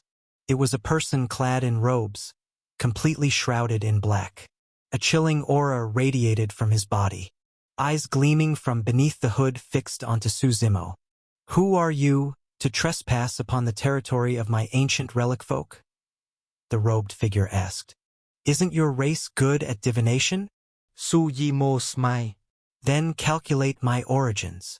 The robed figure looked at him for a moment. Leave immediately. We will not pursue today's incident, he said. So you already calculated my arrival, Suzimo said with a smile. Perfect. I also wanted to take a look inside the ancient relic folk. Suzimo reached out with one hand. A terrifying force erupted, and he grabbed the other man by the collar in a single motion. Then he dragged him straight down into the depths of the hole. Are you insane? The robed man shouted in both anger and shock. The outer layers of our ancient relic folk are protected by thunderfire seals and cursed beasts. Any outsider who breaks in will die for certain. Don't drag me down with you. Relax. You won't die, Suzimo said with a faint smile. And you still need to guide me. I don't plan on letting you sleep just yet. As his words fell, Suzimo's figure plunged rapidly downward. Before long, he encountered the first layer of obstruction. Thunder and crimson flames fused together, forming a devastating seal that locked down everything, capable of annihilating all living beings. Suzimo passed straight through amid deafening explosions. The first thunderfire seal shattered instantly. He then descended into the second layer. Embedded in the earthen walls of the tunnel were countless eggs. Each egg contained a creature. They all resembled lizards, covered in red skin, their bodies riddled with festering pustules. They looked utterly repulsive. These were self-detonating lizards. They possessed no combat strength, but the moment a living being passed through, they would explode instantly, leaving no chance to evade. Seeing this, the robed man shouted urgently, "You can't go down there. Even a grand emperor wouldn't survive such explosions." "It's fine," Suzimo replied calmly, raising his right hand. The thunderfire energy from the shattered first layer gathered once more, as if it had become part of his own power. A torrent of thunder and flame surged toward the eggs of the self-detonating lizards. Boom, boom, boom. The entire tunnel shook violently, explosions echoing without end. It seemed on the verge of collapsing. Suzimo was enveloped by a layer of protective force as several branching paths appeared ahead. "Which way?" Suzimo asked. The robed man fell silent for a moment. "Do you want me to throw you down there?" Suzimo asked calmly. "Left," the robed man said hoarsely. Light appeared ahead. Within that light was a mysterious power enveloping everything. Suzimo felt his feet touch the ground. Looking around, he found himself in a space surrounded by walls forged of steel and iron. Countless densely packed eyes were embedded across the walls. "Patriarch of the ancient relic folk, won't you come out and meet me?" Suzimo said. "This place does not welcome anyone, especially those who force their way in," an aged voice replied. "What the ancient relic folk has done, you know best." "My arrival was inevitable," Suzimo said. He closed his eyes and sensed his surroundings. Everything here fell within his perception.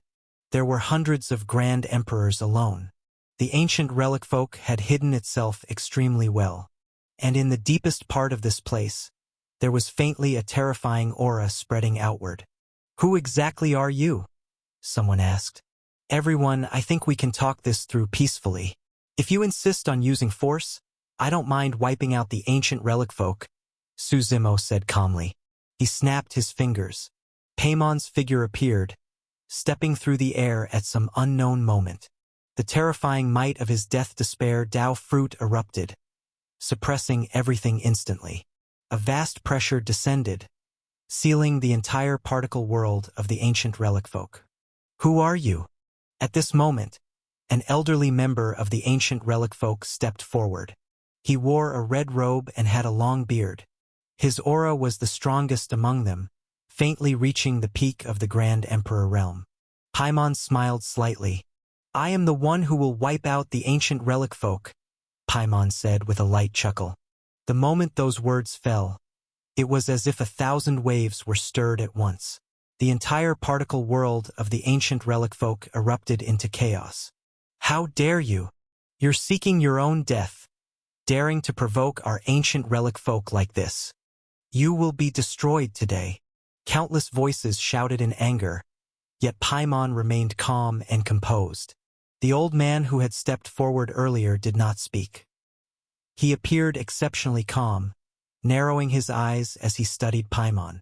Anyone who dared say such words was either a madman or truly possessed terrifying strength. At a moment like this, he did not believe Paimon was insane. So where did his confidence come from? He carefully sensed Paimon's aura. To his shock, he could not see through him at all.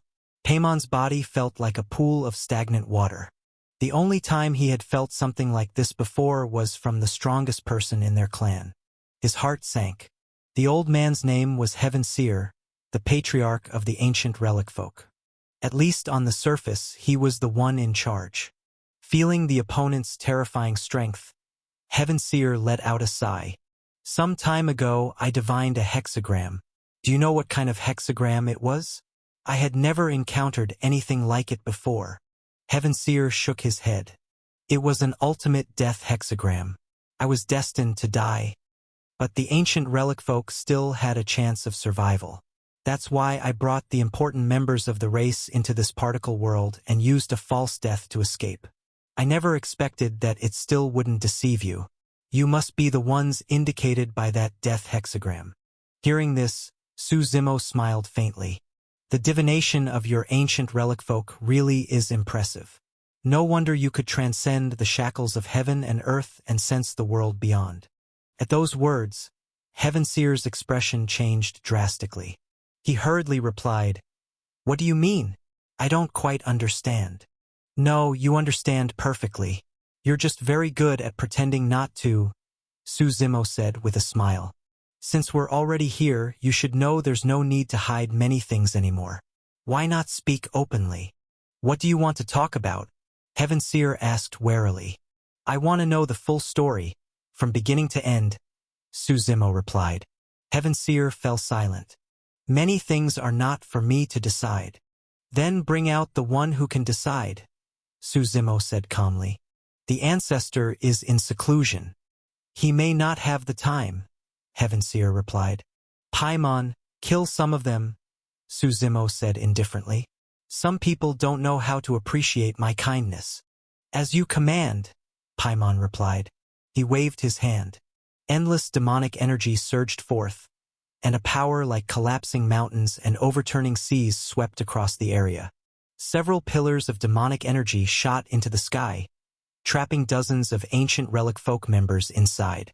As the demonic energy shredded them, blood instantly filled the air. Stop! Heaven Seer shouted, but it was already too late. I originally wanted to give your ancient relic folk a chance, Suzimo said calmly. But if you don't want to cherish it, then we might as well wipe out the race. Do you think I came here to negotiate with you? This is fate. You don't have the right to refuse.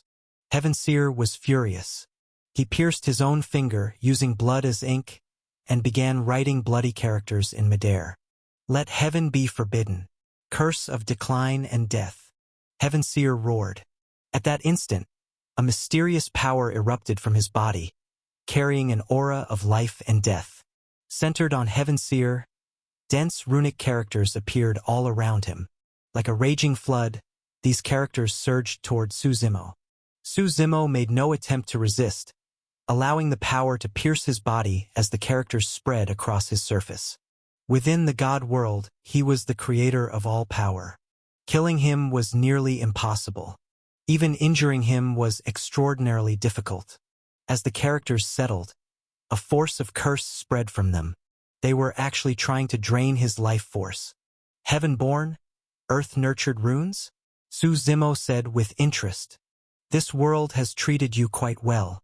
It's a pity your ancient relic folk has forgotten gratitude. With that, Su Zimo waved his hand. One by one, the runic characters began to fall away. Heavenseer's expression changed as he realized his curse runes were no longer under his control. Let you taste this feeling as well? Su Zimo said, waving his hand again. All the characters surged toward Heavenseer. How is this possible? Heavenseer cried out in shock, retreating rapidly. But how could his speed compare to the runes? In an instant, the characters wrapped around him, frantically draining his life force. Patriarch! The surrounding ancient relic folk members shouted. Yet faced with Su Zimo's overwhelming power, none dared step forward. Heavenseer collapsed to the ground, rolling and screaming. His cries made everyone shudder in fear. After an unknown amount of time, Heavenseer finally struggled to say, "Stop, I'll tell you." Su Zimo waved his hand, retrieving all the runes. Heavenseer lay on the ground, his hair completely white, as if he had aged decades in an instant. If you were going to talk anyway, why go through all this? Su Zimo said with a faint smile. Go on. Our ancient relic folk serves as messengers between the divine, beasts, and immortals, Heavenseer said weakly. The conflicts among the myriad races have lasted too long. They wanted a ceasefire. We were just passing messages. At a time like this, you're still not being honest, Su Zimo snorted. With a single slash, he severed both of Heavenseer's arms. Don't. I'm not finished yet. Heavenseer howled, enduring the pain. That's all I know. Go find our ancestor. We all act according to the ancestor's orders. Su Zimo narrowed his eyes and instructed, Take him with us. Paimon grabbed Heavenseer by the collar and dragged him deeper into the particle world. The other members of the ancient relic folk watched silently, not daring to utter a word.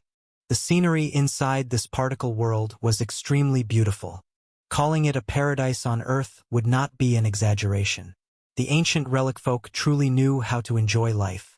Members like Du Xiaozhuang, whose talent was mediocre, were sent to live in ancient town to draw attention. Those with good talent lived here, cultivating in peace. Passing through green mountains and flowing waters, a vast peach forest appeared ahead. It was spring all year round here, the peach blossoms forever in full bloom. Stepping on fallen petals, they walked straight ahead. Soon, a dew-filled canyon appeared, with a roaring waterfall at its end. The waterfall looked as if it descended straight from the heavens. And within the waterfall sat a child. The child was dressed very maturely, with long, thick hair and even a beard, wearing a loose black robe. The contrast between maturity and childishness was striking, even absurd. The moment he saw Su Zimo, the child did not hesitate at all and attempted to tear open space to escape. Don't waste your effort. This particle world has already been sealed by me, Su Zimo said with a smile.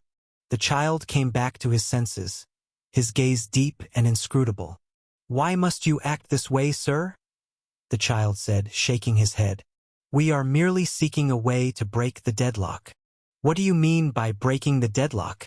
Su Zimo asked in return. A path that allows my people to be like the vast, boundless ocean, endless and enduring, forever flourishing, the child replied. What did those races promise you?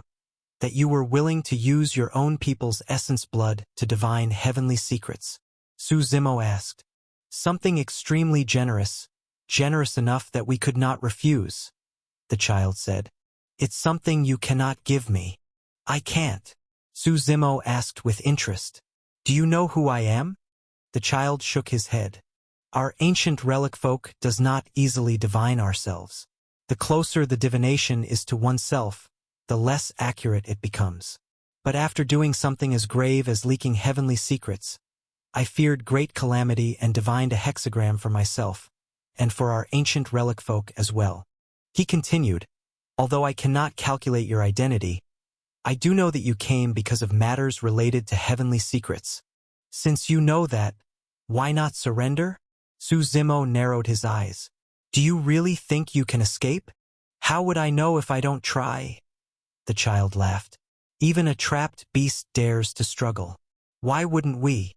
Su Zimo raised his right hand. Terrifying power erupted within his palm. He beckoned lightly and said calmly, I'll give you a chance to resist. Let me see how capable you really are. Then watch closely, the child said.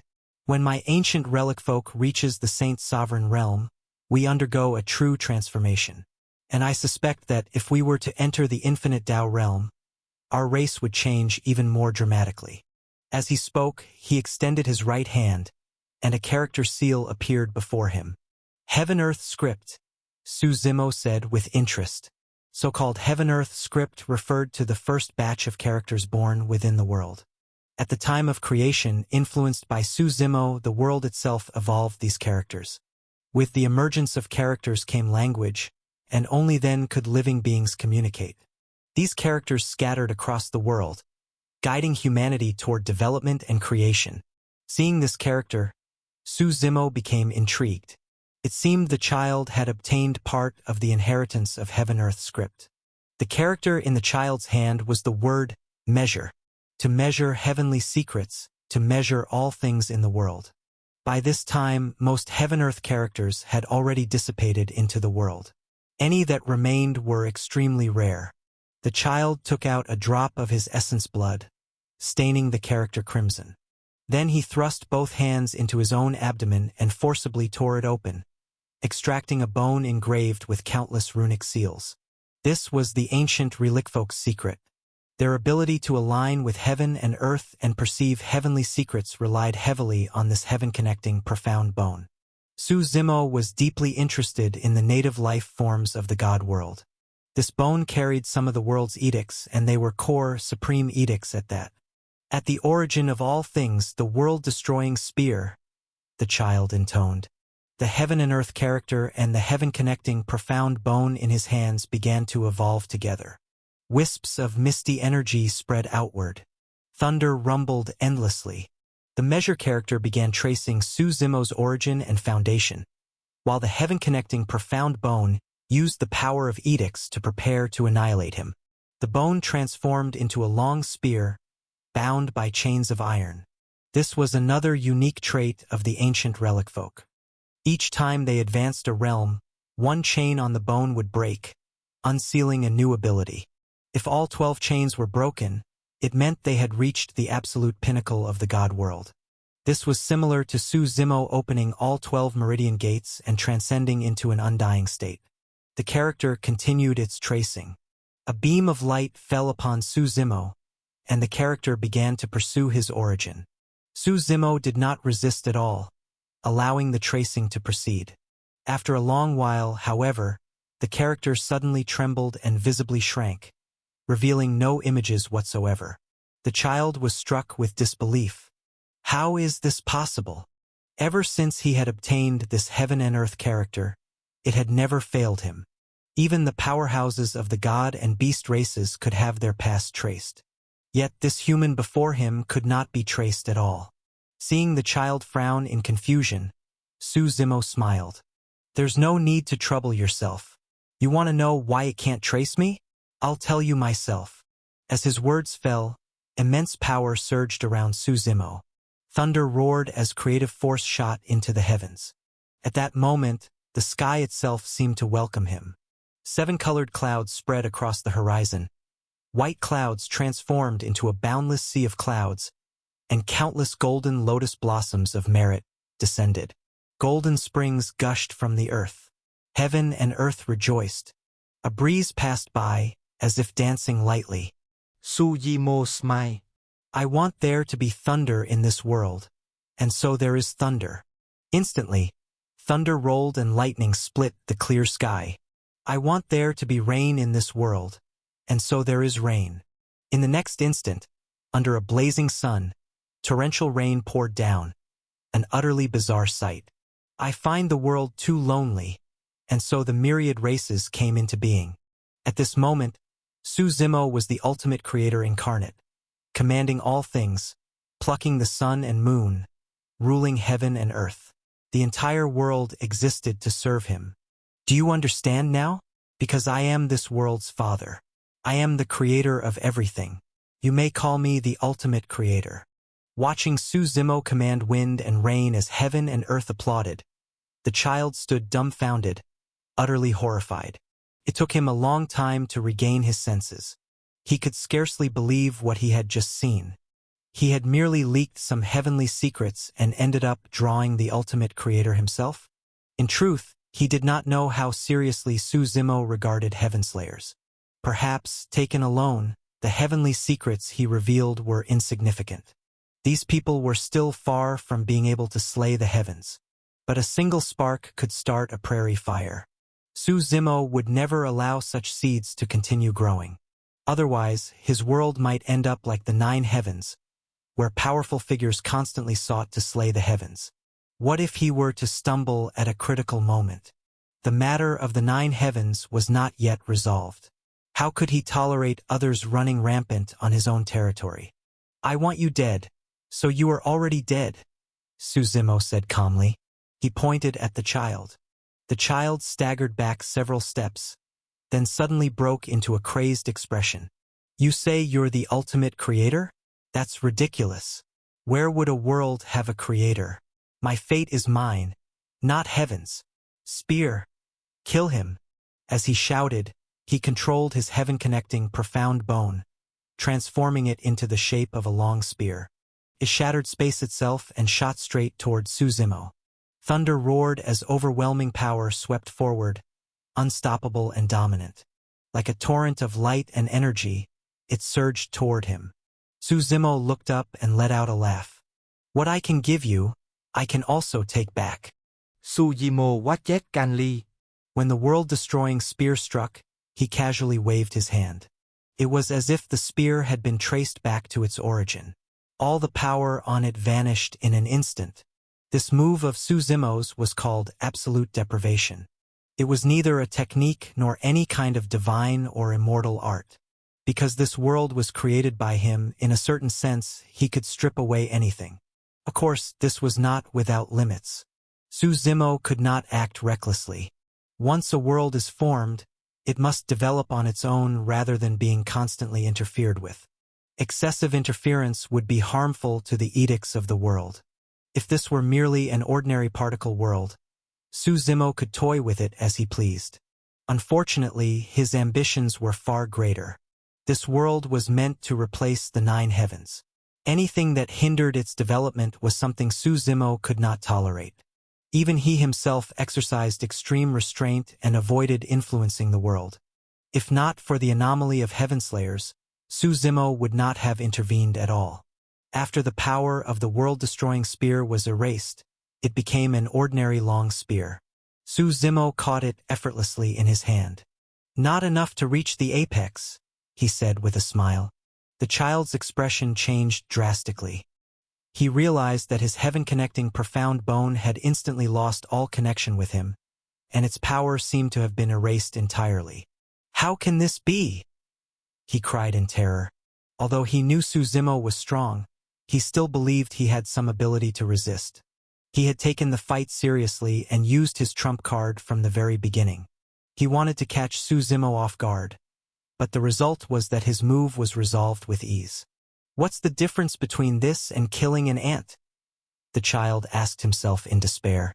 I told you not to resist, but you wouldn't listen, Su Zimo said with a faint smile. See? Just an ant. I can crush you at will. Don't you understand what secrets of heaven should and should not be known? Heaven gave your ancient relic folk such talent, yet instead of repaying heaven, you create Heavenslayers for me. Tell me, how should I kill you? Hearing this, the child's expression flickered uncertainly. He asked softly, Are you really the ultimate creator? What do you think? Su Zimo asked in return. The child nodded, then shook his head. Perhaps even he did not know what to believe anymore. If you want to kill me, I accept it, the child continued. But could you spare the ancient relic folk? This matter was my fault alone. It has nothing to do with the others. No. Suzimo shook his head. The very existence of the ancient relic folk is an anomaly. If I don't restrain you, more and more saints will peer into heavenly secrets in the future. That is something I cannot allow, at least not now. Of course, I originally planned to wipe out your ancient relic folk entirely. Suzimo continued calmly. But later I reconsidered. After all, you are like my children. If guided back onto the right path, you can still become a force that cannot be ignored. I understand, the child said slowly as he sat upright. I can persuade the clansmen first, then come back and accept death. How about that? A confession before death? Suzimo asked with a smile. No, the child shook his head. I'm afraid my death will provoke resentment among the clansmen. At that point, you would kill them all. It's better that I bear everything alone. They don't deserve to die. Go. Suzimo waved his hand. When this is settled, end your own life. I'll grant you that much. The child nodded and let out a long sigh. He turned and walked away. At that moment, his figure seemed to age decades. Though he still looked like a child, his hair had turned white, and his face became old and withered. Watching the child's departing back, Paimon asked from the side, You really plan to spare the ancient relic folk? What else? Suzimo riplit. Killing them wouldn't solve anything. Ordinary people are ignorant. They need a leader.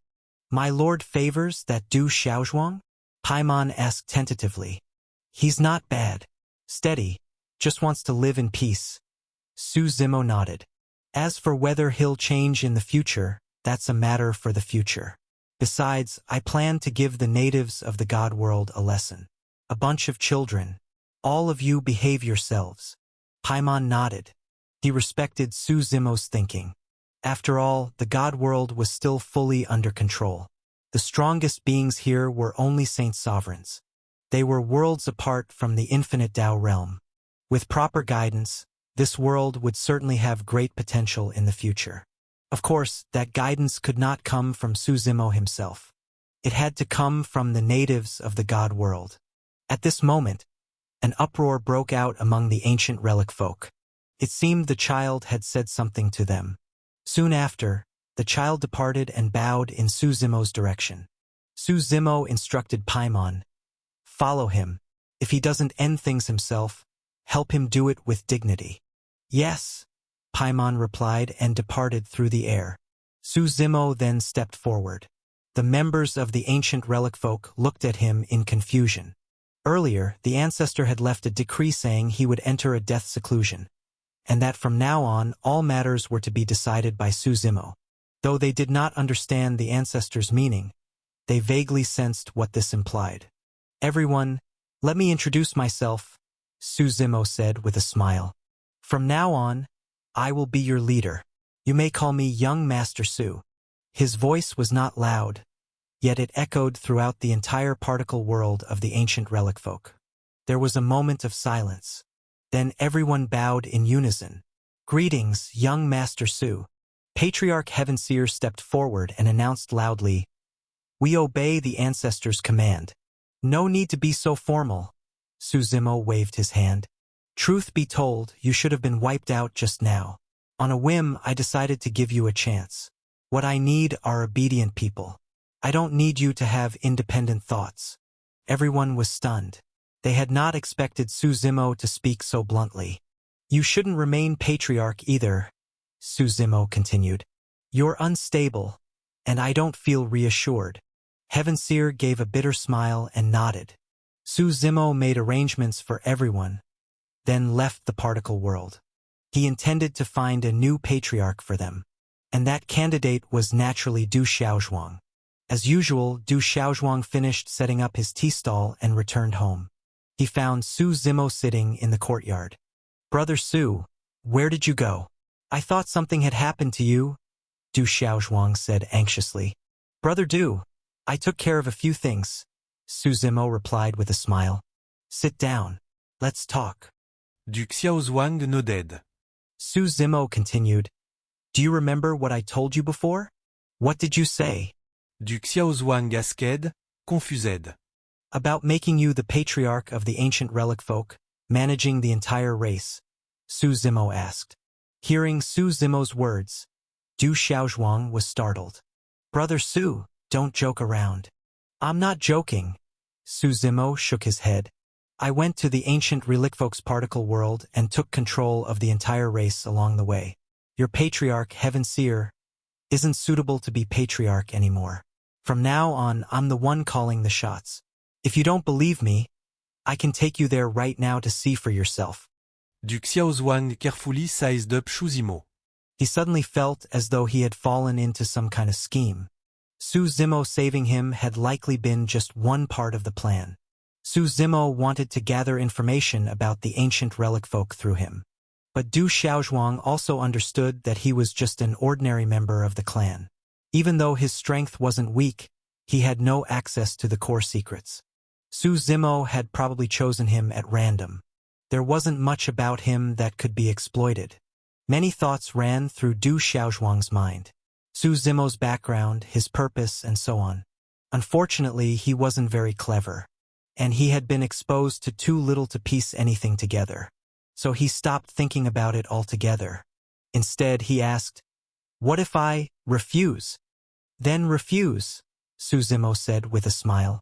He casually poured himself a cup of tea. Just as he was about to drink, his hand loosened slightly. The teacup slipped from his fingers and shattered on the ground. "Sorry, I didn't hold it steady," Su Zimo said with a smile. Du Xiaozhuang froze. He felt that Su Zimo was hinting at something. If he refused, would he die? Would the ancient relic folk be wiped out? "Well, I won't ask about anything else," Du Xiaozhuang said hurriedly. "Just tell me, why did you choose me?" "Because you're steady," Su Zimo replied with a smile. "I need a steady, obedient ancient relic folk. That Heaven Seer just won't do." Du Xiaozhuang gave a bitter smile. Since when had being steady become an outstanding quality? Was the threshold for being a patriarch really that low? No need for talent or leadership, just obedience and stability? If Brother Su thinks so highly of me, then I, Du Xiaozhuang, a mere tea seller, will naturally agree, Du Xiaozhuang said with a laugh. "I can't be shameless after being shown respect. I don't have much ability, and I can tell you're no ordinary person. I'll follow you from now on." "Good," Su Zimo nodded. "Tomorrow you'll go to the ancient relic folks particle world. From now on, you'll be in charge there." Du Xiaozhuang nodded. The reorganization of the ancient relic folk was completed. 3 days later, the ancient relic folk sent a statement to all races.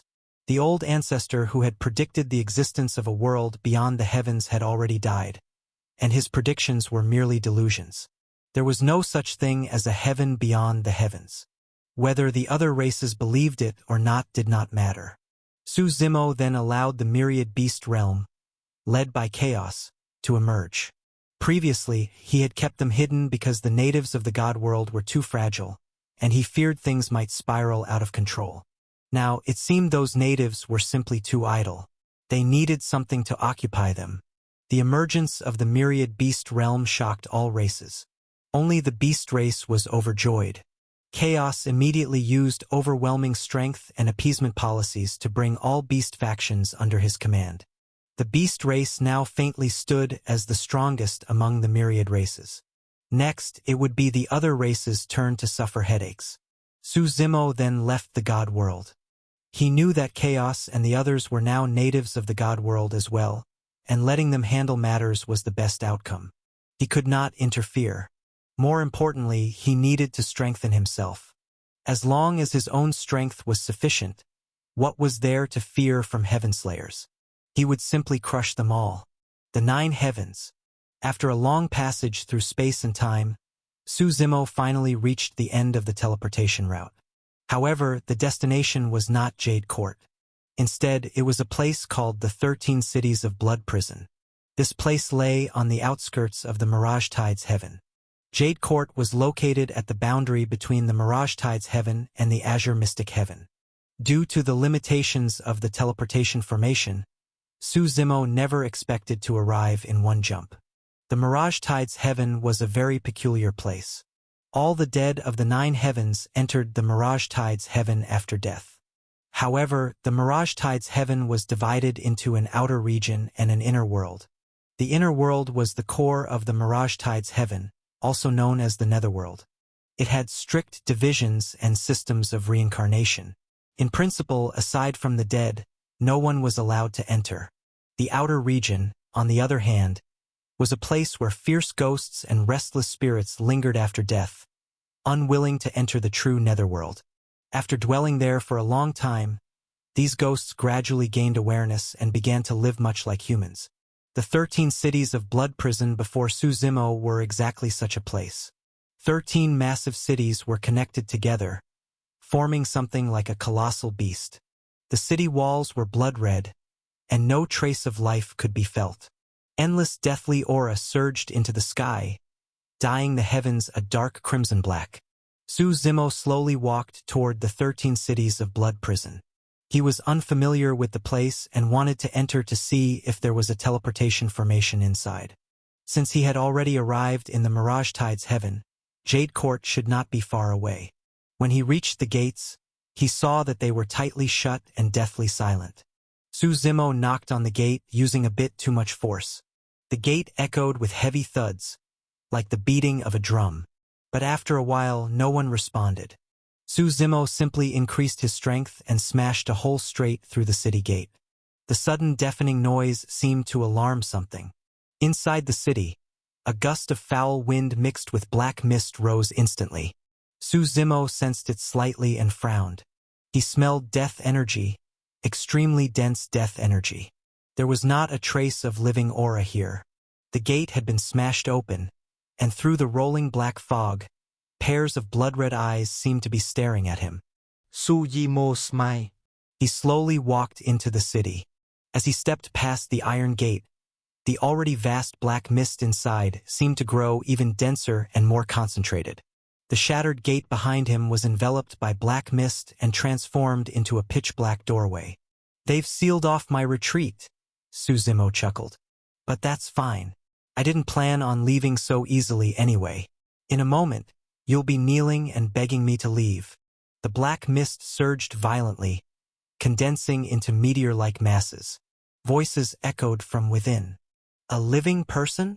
This really is an unprecedented sight. A living human dares to step into our Mirage Tides Heaven. How long has it been since the 13 cities of Blood Prison tasted fresh blood?" These voices made no effort to hide themselves.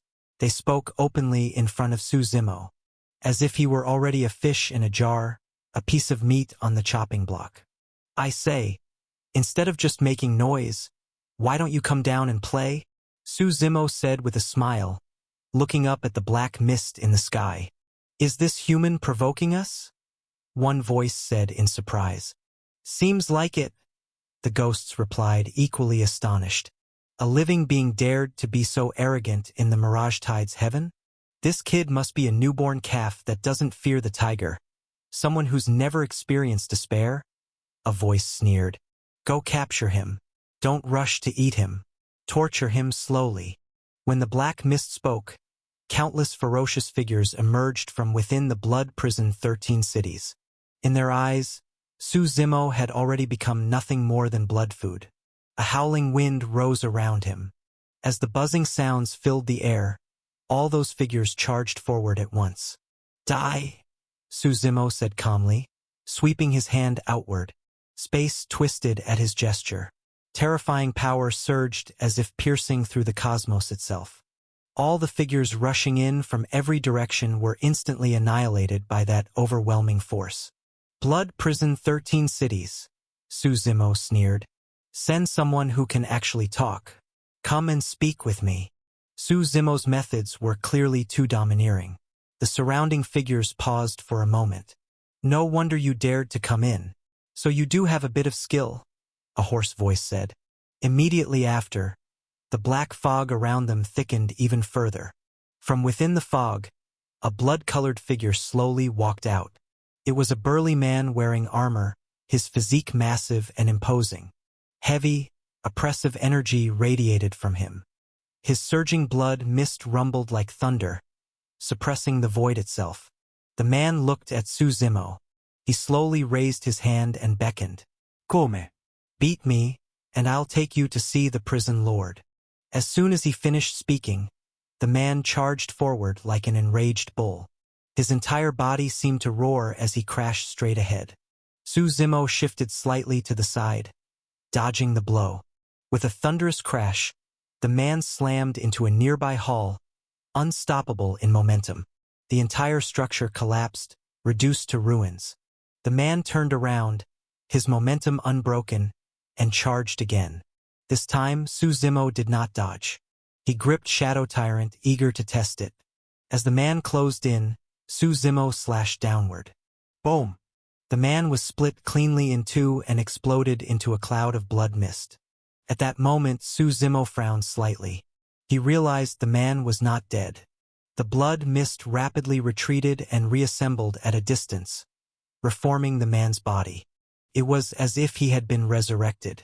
Su Zimo sensed a strange power at work. The resurrected man looked pale, and fear flickered in his eyes as he looked at Su Zimo. He had just died once. If not for the peculiar nature of the blood prison 13 cities, he would have truly perished. Come here and let me cut you a few more times, Su Zimo said with interest. This resurrection trick is somewhat interesting. Madman! The man cursed shakily, still shaken. Su Zimo could tell what was happening. The man's resurrection was not some miraculous ability. Strictly speaking, the man was already dead. What existed now was merely a spirit body formed by a special power. Su Zimo carefully sensed the surroundings. This was the peculiarity of the Mirage Tide's heaven. There were no living people here. Only the dead could enter. All the beings within the Blood Prison 13 cities were essentially spirit entities. As for the nature of this special power, Su Zimo had not yet fully grasped it. But one thing was certain. This power only worked within the Mirage Tide's heaven and was useless elsewhere. Who exactly are you? The man stared at Su Zimo, extremely wary. What, are you the boss here? Su Zimo asked. Of course not. The prison lord is the true ruler. The man shook his head hurriedly. You want to see the prison lord? I'm going to Jade Court. I came here to ask for directions, Su Zimo replied. If you know the way, I don't even need to see him. Jade Court. The man burst into laughter. Once you enter the Blood Prison 13 cities, you think you can still leave? You're dreaming. Looks like I didn't kill you enough just now. Su Zimo narrowed his eyes. The man's laughter abruptly stopped. The prison lord isn't someone anyone can meet. If I destroy the Blood Prison 13 cities, will I get to meet him then? Su Zimo asked calmly. He did not know the rules of the Blood Prison 13 cities, nor did he care to know them. He had no interest in wasting time here. What are rules? They exist to be broken. Do the strong need to follow rules? Rules are made for the weak. You do have some skill, but you're ignorant of the immensity of heaven and earth. Destroy our Blood Prison 13 cities? The man scoffed. Unless hell itself descends, that proves impossible. Hell? You call the depths of the Mirage Tides heaven hell? Su Zimo smiled. Even hell wouldn't necessarily be more terrifying than me. As his words fell, a loud boom echoed. Su Zimo vanished from where he stood. In the next instant, he appeared before the man, grabbing him by the throat and lifting him into the air. I know you can resurrect. Want to gamble on this? I'll make it so you can't even be a ghost. At this moment, Su Zimo's aura was vicious and overwhelming. His terrifying presence crushed down like collapsing mountains, suppressing the man so completely he could barely speak. The man stared at Su Zimo. After a long silence, he finally said, What do you want? Take me to see this so-called prison lord, Su Zimo replied.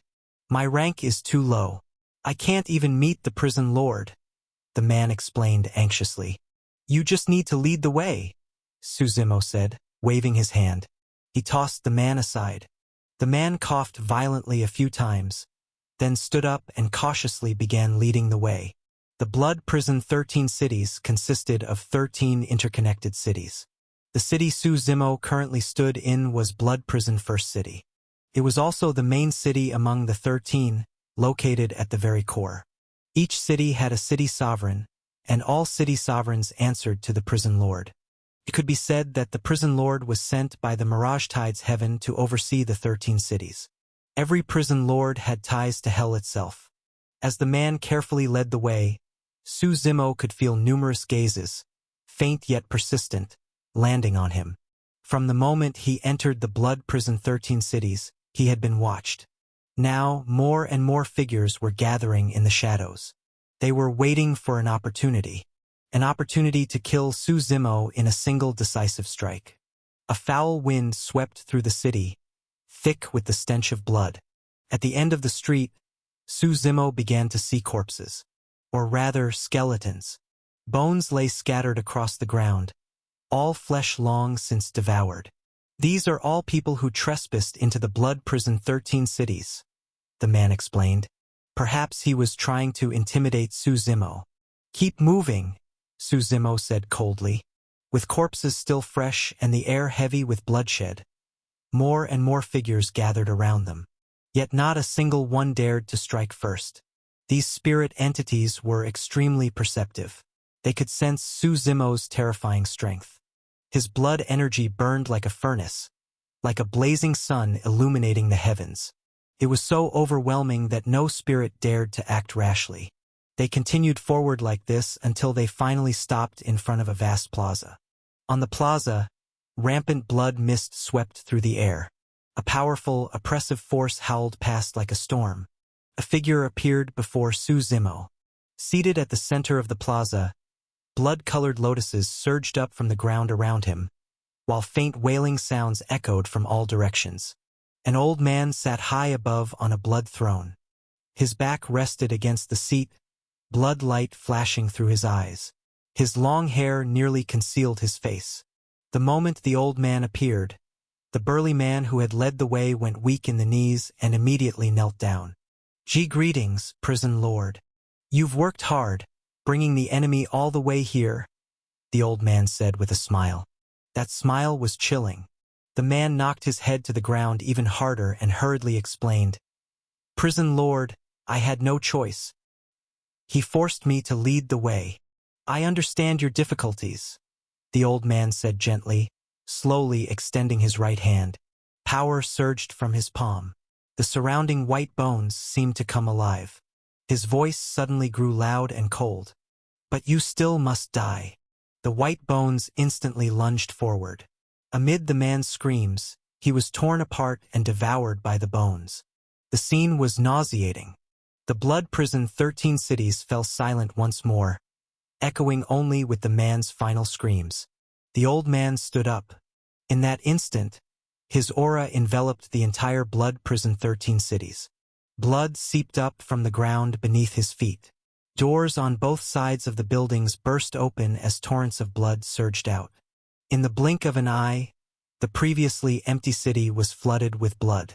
The old man spread his arms and laughed loudly. Welcome to the Blood Prison 13 Cities. An ordinary person would have been terrified out of their wits by such a sight.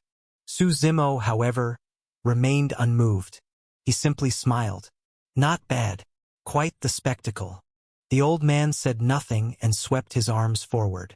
Endless blood surged in like a tidal wave, blotting out the sky, as if to bury Su Zimo completely. Su Zimo narrowed his eyes. The edict of fire wrapped around his hand. Flames so intense they could evaporate even an ocean erupted outward. Boom! From behind him, a fire dragon burst forth. Its roar echoed as it carried a sea of flames. Wherever blood surged, the fire instantly evaporated it. Kill, Su Zimo said, waving his hand.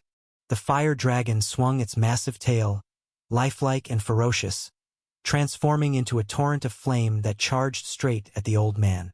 Interesting, the old man said calmly, lifting his hand. Within the city, countless white bones instantly disassembled. The extracted bones gathered together, piece by piece, forming a massive shield. The shield blocked the torrent of fire. The old man's aura surged even higher, shooting skyward like a rainbow. With another wave of his hand, the bone shield transformed into a bone sword. Before it even swung, its sharp sword light destroyed everything in its path. "Annihilate," the old man muttered. The bone sword slashed downward. At that moment, it seemed as if the entire Blood Prison 13 cities were split in two. Terrifying power roared through the air. Su Zimo took the brunt of it and frowned slightly. This old man was also an infinite Tao realm cultivator. That surprised him. Were infinite Tao cultivators so common in the upper heavens? Even on the outskirts of the Mirage Tides heaven, one could encounter such a being? It was hard to believe. The bone sword was entwined with the edicts of death and speed. Su Yimo's not only. The creation-devouring Godfinger met the bone sword head-on. His finger was like a blade, creation power endlessly flowing, inexhaustible. Devouring power swallowed mountains and rivers, vast and overwhelming. Boom! The bone sword shattered on impact, completely annihilated by the devouring power. The old man's expression changed. His seemingly flawless strike had been blocked. He stared at Su Zimo. After destroying the bone sword, the creation-devouring Godfinger did not lose momentum and continued toward the old man. The old man retreated rapidly, his figure splitting into countless afterimages before vanishing entirely. Boom, boom. The explosion's shockwaves obliterated the entire plaza. The throne the old man had sat upon and the blood lotuses covering the ground were all wiped out. "How dare you?" the old man shouted coldly. His figure reappeared in another part of the void. Only now did he truly regard Su Zimo seriously, asking in a deep voice, "Who are you?" At the same time, the other city sovereigns of the Blood Prison 13 cities rushed over. Such a massive disturbance could no longer be ignored.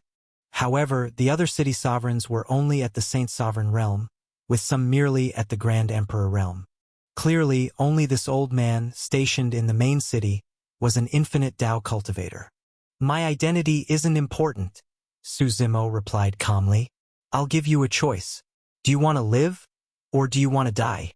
Hearing this, the old man's gaze darkened. "In the Mirage Tides heaven, do you really think you can overturn the heavens?" he retorted. "Overturning the skies of the 9 heavens might be difficult," Su Zimo laughed.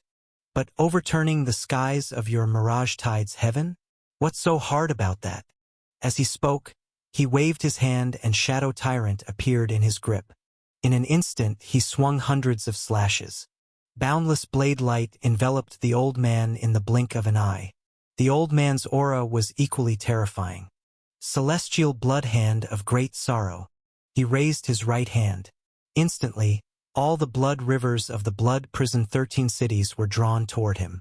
Immense power surged like an ocean. Boom, boom. The Blood Prison 13 cities were vast, composed of 13 enormous cities. The amount of blood sea contained within was unimaginable. Yet now it was all compressed into a single palm. The sheer power within defied comprehension. The celestial blood hand of great sorrow clenched forward, drowning all of Su Zimo's blade light in the blood sea. However, the blade light had only been a feint. 9 Hell's desolation. Su Zimo's figure appeared before the old man without warning. 9 Hells descended. The blood sea collapsed. This was the trigger of destruction. Su Zimo's blade tore through the blood mist. With a loud crack, the blade light swept forward, unstoppable. The old man was split cleanly in two. At the infinite Tao realm, killing someone was no longer so simple. Even cut in half, the old man's vitality remained strong. The 2 halves of his body retreated backward. "Prison Lord Ming will help you," the other prison lords shouted as they rushed forward. "Stand back," the old man roared. "This is not a battle you can take part in." Su Zimo's strength exceeded all expectations. It made even him tremble. If even an infinite Tao cultivator like himself could be nearly slain, what chance did these Saint Sovereigns have? Infinite Tao cultivators truly possessed formidable vitality. Before long, the old man recovered. "Want to try again?" Su Zimo asked with a smile. What do you want? Prison Lord Ming demanded. I want to go to Jade Court. I came here to borrow a path. Su Zimo replied casually. Jade Court lies on the border of the Mirage Tide's heaven, tens of billions of miles away from here, Prison Lord Ming said. And there are no teleportation formations here. Even if you can tear through the heavens and walk through the void, a few years might not be enough. You must have a way, Su Zimo said with a smile. Otherwise, the Blood Prison 13 cities will disappear today. Hearing Su Zimo threaten him so bluntly, Prison Lord Ming's face turned iron blue with rage. He had been stationed in the Blood Prison 13 cities for years and could be considered a dominant figure in his own right. Yet now he was being threatened by a mere human. One had to remember this was the Mirage Tide's heaven. Other than the Nine-Sword Dao Lord of old, you're the most arrogant person I've ever met, Prison Lord Ming said coldly. Nine-Sword Dao Lord? Su Zimo lau ghét. Never heard of him. Just another nobody. You'll know that name someday? Prison Lord Ming said, giving Su Zimo a deep look. Then he continued, if you want to go to Jade Court, it's not entirely impossible. But the difficulty of the method is such that even if I told you, what could you really do? If you don't tell me, how would I know whether I should retreat in the face of difficulty? Su Zimo riplit ca xua. The Mirage Tide's heaven is vast and divided into an outer domain and an inner domain, Prison Lord Ming said. Our outer domain has no teleportation formations, but the inner domain has paths that lead to other heavens. But you must understand that the inner domain is a place meant only for the dead. The Blood Prison 13 cities are merely the outskirts. If you want to enter the inner domain, you'll have to cross mountains of blades and seas of fire. You'll have to walk the path of myriad ghosts. And in the end, the entrance is guarded by the 4 ultimate death gods. Do you really think you can make it? Even if you do get in, the death energy inside will invade your body. Even an infinite Dao cultivator couldn't stay there for long. And do you really think you're a match for the Lord of Death? A living person entering the inner domain is guaranteed death. The Lord of Death was the ruler of the Mirage Tide's heaven. Much like primordial flame of the Inferno Crucible heaven or the end of calamities of Ghost God heaven. Here, the Lord of Death reigned supreme. His words became law. A single sentence could determine life or death. It was said that even Dao lords were unwilling to set foot on this land. When the heavenly court sent envoys here to deliver decrees, they were always plagued by death energy afterward. You'll take me there. You'll lead me to the inner domain, Su Zimo said, pointing at Prison Lord Ming. I cannot leave the Blood Prison 13 cities without authorization, Prison Lord Ming replied. If the inner domain holds me accountable, no one could bear the consequences. Spare me such clumsy excuses. Su Zimo waved his hand dismissively. There's something else as well. This Blood Prison 13 cities isn't simple, is it? The secret behind resurrection here interests me quite a bit. At those words, Prison Lord Ming's expression changed drastically. He hadn't expected Su Zimo to observe things so carefully. That earlier brute had been a fool. After being killed by Su Zimo, he had actually triggered the resurrection power. You don't need to hide it, Su Zimo continued. With your infinite Dao cultivation, your status in the inner domain probably isn't low either. And yet you're here managing a border city. If there's nothing shady about that, I'd be shocked. This place has nothing to do with you? Prison Lord Ming said after a moment of silence. Don't go looking for death. If you touch anything here, you'll be hunted down by the entire Mirage Tide's heaven. The more you say that, the more interested I become, Su Zimo laughed. His gaze swept across the entire Blood Prison 13 cities. In those deep eyes, it was as if space itself was pierced, everything laid bare. Blood Prison 13 cities. What a clever arrangement, he said in mild surprise. Using the 8 trigrams and the 5 elements as a foundation, 13 positions each suppressed a city, all interconnected. This was a ceiling formation. Beneath the Blood Prison 13 cities, there had to be something hidden. Su Zimo's eyes looked downward. He saw a viscous river of darkness flowing beneath, with no visible end. Above the river, chunks of black, diamond-shaped crystals were piled together. It was a crystal mine. Su Zimo had never seen these crystals before. Only a thick aura of death enveloped them. An extremely ominous land, Su Zimo murmured, seeking life through death. The end of life is death, and the end of death is life. This layout is quite ingenious. After observing for a while, Su Zimo gained a rough understanding. Prison Lord Ming was most likely stationed here to oversee the mining of these crystals. And these crystals were the key to the resurrection of the spirit entities of the Mirage Tides heaven. Though these crystals seized the fortune of heaven and earth and contained wondrous power, to Su Zimo, they were just so. Seeing Prison Lord Ming's tense expression, Su Zimo shook his head and laughed. Lead the way. Take me to the Blade Mountain Flame Sea. Otherwise, I will destroy this place. Why insist on throwing your life away like this? Prison Lord Ming shook his head. In the end, he compromised. I can lead you, but I'll only lead you. Anything else is none of my business. Don't worry. If anyone blocks the way, I'll just slaughter my way into the inner domain, Su Zimo replied. Prison Lord Ming stared at him for a moment, then waved his hand.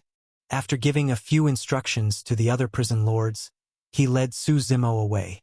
The Mirage Tides heaven is the land of the dead, Prison Lord Ming said as they traveled. A living being who steps into it is constantly being eroded by death energy. You're strong, so you haven't felt it yet. To enter the Blade Mountain Flame Sea, you need special means. Otherwise, you won't even be able to find it. As he spoke, Prison Lord Ming took out a token. Invisible waves of power rippled from it. Prison Lord Ming formed seals rapidly with his hands, and a force of space-time spread outward. The entrance to the inner domain was not fixed. It was hidden within space-time, its coordinates constantly shifting. Only certain individuals were qualified to open it. Even ordinary spirit entities couldn't find it. Finally, the token in Prison Lord Ming's hand seemed to sense something. 2 streams of blood-red light suddenly burst from his eyes. At the end of the blood-red streams, a gateway appeared. The Blade Mountain Flame Sea lies beyond this, Prison Lord Ming said. But there's something I need to tell you in advance. The guardians of the Blade Mountain Flame Sea, Blade Demon and Fire God, are my old enemies. You're being recommended by me, so you'll likely be targeted. I know you're used to being arrogant, but if you want to use the teleportation formation, it's best not to kill these guardians. Otherwise, things will escalate. Su Zimo smiled. His gaze fixed on the gateway. I only do what I must do. Anyone who blocks my path dies. You really think you can bulldoze the entire Mirage Tides heaven? Prison Lord Ming asked. Why not? Su Zimo replied. Prison Lord Ming fell silent. He shook his head and said, Say less once we're inside. Just follow me. With a wave of his hand, he used the token to open the gateway, and the 2 of them stepped into the void. As space rippled, their figures appeared in another small world. What met their eyes was endless blade light covering everything. A mountain of blades lay ahead, a sea of flames behind. Looking into the distance, it wasn't really a mountain range, but a vast, undulating plain filled with jagged terrain. Across this plain, countless blades were embedded into the ground. Every kind of blade imaginable. Some radiated divine might, others brimmed with immortal aura. Some demon blades evolved countless visions of blood seas. There were even broken blades whose auras were even more terrifying. Some blades were so ancient that time had weathered them into ruin. The Blade Mountain before them stretched endlessly, its vastness reaching beyond sight. Here were decayed blades, domineering blades, eerie blades, shattered yet ancient blades. Countless blades gathered together to form the Blade Mountain, and the blade intent of the entire mountain fused into one. One could imagine just how terrifying that momentum truly was. When Su Zimo arrived, his brows furrowed slightly. Before he had even stepped into the Blade Mountain, waves of stabbing pain spread across his body. That was the aura of sharp blade intent erupting outward. And that was not all. Looking up, The sky above the Blade Mountain was actually shattered. One had to know that no matter how powerful a force was, even one capable of toppling mountains or destroying heaven and earth, the world itself possessed self-healing power. You could shatter the void, and the void would repair itself. Yet the sky above the Blade Mountain was eternally fractured, as if it could never heal. Shattered void, broken blade plains, everything here was steeped in deathly stillness. The arrival of Prison Lord Ming and Su Zimo seemed to disturb someone. From the front of the Blade Mountain, a being clad in armor with pitch-black eyes walked over. He was a guard of this place. The armor he wore was specifically designed to defend against blade light. Otherwise, very few could endure staying within the Blade Mountain for long. To enter the Blade Mountain, you need an official order, the guard said stiffly. Prison Lord Ming narrowed his eyes. He knew the Blade Mountain's commander was not on good terms with him, which naturally meant even the guards disliked him. Stationed at the Blood Prison 13 cities, he technically was not allowed to leave freely without authorization. But in practice, letting things slide privately was not a big deal. Still, Prison Lord Ming understood that this was someone else's territory. He smiled and said, "I need to return to the inner domain for some matters and also wish to visit a few old friends. Please make an exception." The guard remained iron-faced and impartial. "Without an order, entry is forbidden. I cannot bear that responsibility." Prison Lord Ming was about to say more when Su Zimo stopped him. "Why waste words? You're an infinite Tao existence. Why bother reading the face of an ant like him?" Hearing this, the guard's face darkened. "Who the hell are you? Anyone who trespasses into the Blade Mountain will be killed without mercy." "Then come and kill me," Su Zimo sneered. The guard roared and slashed down with his long blade.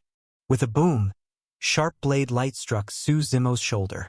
Yet Su Zimo felt nothing. Not even his skin was scratched. The guard's expression changed instantly. Before he could react further, Su Zimo punched out. The guard was blown apart on the spot. Su Zimo then looked toward the Blade Mountain, his gaze seeming to pierce through layers of void and fall upon a distant place. "Today, I enter the inner domain only to borrow a path to Jade Court. I have no intention of slaughter, but anyone who blocks my way will be killed." As those words fell, killing intent surged violently. It was like a storm crashing down. The Blade Mountain fell silent for a brief moment. Then, an indomitable blade intent soared into the sky. That blade intent was immortal and razor-sharp. Under it, the entire Blade Mountain seemed to awaken. At the foot of the mountain, one guard after another awakened. At a glance, there were at least several dozen. They were stationed here and usually remained dormant. Now that one guard had been blown apart by Su Zimo, the Blade Mountain had truly been enraged. At the front of the guards, a man clad in armor and a blood-red cloak slowly stepped forward. His expression was resolute, his presence imposing even without anger. Powerful momentum surged around him, as though he had walked straight out of a sea of blades and flames. Just by his presence alone, he was extraordinary. This man was a peak Saint Sovereign.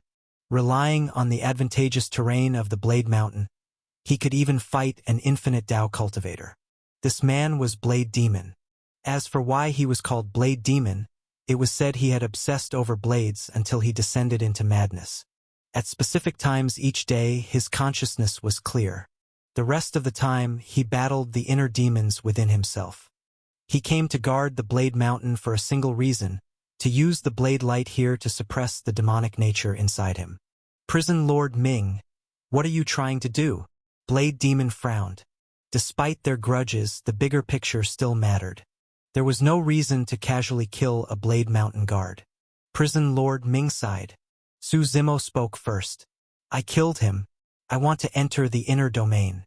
This violates the rules, even if you were brought by Prison Lord Ming," Blade Demon said, frowning.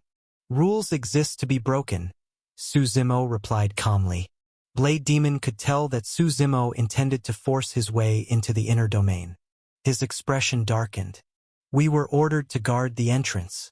If you insist on barging in, then leave your life behind." "Looks like there's no point talking further," Su Zimo said. slowly drawing Shadow Tyrant. A sky-piercing blade light erupted from him as well. He raised his hand. His blade light seemed to clash against the Blade Mountain itself.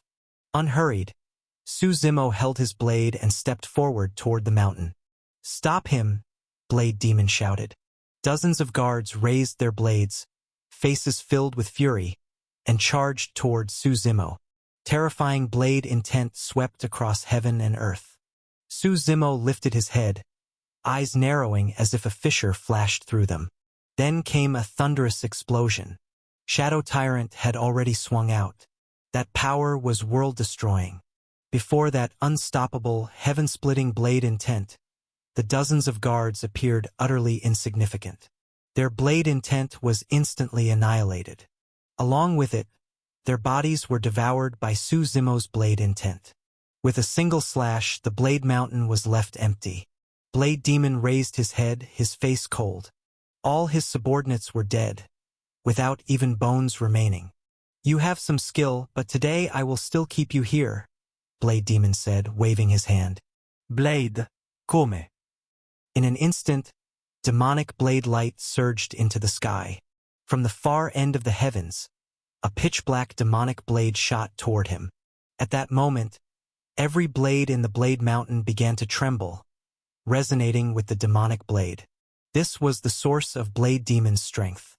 With peak Saint Sovereign cultivation, he could fight an infinite Dao cultivator because he could invoke the power of the Blade Mountain itself. Now, endless blade intent enveloped him. Pointing his blade at Su Zimo, he shouted, "Kill!" With a single slash, 10,000 blade intents converged. That terrifying blade light split even the sky in two. This blade intent completely enveloped Su Zimo. Su Zimo's not only. "You can resonate with this Blade Mountain. I use a blade as well. Why shouldn't I be able to?" As his words fell, Su Zimo stepped into the air, blade in hand. One hand held the blade, the other rested behind his back. Black hair flowed like ink, his figure tall and straight. Blade light erupted from him.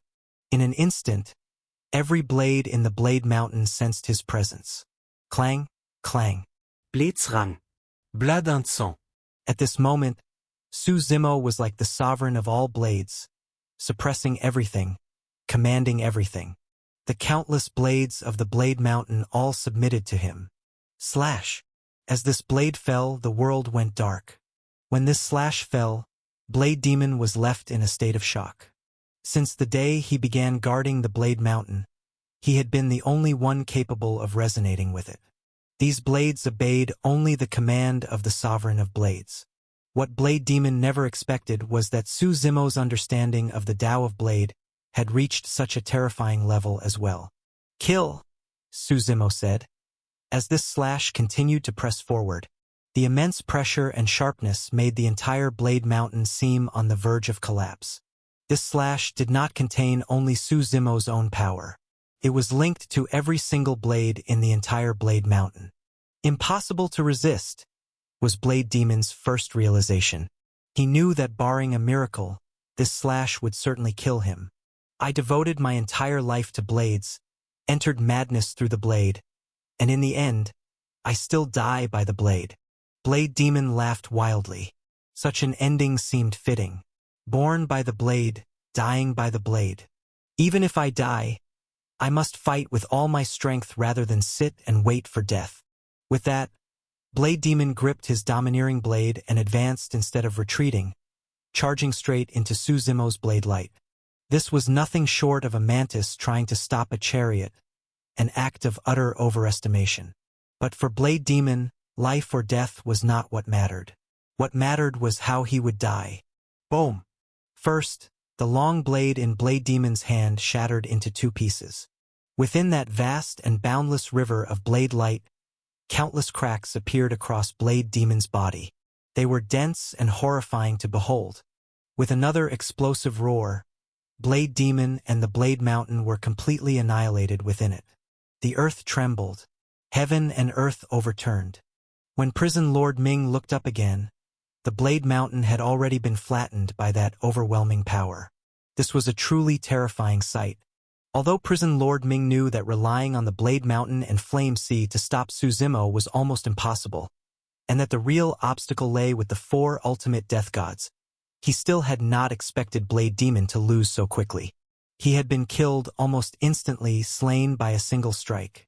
In the end, he was not a true infinite Tao cultivator. Prison Lord Ming sighed and shook his head. Even if one barely fights by relying on terrain, once that terrain is turned against them, death is inevitable. Prison Lord Ming looked at Su Zimo and shook his head again. In his eyes, Su Zimo was also already a dead man. To dare to annihilate the Blade Mountain like this, Su Zimo would certainly be hunted down by the Mirage Tides Heaven. Even the Heavenly Court would not do such a thing unless absolutely necessary. In the 9 heavens, the Heavenly Court was universally acknowledged as the most powerful force. Prison Lord Ming said nothing further. He simply formed hand seals, and something shaped like an arrow shot into the sky. It exploded directly in the void. Su Zimo turned to look at Prison Lord Ming. Before he could ask anything, Prison Lord Ming spoke first. This is a warning arrow. Once it rises, the entire Mirage Tides Heaven will be alerted that someone is attacking the inner domain. Prison Lord Ming spoke frankly. This was an open act of tipping off the enemy.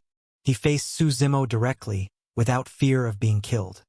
The situation in the Mirage Tides Heaven was far too complex. Whether Prison Lord Ming or the others of the domain, they were not truly living beings. They were spirit entities.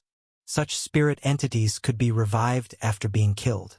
Of course, the right to revive them rested in the hands of the true master of the Mirage Tides Heaven, the Lord of Death. If any spirit entity dared to offend the Lord of Death, it would truly be a fate worse than death. Even dying would require the Lord of Death's permission. Conversely, if one earned the Lord of Death's favor, even after being killed, revival was possible. However, revival came at a price, and for ordinary spirit entities, the Lord of Death would not bother intervening. That was why Prison Lord Ming had feared Su Zimo at first and brought him into the inner domain. He did not want to die, because he could not be certain that the Lord of Death would revive him. He had brought Su Zimo to the Blade Mountain hoping that its people would send a warning to the inner domain. That would have been the best outcome. He would neither offend Su Zimo nor bear responsibility. But he never expected the Blade Mountain to be so weak, to be flattened by Su Zimo in a single strike. Left with no other choice, Prison Lord Ming had to send the warning himself. This was the worst option. If he failed to report this, he would truly anger the Lord of Death, and the consequences would be unimaginable. He feared Su Zimo, but he feared the Lord of Death even more. Thus, at this moment, Prison Lord Ming looked at Su Zimo and smiled. I calmly accept my own death. Who said I was going to kill you? Su Zimo said with a faint smile. That sentence stunned Prison Lord Ming. I think you may have misunderstood, Su Zimo said as he put away Shadow Tyrant and looked into the distance. The sky there was blood red, likely the location of the Blood Sea. Do you think I came to the Mirage Tides Heaven to sneak around, to secretly smuggle myself to Jade Court? You're wrong. I came openly and without concealment. I never intended to hide my tracks. At worst, I'll just cause a massive upheaval in the Mirage Tides Heaven today. I'd actually welcome it growing bigger and bigger. I happen to want to meet your Lord of Death. As for whether you live or die, we'll decide that after I meet him. Su Zimo made it clear. If he could reach an agreement with the Lord of Death, then everything could be discussed. If talks broke down, Prison Lord Ming would certainly be killed. Let's go. To the Flame Sea, Su Zimo said, waving his hand as he took the lead and stepped forward through the air. He left behind a stunned Prison Lord Ming. Watching Su Zimo's retreating figure, Prison Lord Ming suddenly realized he could not understand him at all. Did this man truly dare to fight an entire domain alone? The Flame Sea. Just as its name suggested, this was a world of flames. And not ordinary flames. White flames shone like light itself, illuminating everything before them. This was the entrance to the inner domain. In their field of vision was a wide and unfathomable passage. At the end of the passage, nothing could be seen clearly. Only blinding, Scorching light engulfed everything. Flames burned. Nothing was left unburned. Nothing was left unignited. Even the air itself seemed like fuel. The flames were sentient. Within the white flame sea, flames would sometimes take the form of the four sacred beasts.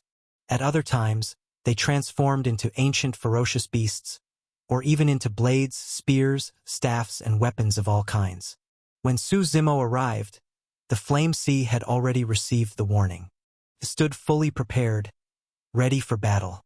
A massive flame giant rose from within the sea of fire. It was the guardian of the flame sea, the fire god. It was said to be a single flame that had attained enlightenment and cultivated for hundreds of thousands of years. The cultivation of flames was different. It did not cultivate realms. There was no saint sovereign or infinite Tao distinction. Cultivated only itself. Newborn flames could only harm ordinary people. As flames grew stronger, they could eventually injure even emperors and saint sovereigns. As for the fire god before them, even it did not know its own level. Because in battle it could burn even infinite Tao cultivators. Human trespassers must die.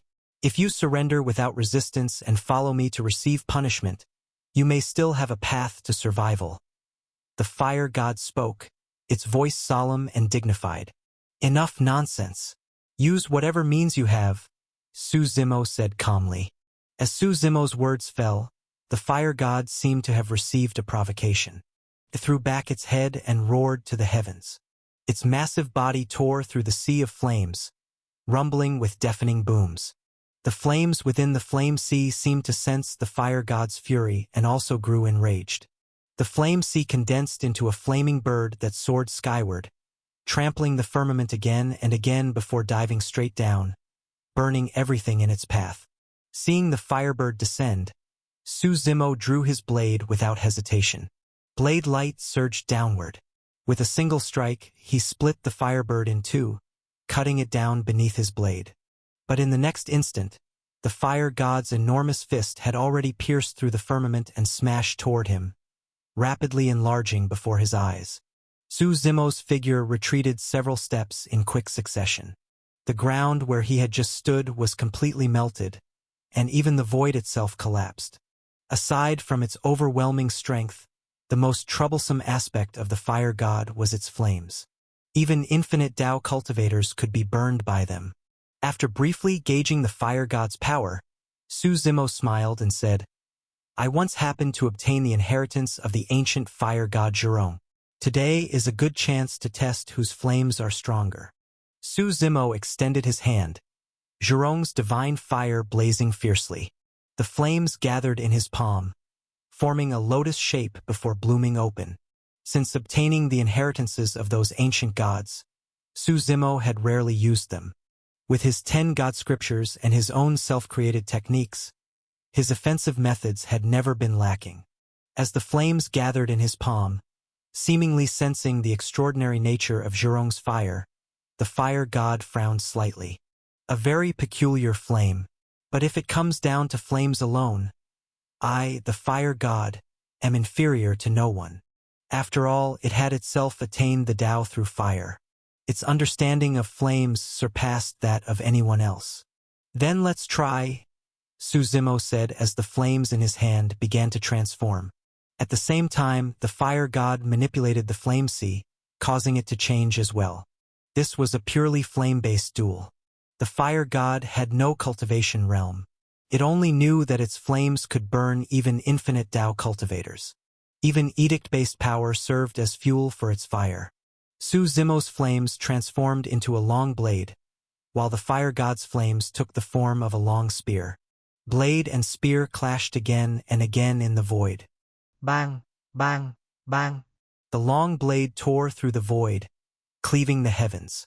The long spear lifted the cosmos, piercing toward the stars.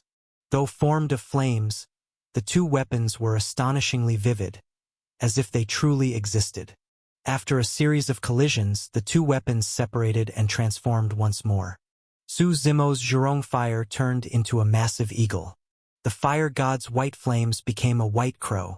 The two fiery beasts began battling each other once again. Back and forth they went, neither gaining the upper hand. Like the 72 transformations, both sides continuously shifted forms. They became sun and moon, dragon and tiger, blade and spear, mountains, rivers, and vast lands. The two flames constantly transformed, endlessly countering one another. Finally, after another evenly matched clash, both flames exploded at the same time. Su Zimo and the fire god were both forced to retreat several steps. Fighting purely with flames, the two were evenly matched. This startled the fire god. It was a being that specialized in fire, its greatest strength, yet it could only draw even with Su Zimo. "You are very strong," the fire god said. Su Zimo narrowed his eyes slightly. "You are not bad either. But today you block my path, so I can only kill you." He waved his hand as immense power surged. Shadow Tyrant appeared in his grasp, its surface now wrapped in a layer of crimson flames. Blade intent and fire fused together. Su Zimo stepped into the air. With a single stride, he executed one of his self-created 3 forms, the third form he had just perfected. Its name was Grand Sun Extinction. This form was perfectly suited to flames. The great sun descends upon the 9 continents. Heavenly fire burns the firmament. Grand Sun Extinction. The Shadow Tyrant in Su Zimo's hand vanished, replaced by a dazzling golden sun. This sun illuminated the ages. It was utterly astonishing. The great sun incinerated everything, and even the fire god was shaken. "I know Blade Demon died by your blade. If I die by your flames today, that is still worth it." The fire god laughed loudly. It knew it was no match for Su Zimo, yet it still marched bravely toward death. The people guarding the inner domain were indeed tough, aside from Prison Lord Ming. The fire god shook its head and roared, determined to resist even in death. Its massive body surged toward the horizon. With a single punch, it smashed toward the great sun. At this moment, it itself became a white sun. Blazing radiance illuminated the endless flame sea. With a deep inhalation, it absorbed all the flames of the flame sea into its body, its momentum rising yet again. The fire god raged, collided directly with the sun. "Another one dead," Prison Lord Ming muttered softly. At this point, he was almost numb. Su Zimo's overwhelming strength was becoming something he was gradually getting used to. The sun in the sky exploded together with the fire god, completely annihilating both. In the void, a mushroom cloud rose into the air. Waves of flaming torrents spread outward in all directions. Su Zimo held Shadow Tyrant, his gaze sweeping across the surroundings. He searched for any trace of the fire god. As the dust settled, he finally saw a tiny flame. A very weak flame, almost extinguished, fell upon the ground. This was the fire god's most primitive state. At this moment, it had no memories, no consciousness, no cultivation at all. It was simply a single flame of heaven and earth. "This may be your final destination," Su Zimo said calmly. He did not extinguish the flame, because it was equivalent to reincarnation, starting over from the beginning. All memories had dissipated. With the flame sea destroyed, Su Zimo followed the passage straight ahead. At the end of the passage, Prison Lord Ming was silent for a moment before finally saying, "The 4 ultimate death gods are the final checkpoint. If you pass them, you can enter the inner domain." "How strong are the 4 of them?" Su Zimo asked. "All 4 are ordinary infinite Tao cultivators," Prison Lord Ming explained. "But it said they developed a kind of death domain. When united, they can fight a 3 Blossoms cultivator." 3 Blossoms? Su Zimo frowned slightly. That made things troublesome. At present, he had only condensed one. The other 2 Blossoms had yet to show themselves. He truly was not a match for a 3 Blossoms opponent right now. When soldiers come, block them. When water comes, damn it, Su Zimo smiled. He still had some methods. A 3 Blossoms cultivator was not entirely impossible to deal with. Proceeding along the passage, the atmosphere grew deathly silent. Su Zimo moved swiftly. Soon, a circular gate appeared in his field of vision. The gate rotated simultaneously clockwise and counterclockwise, with life and death energies on either side. Before the gate floated for meditation cushions, and 4 figures sat cross-legged upon them, seemingly cultivating something. The moment they sensed Su Zimo's arrival, all 4 opened their eyes. The instant the 4 figures opened their eyes, the void twisted. Deathly mist transformed into a surging river, rushing endlessly before their eyes. Su Zimo raised his head and met the gazes of the 4 ultimate death gods. Invisibly, tremendous forces collided with one another. You passed through Blade Mountain and Flame Sea and killed Blade Demon and Fire God. Boy, you're quite something, one of the death gods said.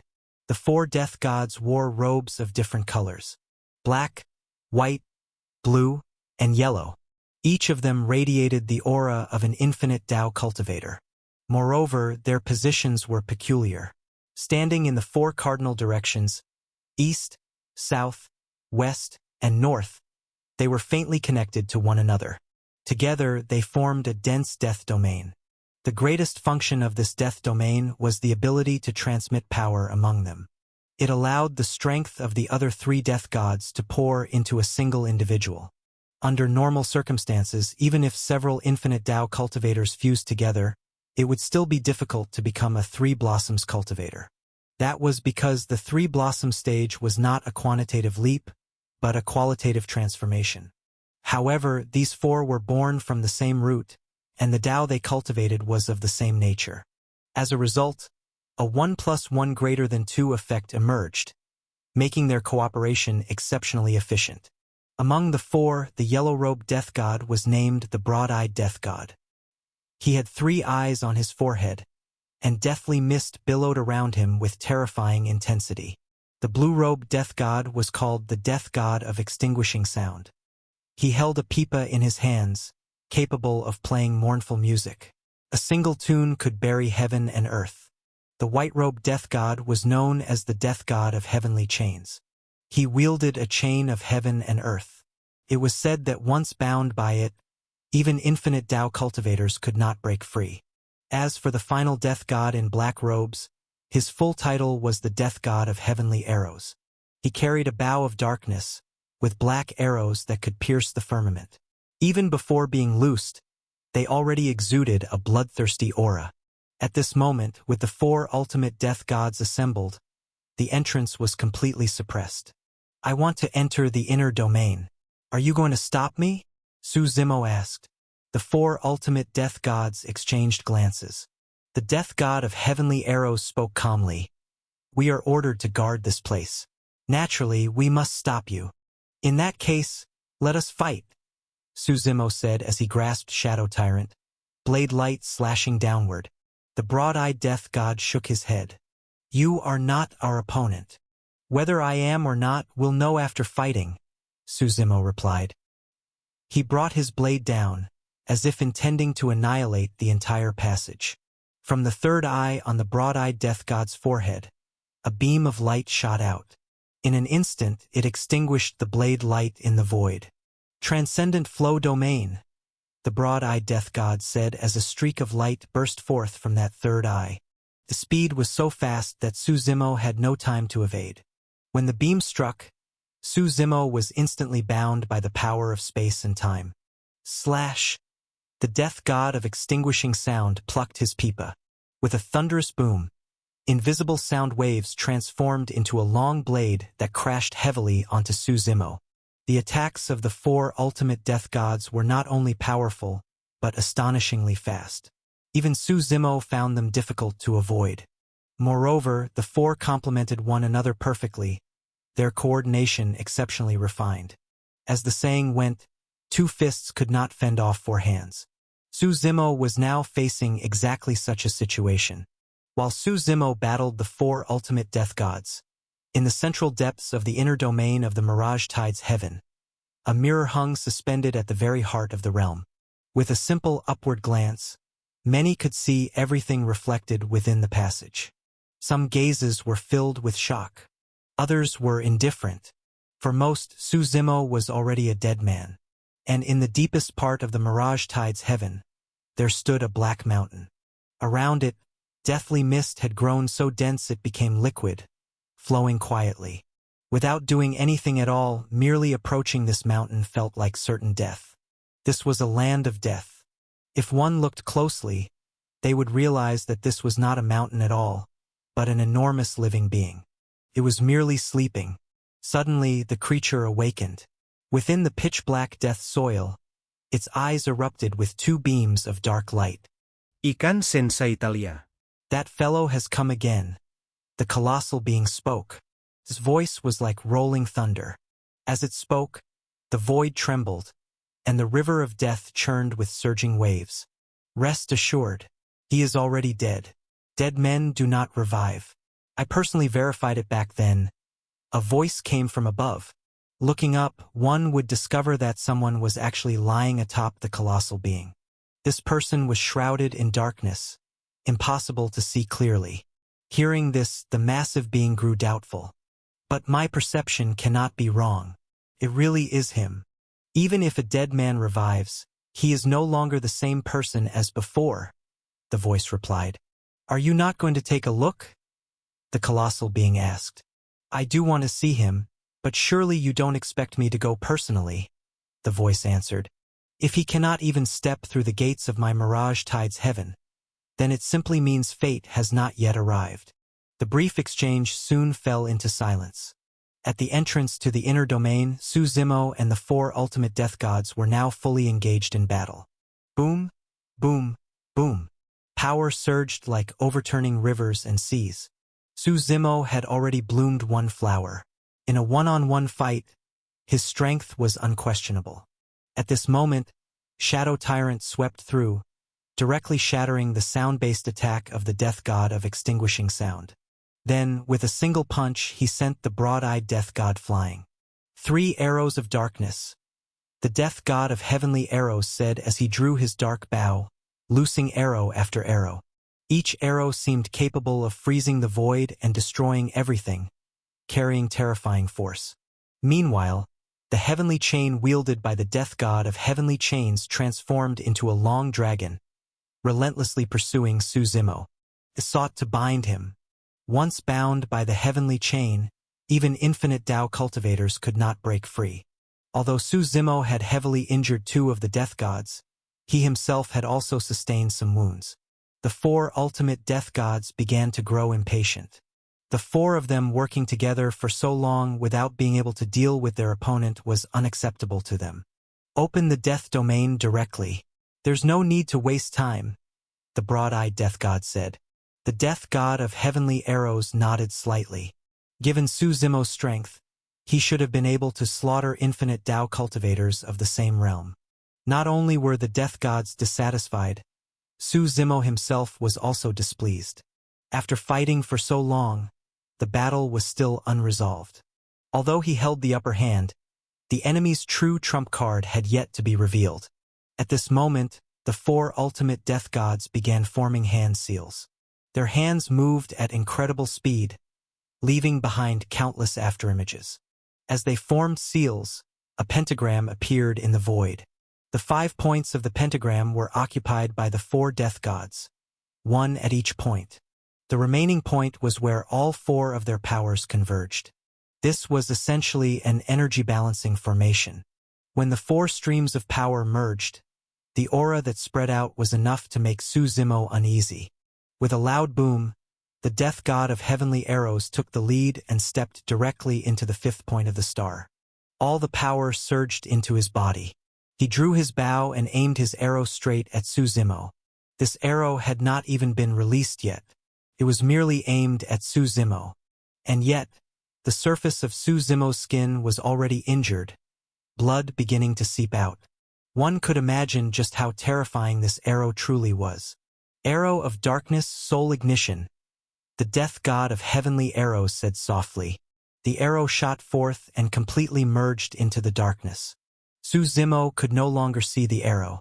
He only felt death enveloping him. He hurriedly raised Shadow Tyrant in front of himself. Boom! A crisp explosion rang out as the dark arrow detonated before him. The Shadow Tyrant in his hands felt as though it had been struck by a primordial ferocious beast. Su Zimo was sent flying backward. He quickly steadied himself and spat out a mouthful of bloody foam. Looking down, his chest had completely collapsed inward.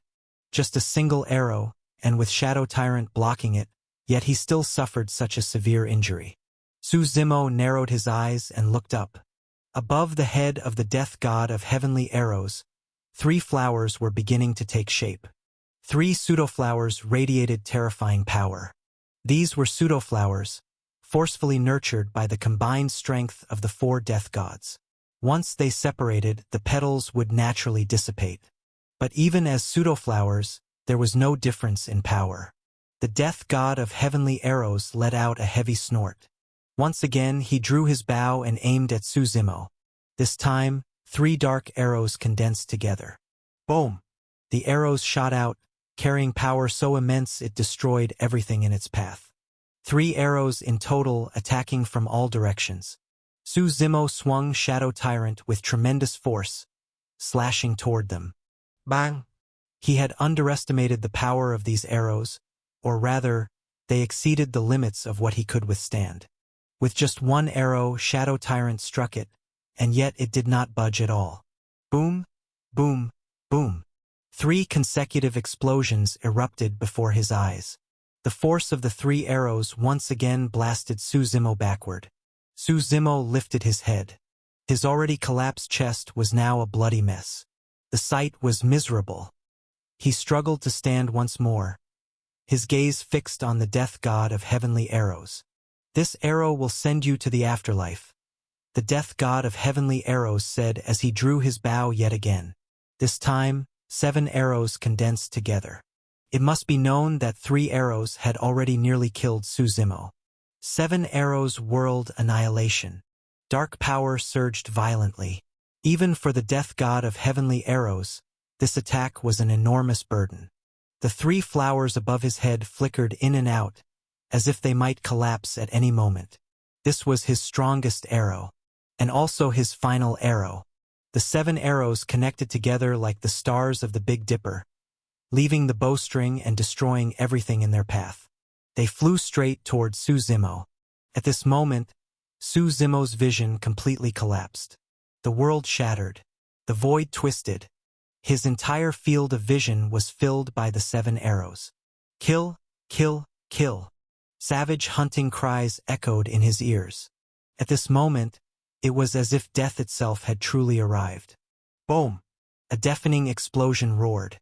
The space where Su Zimo stood was shredded, everything annihilated within it. The death god of heavenly arrows stared coldly into the aftermath of the explosion, searching for Su Zimo's figure. At first, Su Zimo's life aura truly disappeared. But not long after, an even more terrifying presence began to spread. The death god of heavenly arrows instinctively sensed that something was wrong. Because with the 4 death gods merged, he could also wield the 3rd eye of the broad-eyed death god. That 3rd eye opened, its gaze falling upon the dusty ruins. A black silhouette slowly emerged from within.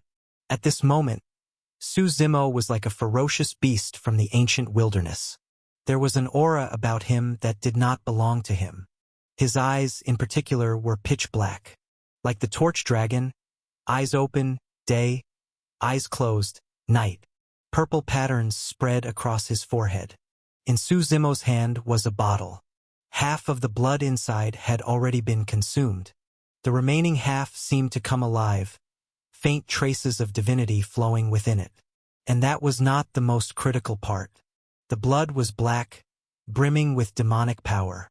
Su Zimo raised the bottle and drank the remaining half in one gulp. At this moment, his aura began to change rapidly. The power surrounding him grew stronger and stronger. 3 flowers gathered above his head, surging upward as if he were about to break into the 3 blossoms realm. "What is that?" The death god of heavenly arrows frowned slightly.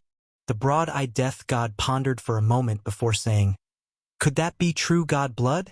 So-called true god blood was the most precious blood within a cultivator. Once a cultivator reached the infinite Tao realm, any true god blood that flowed out would inevitably manifest physically. The stronger the infinite Tao cultivator, the more pronounced this manifestation became. It was said that among those who had separated into 3 selves, Their true god blood could even transform into a living being. That was creating life from true god blood itself. The true god blood in Su Zimo's possession was no less remarkable, because it belonged to Primordial Flame. Primordial Flame, the ruler of the Inferno Crucible Heaven. Back then, Su Zimo had given the water god Gongtu's inheritance to Primordial Flame, allowing him to change the fate of the fire god race. By harmonizing water and fire, balancing yin and yang, the fire god race's flaws were corrected. This was a matter of immense significance. In return, Primordial Flame gave Su Zimo several items. Among them were 3 bottles of Primordial Flame's true god blood. At this moment, Su Zimo had consumed 1 bottle. For a short period of time, he would gain the power augmentation of Primordial Flame. Although it was impossible for him to contend with a 3-selves existence like Primordial Flame, fighting a 3 Blossoms cultivator was more than sufficient. Su Zimo knew his time was limited and did not want to waste the true god blood. He raised his hand. Shadow Tyrant flew back into his grasp. "Now," he said calmly. "How do you want to die?" The death god of heavenly arrows frowned. From Su Zimo, he felt a terrifying power that made his heart tremble. He loathed that feeling. "Kill!" he shouted, waving his hand. The bow once again gathered dark power, twisting and shattering the void. Dark arrow rain of heavenly arrows. Black arrows condensed continuously. Boom, boom, boom. The arrows shot into the sky, their power like mountains collapsing and seas overturning. He fired without pause. In a short span of time, the sky was completely covered by countless black arrows. "Fall!" the death god of heavenly arrows commanded. The arrow rain poured down from the heavens, attacking Su Zimo from all directions with no blind spots. "You think these arrows can still threaten me?" Su Zimo sneered. Shadow Tyrant trembled in his hand. Immense power surged from his body into the blade. Boom! The blade shook the heavens. Vast swathes of blade light swept upward like a curtain, cleaving toward the sky. This was the heaven-cleaving slash. Under the strike, the arrow rain had no resistance whatsoever. Everything was obliterated in a single slash. Su Zimo's figure flickered, appearing instantly before the 4 ultimate death gods. He reached out, grabbed the death god of heavenly arrows, crushing bones beneath his grip, and hurled him violently away. Boom! The death god of heavenly arrows slammed heavily into the ground. Deathly mist surged violently around him. With just a single strike from Su Zimo, the overwhelming power was like rivers overturning and seas churning. The death god of heavenly arrows' expression changed drastically. He asked, "What level of true god blood was that? Does that even need asking?" Su Zimo replied calmly, "With the 3 corpses as the dividing line, someone like you is nothing more than an ant. You dare trespass into my Mirage Tide's heaven. That alone means certain death." The death god of heavenly arrows said coldly, "Even if I die in battle today, my lord will avenge me and revive me." The beings of the Mirage Tide's heaven seemed unafraid of death. They knew that as long as the Lord of Death showed mercy, they could be revived. The death god of heavenly arrows slowly rose to his feet. Just 1 blow from Su Zimo had left him gravely injured, like a blade of grass swaying in a storm, ready to fall at any moment. He spat out a mouthful of blood, spraying it directly onto his dark bow. This was his own true god blood. Though it could not compare to the blood Su Zimo had consumed, this true god blood was the strongest power he possessed. As his true god blood was expelled, the aura around the death god of heavenly arrows visibly weakened. "With this arrow, either you die or I do," he said calmly. His eyes were filled with killing intent. The bowstring was drawn back. Rolling momentum surged like a mighty river rushing into the sea, never to return. This was a life-sacrificing arrow. He placed everything he had into this single shot. The arrow roared. Space twisted and collapsed. The death god of heavenly arrows' face became contorted. Boom, boom. Su Zimo did not stop him. He simply watched calmly. Finally, when the arrow left the bowstring and shot forward, Su Zimo's vision was once again filled completely. That razor-sharp arrow seemed capable of piercing everything. Su Zimo lifted his head and stared straight at it. He did not move at all, as if he had been frightened into stupor. Only when the arrow was less than a meter away did Su Zimo raise his right hand. This behavior was arrogant, even reckless. After all, the speed of the dark arrow was terrifying. At a distance of 1 meter, it would not even need a second to pierce him. But Su Zimo was that confident, because he knew that before absolute strength, everything else was meaningless. Boom! A violent explosion erupted in his palm.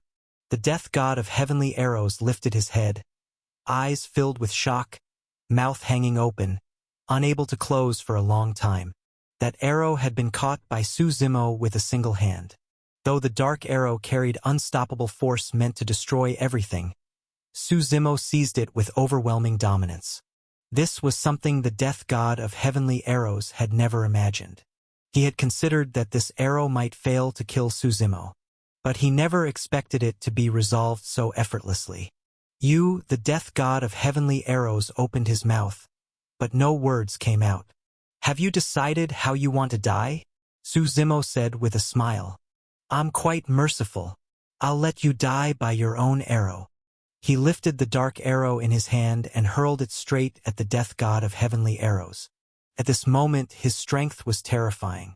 His arm was like a pair of heaven-supporting pillars. The dark arrow flew out, transforming into a torrent of darkness that drowned and annihilated everything in its path.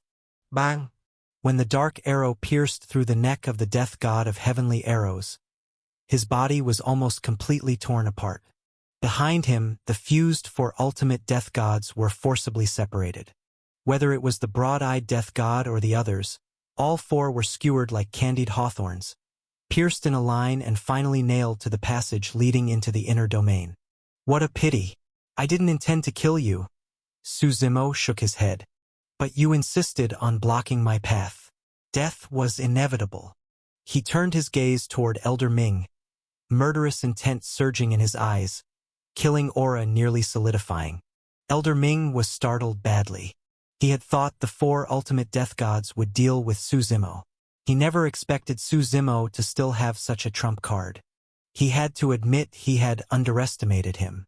Lead the way, Su Zimo said calmly. I'm going to the teleportation formation for Jade Court. You're not going to meet our Lord of Death? Elder Ming asked hurriedly. I've caused such a huge commotion. If he wants to see me, there's no need for me to go to him. He'll come uninvited, Su Zimo replied indifferently. Elder Ming thought about it and realized that was true.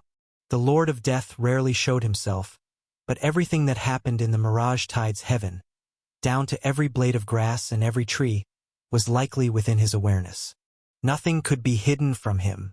The passage into the inner domain was a great door. It was said that the Mirage Tide's heaven had originally been a single hole. Later, when the Lord of Death appeared, he split the domain in two, forming the outer and inner domains. Su Zimo walked up to the door and pushed it open with a single motion. In that instant, countless cackling sounds poured into his ears. Su Zimo lifted his head. Beyond the door was another world. A world belonging to darkness and the dead. The sky was black. There was no land beneath, only black rivers. This was an ocean. Within it, dark creatures swam through the waters, while baleful energies soared through the sky. On closer inspection, the entire sea was formed from condensed, deathly mist. This was no ordinary ocean. It was a sea that permeated the entire inner domain. One could only imagine how much deathly mist was required to form such a vast ocean. Welcome to the Mirage Tide's heaven, a resonant voice rang out. Before Su Zimo, a massive black whale came to a halt. A black-haired man stood atop the whale's back, smiling. It's been many years. This is the first time a living person has arrived. Naturally, we should have some fun. Black Whale Guardian, Elder Ming greeted respectfully. Although Elder Ming was an infinite Dao cultivator with a certain status in the inner domain, he still showed courtesy toward this man. The Black Whale Legion was the strongest legion in the entire inner domain, tasked with patrolling it. Anyone who violated the rules became souls under their blades. The Black Whale Guardian before them was especially important. He was the closest subordinate of the Black Whale General. To a large extent, his words represented the Black Whale General's will. "Elder Ming, your matters can wait," the Black Whale Guardian said with a wave of his hand, his gaze fixed on Su Zimo. "You being able to enter the inner domain is proof of your strength in itself. I am merely carrying out orders. 30 million miles ahead lies the territory of the Black Whale Sea. If you can survive crossing it, someone will naturally be waiting for you at the end." "Is this the Lord of Death's intention?" Su Zimo asked with interest. "I am only responsible for delivering the message," the Black Whale Guardian replied without answering directly, making a gesture of invitation. Immediately after, the black whale beneath his feet plunged straight into the sea and vanished. Su Zimo did not rush in. Instead, he looked at Elder Ming and asked, "What's different about this place?" Hearing Su Zimo's question, Elder Ming pondered for a moment. Then he said, "The Black Whale Sea is a forbidden land. The living cannot enter, and the dead cannot leave, unless you ride the ferry boat." It's said that the Mirage Tide's heaven was once a mass graveyard. One day, under the influence of a mysterious power, all the living beings in this domain were slaughtered. Hearing this, although Su Zimo had not witnessed it personally, he could still feel the weight of it. How many people were there in an entire domain? Hundreds of trillions, perhaps even more, and all of them were killed. Just imagining the scene made it impossible to describe, even with phrases like "corpses piled like mountains." The image was horrifying, heart-stopping. Corpses blanketed the land. Wherever you went, there were only the dead. It did not matter whether you were an ordinary person, a saint sovereign, or even an infinite Tao cultivator. There was no difference. Only death. Before death, all beings were equal. So-called infinite Tao cultivators were merely slightly stronger ants. All of this was Su Zimo's own imagination, his own realization. "Don't ask me who did it, or why an entire heaven was slaughtered," Elder Ming explained. "I don't know, and I can't touch matters at that level. I can only tell you that later, the Lord of Death arrived in this domain. With supreme divine abilities, he refined all the corpses, allowing all the dead to find peace. In the end, those corpses became the Black Whale Sea you see before you. There are only two ways to cross this sea: the ferry boat, or becoming a black whale guard and traveling on a black whale. Otherwise, whether you're living or a spirit, the moment you touch it, you die." I'm not exaggerating. The Mirage Tide's heaven has existed for so long, with countless spirits within it. Some spirits gained intelligence. Some powerful spirits wanted to leave the Mirage Tide's heaven. Many of them were even stronger than me. In the end, those who tried to leave on their own all met the same fate: death. Hearing this, Su Zimo understood. Elder Ming was not trying to scare him. He was stating a fact. That was, the Black Whale Sea was truly terrifying. Riding a black whale was clearly not an option for him, which left only the ferry boat. But before considering the ferry boat, Su Zimo wanted to test just how extraordinary the Black Whale Sea really was. He slowly walked to the edge of the sea. Looking down, he saw his own face reflected in the water. Though the sea was pitch black, his reflection was still clear. Su Zimo extended his right hand and placed it into the seawater. In an instant, a sharp pain shot through him. Su Zimo quickly withdrew his hand. In just a few seconds, his palm had already been corroded. This surprised him. He was already an infinite Tao cultivator who had opened one flower. It was no exaggeration to say that even if he did nothing, his natural defense was already terrifying. Even another infinite Tao cultivator would not be able to injure him easily. This Black Whale Sea was strange, and extremely so. "You felt it, didn't you?" Elder Ming stepped forward and said, "Corrosion, and corrosion that ignores everything. No matter how strong your physique is, no matter what realm you're in, how many edicts you've comprehended, or what methods you possess, it's all useless. This seawater's corrosion penetrates everything, instantly dissolving you into nothingness." "It really is interesting," Su Zimo nodded. Blood dripped from his right hand, then regenerated, returning to normal. But crossing the Black Whale Sea directly was practically impossible, unless he reached the Three Blossoms stage. For Su Zimo, that was still some distance away. Then where is the ferry boat? Su Zimo asked again. The ferry boat isn't created by anyone. It is born of heaven and earth, Elder Ming said. He pointed to his own heart. Go and feel this Black Whale Sea. If the Black Whale Sea is formed from the death energy of all living beings, then the ferry boat is condensed from the conscience of all living beings. As he spoke, Elder Ming closed his eyes. His presence seemed to merge with the Black Whale Sea. The seawater before him began to churn. Before long, a black skiff stopped in front of him. This is the ferry boat, Elder Ming said. Everything before them felt miraculous, yet somehow natural. The world has good and evil. Evil thoughts became the Black Whale Sea. Good thoughts condensed into the ferry boat. Yin and yang, life and death. This seemed to be the natural cycle of heaven and earth. This was the grand and upright Tao. The Lord of Death is truly remarkable. He's walked very far on the Tao, Su Zimo said. Everything before him was the result of the Lord of Death's guidance and transformation. It was his masterpiece. On the path of the Tao, the Lord of Death had already gone a great distance.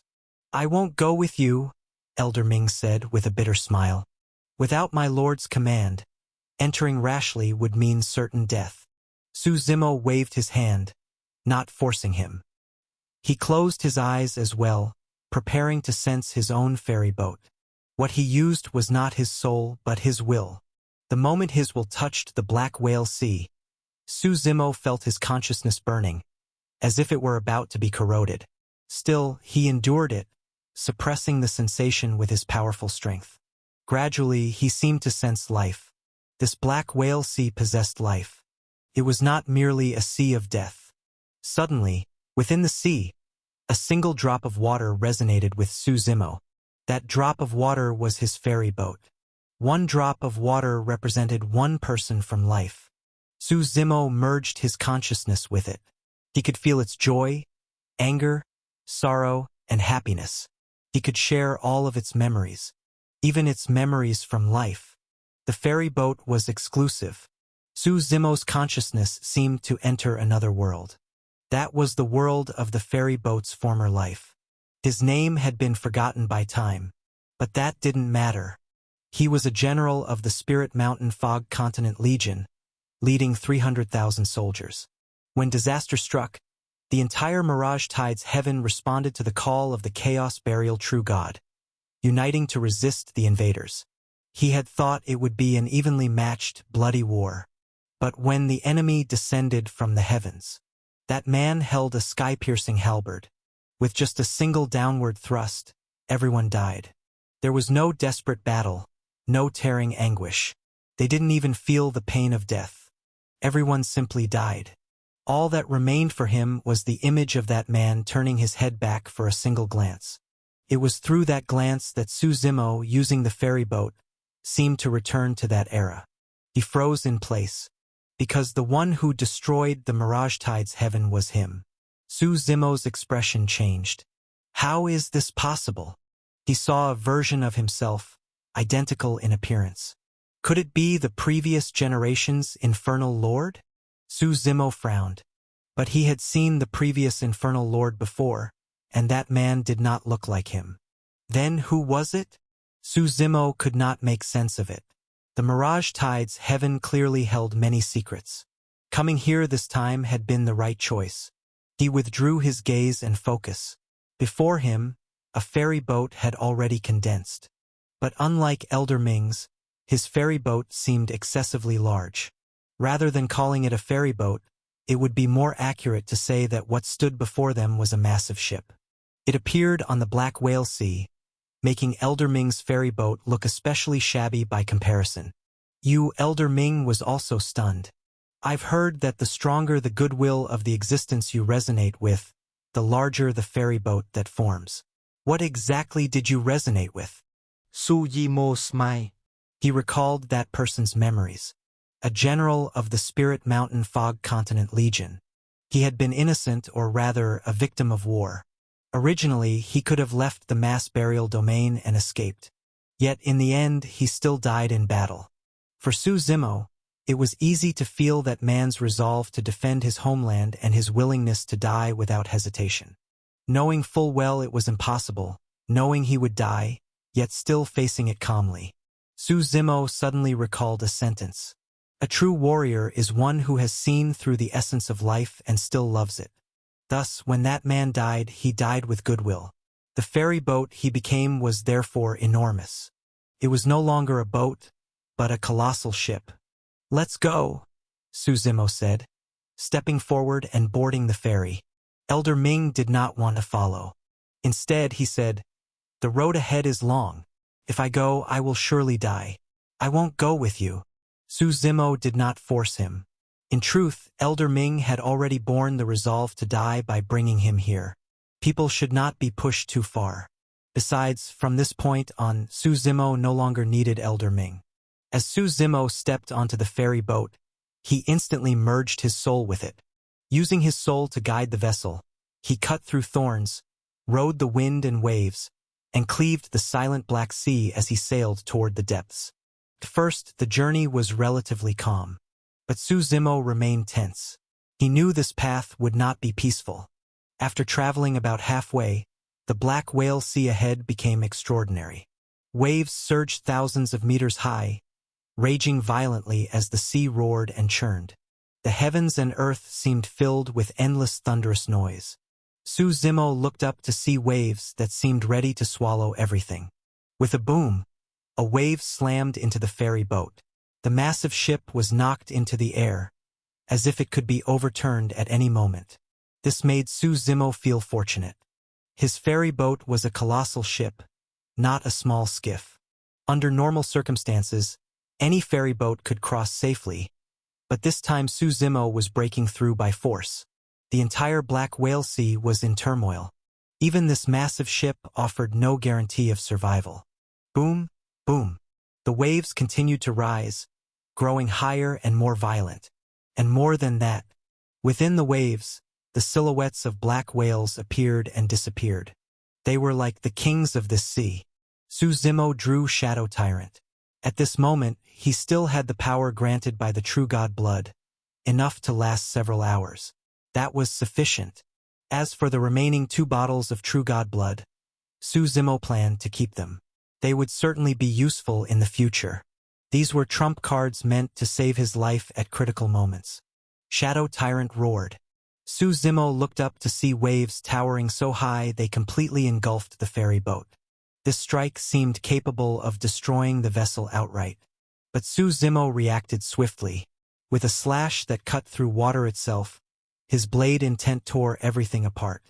The raging waves were forcibly split open, forming a clear path. The massive ship passed through the opening without incident. But what Su Zimo did not expect was that behind the waves, dozens of black whales rushed straight toward him. They looked as if they meant to annihilate everything.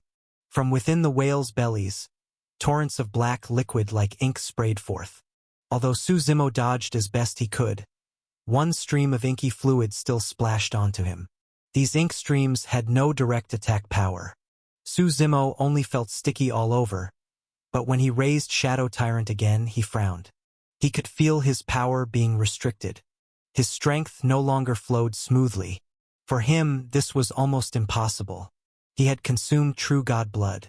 In his current state, he could even crush a 3 Blossoms cultivator. It's because of this ink, Su Zimo realized immediately. He tried to clean the ink off his body, but it clung like hardened glue and could not be removed. At the same time, several black whales closed in again. Interwoven streams of ink surged toward him. "Get lost!" Su Zimo roared. He stepped into the air, Shadow Tyrant carrying surging blade might that suppressed the entire sky, slashing in all directions. But the black whales were extremely cunning. Whenever blade energy approached, they dove straight into the Black Whale Sea. The sea itself remained unaffected, like a natural barrier. Su Zimo's expression darkened. These black whales were not whales at all. They were more like loaches. If the stalemate continued, his entire body would be covered in ink. For now, his power was merely hindered, but eventually it might become completely blocked, turning him into an ordinary person. This move was vicious, and these black whales were clever. They avoided direct confrontation, relying instead on constant harassment. "This method really is infuriating," Suzumo said with a faint smile as Shadow Tyrant vibrated in his hand. "But it also exposes your weakness. You don't dare face me head-on." Having realized this, Suzumo stepped into the air, leaving the ferry boat behind. A black whale tried to ambush him from behind, but Suzumo was faster. He drew his blade and struck, the slash imbued with space and time power. On one hand, it restrained the black whale. On the other, it amplified the blade's might. Boom! The black whale could not evade in time and was cleaved apart in a single strike. "So that's all you amount to," Suzumo sneered. He had no intention of getting entangled with these black whales. Only instant kills and overwhelming force were the right approach. To Suzumo, these black whales were mere minions, not worth wasting time on. He resumed controlling the ferry boat, accelerating as he rode the wind and waves toward the distance. The black whale group pursued relentlessly, constantly trying to surround him. But now that Suzumo had identified their weakness, as long as he avoided the ink, there was nothing to fear. Along the way, he killed several more black whales.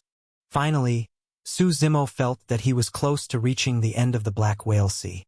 In the far distance, land had already appeared. "So simple?" He frowned slightly, clearly suspicious. Had the Black Whale Legion really prepared only this much? Suzumo instinctively sensed something was wrong. At that moment, he felt something and quickly looked down. Beneath the surging Black Whale Sea, it seemed that an even more massive existence had overturned the waves as it moved.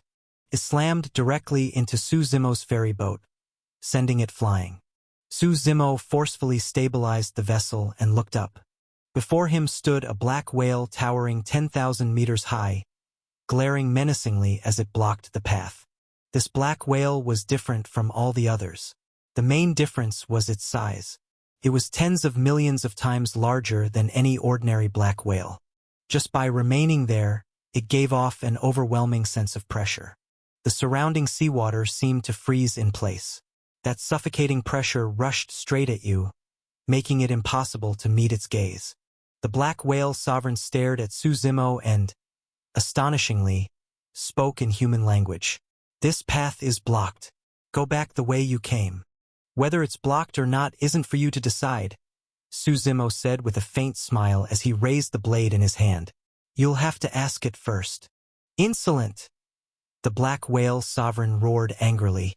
A strange power surged out from its body. In that instant, the entire sea seemed to fall under its control. The endless Black Whale Sea began to roar.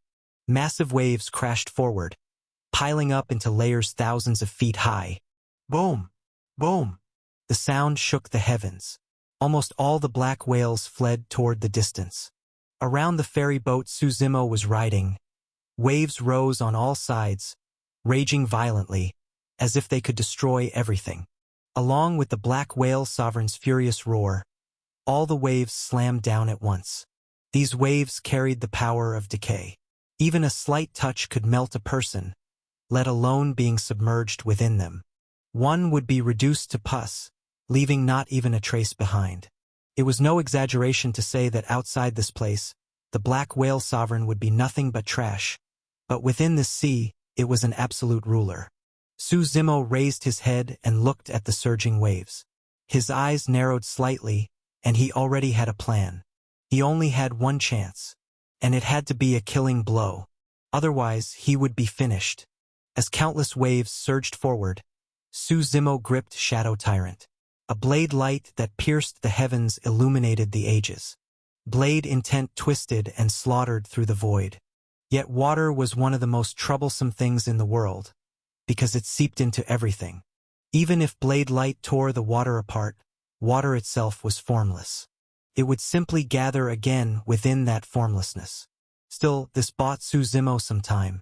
He left the ferry boat and ran through the air toward the distance. Boom! The waves completely swallowed the ferry boat.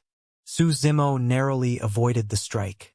But leaving the ferry boat caused the entire Black Whale Sea to erupt into chaos. Wherever he went, waves crashed down upon him. Fortunately, Suzumo's own strength was formidable. Invisible blade light annihilated everything in its path. If one looked carefully, it would become clear that while Suzumo appeared to be dodging the waves, the direction he was evading toward was slowly drawing closer to the Black Whale Sovereign. Just a dying struggle. The Black Whale Sovereign sneered coldly. Kill you today, and I can finally escape the shackles of my spirit body. Though powerful, the Black Whale Sovereign was still bound by the Mirage Tide's heaven. This time, the order from above was clear. If it could stop Suzumo, it would regain its freedom. Suzumo did not respond. His footwork left afterimages as he continued to evade. Finally, he felt the timing was right. The moment he closed in on the Black Whale Sovereign, all his blade light gathered into one. One strike to slaughter 10,000 immortals. But the Black Whale Sovereign seemed prepared. It let out a cold laugh. You're setting a trap for me?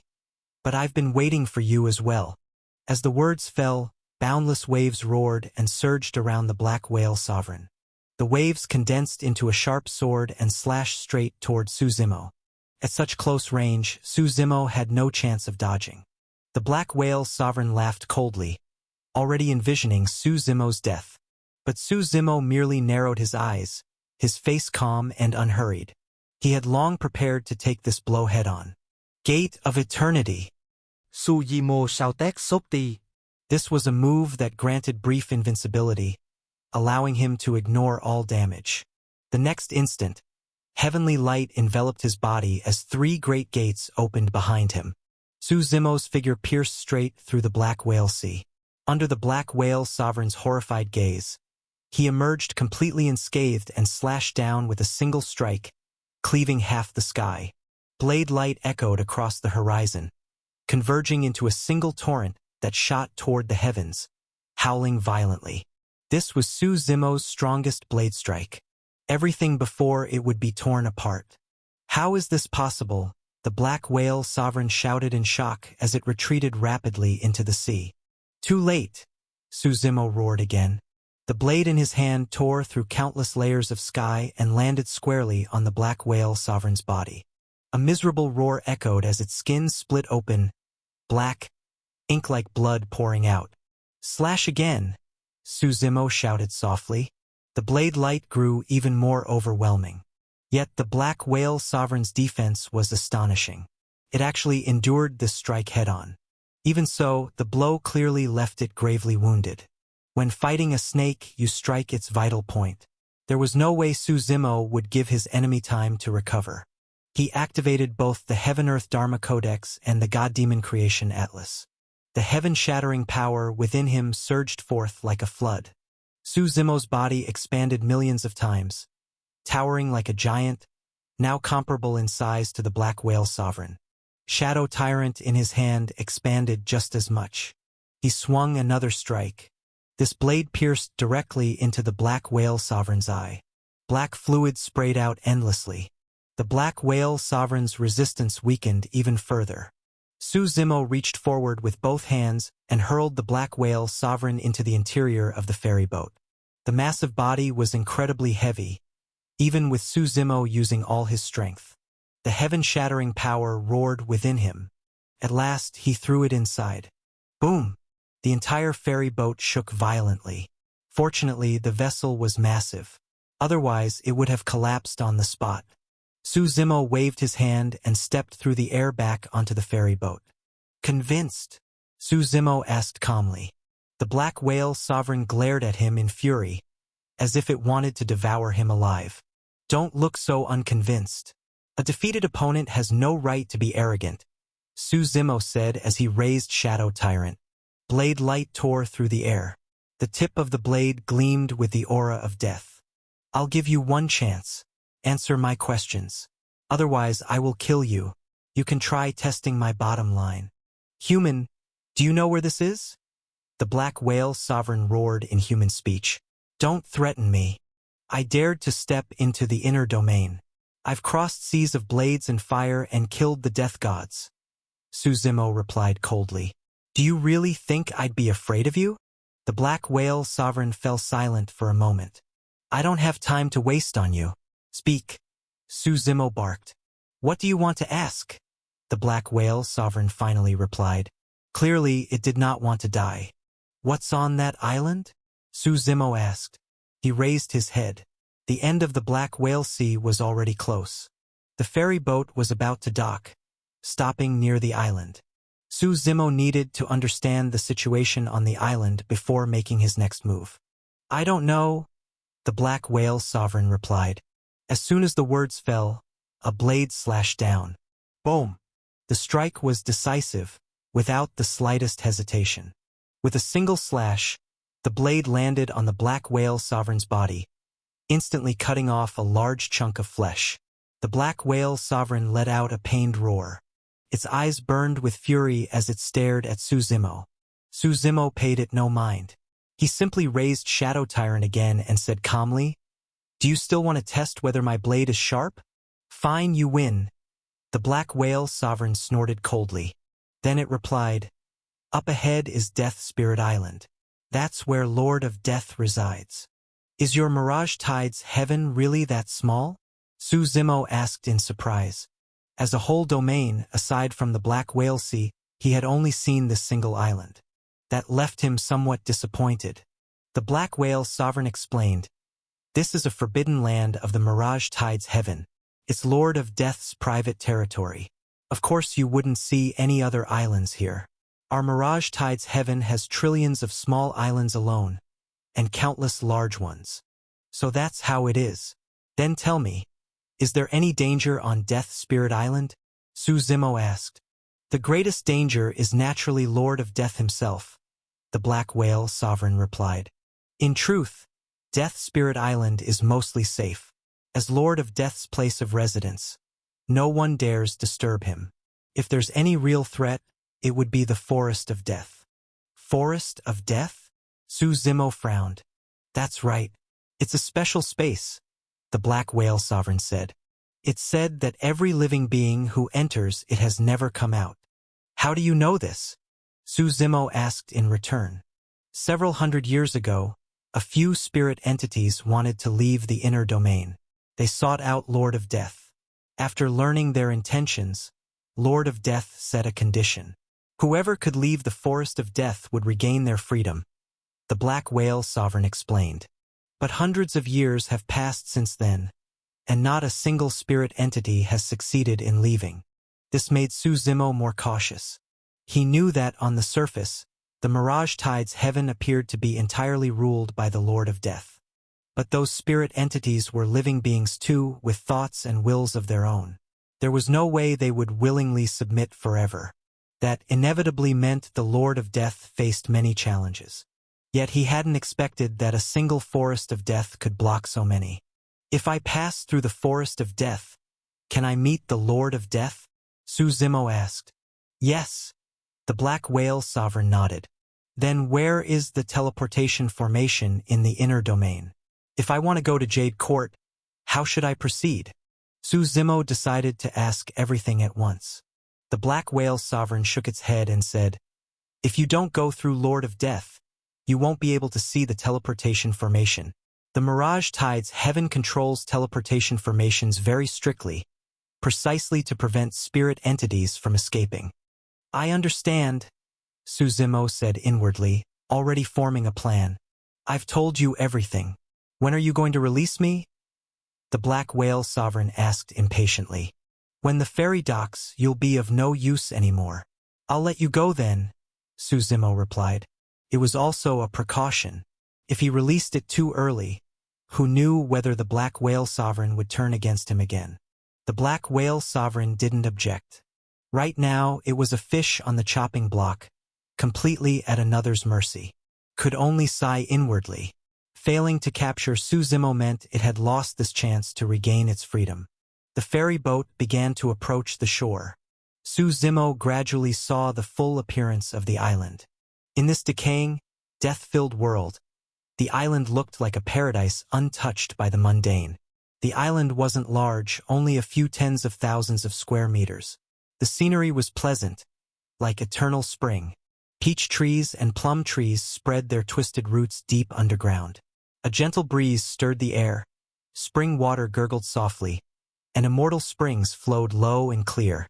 Petals filled the sky, drifting through the air as if they would never fade away. "I can't go ashore. Hurry and let me off," the black whale sovereign said anxiously. Clearly feared the Lord of Death. Suzimo didn't say much. He stepped onto Death Spirit Island and sent both the ferry boat and the black whale sovereign away. Although it was called Death Spirit Island, the name was completely at odds with the scenery. However, the moment Suzimo set foot on the island, he felt an unease in his heart. It was as if some unseen beings were watching him at all times. "The Lord of Death," Suzimo murmured as he looked around. His soul slowly spread out, attempting to sense any other presence on the island. Finally, faintly and indistinctly, he sensed a powerful aura at the far end of the island. That aura seemed to be sleeping. Though difficult to perceive, the pressure it gave off was immense. Suzimo walked straight toward that aura. Since he had already decided to meet the Lord of Death, there was no need for hesitation. Moreover, Suzimo felt that although he had been attacked continuously since entering the Mirage Tide's heaven, those encounters had mostly been tests. There had been no true, deadly ambush meant to kill him outright. He believed the Lord of Death bore him no great hostility. There was also the matter of the Black Whale Sea. When he sensed the ferry boat there, he had seen an identical version of himself. He wanted answers. The 9 heavens were vast beyond measure. There were always mysteries even he could not easily unravel. Passing between the beautiful peach and plum trees, the fragrance of blossoms filled the air, causing one to lose themselves without realizing it. No one who saw such a paradise could imagine that this was the Forest of Death. Without realizing it, Suzimo had already entered the Forest of Death. More importantly, there had been no warning signs at all, not even a trace of killing intent. Everything happened as gently as spring rain soaking into the earth. From an outside perspective, Suzimo had already fallen into the illusion of the Forest of Death. But he himself was completely unaware. The Forest of Death was a realm of illusion. One could say it fulfilled every desire and every wish. With Suzimo's level of cultivation, it was already extremely difficult for illusions to influence him, which was why he had no guard up at all. Yet within the Forest of Death, not only could one's defenses be lowered, but one's greed would also be naturally amplified. The Forest of Death was a world prepared solely for you. Suzimo didn't know how much time passed. Within the Forest of Death, he lived through his entire life. He met the Lord of Death, not only gaining the chance to go to Jade Court, but even battling him and ultimately subduing him. After that, his cultivation advanced at a terrifying speed.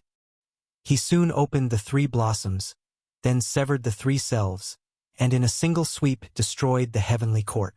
He discovered that no matter what he did, it felt as if the heavens themselves were helping him. When the heaven-defying crusade began, he even defeated the thieving heavens themselves and created an era of his own. People revered him as the supreme ruler. At the moment he ascended the throne as the Lord of the world, Suzimo's eyes suddenly shone with clarity. An illusion? It really does make one nostalgic. But what's fake is fake in the end. Suzimo's figure twisted, and in the next instant, he reappeared among the peach trees. It was as if nothing had ever happened. Only the countless peach blossoms continued to drift down around him. "I'm very curious.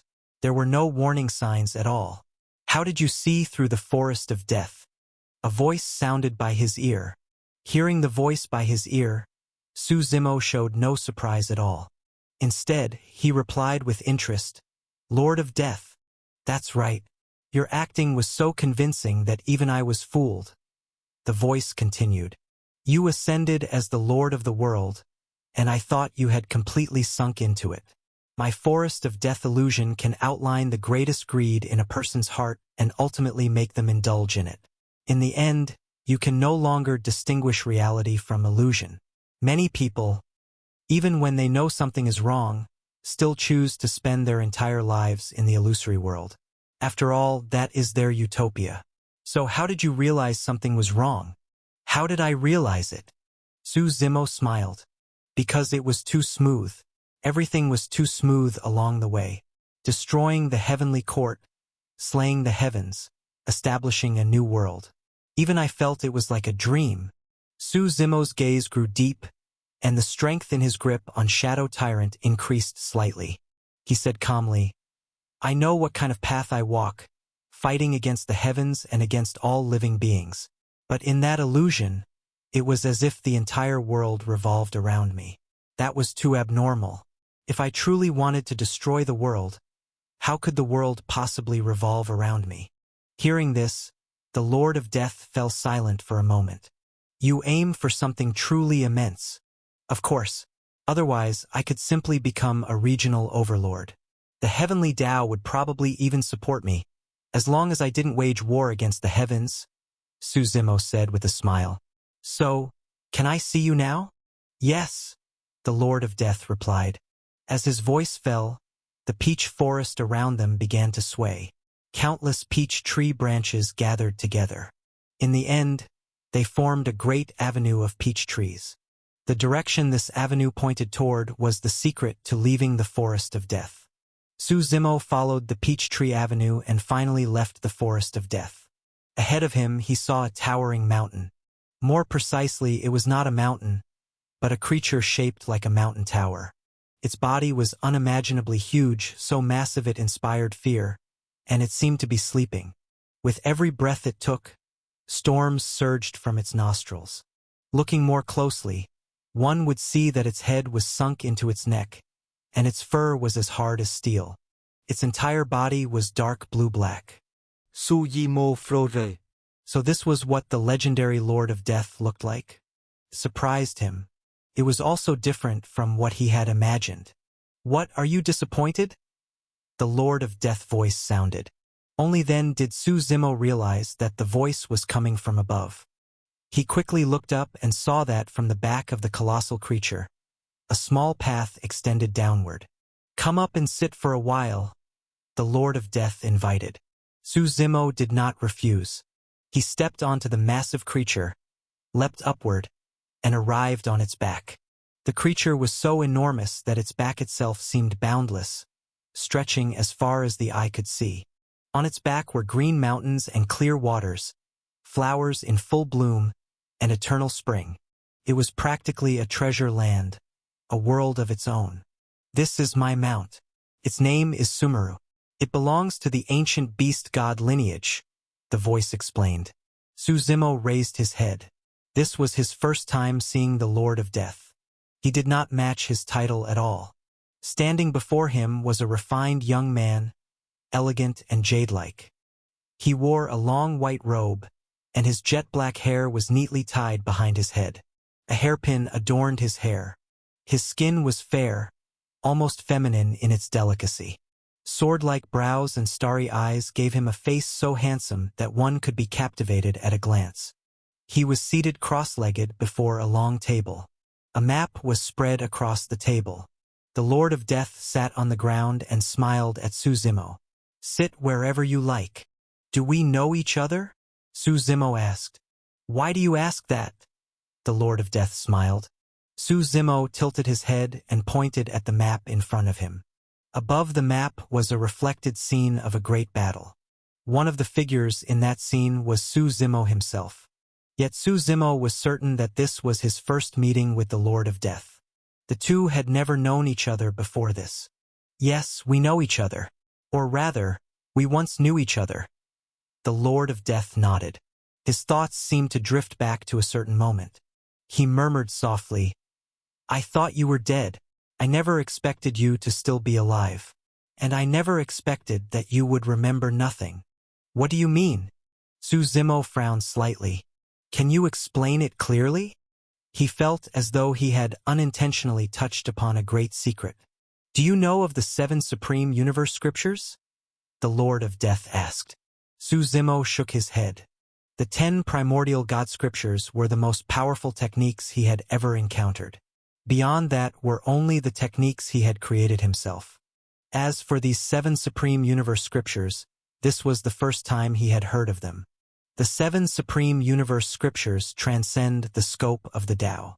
They represent the fundamental truths of how the universe operates, the Lord of Death explained. And the Grand Derivation Supreme Scripture is one of those 7 Supreme Universe Scriptures. Derivation, in the grand sense, can derive the future of an entire world. On a smaller scale, it can derive the future of a single being. Hold on, Su Zimo interrupted. You're not trying to tell me that the other person I saw was derived, are you? That's not entirely accurate, the Lord of Death replied. Have you met the previous generation's Infernal Lord? I have, but he didn't tell me anything about this, Su Zimo said. He probably didn't want you to know, and that makes sense.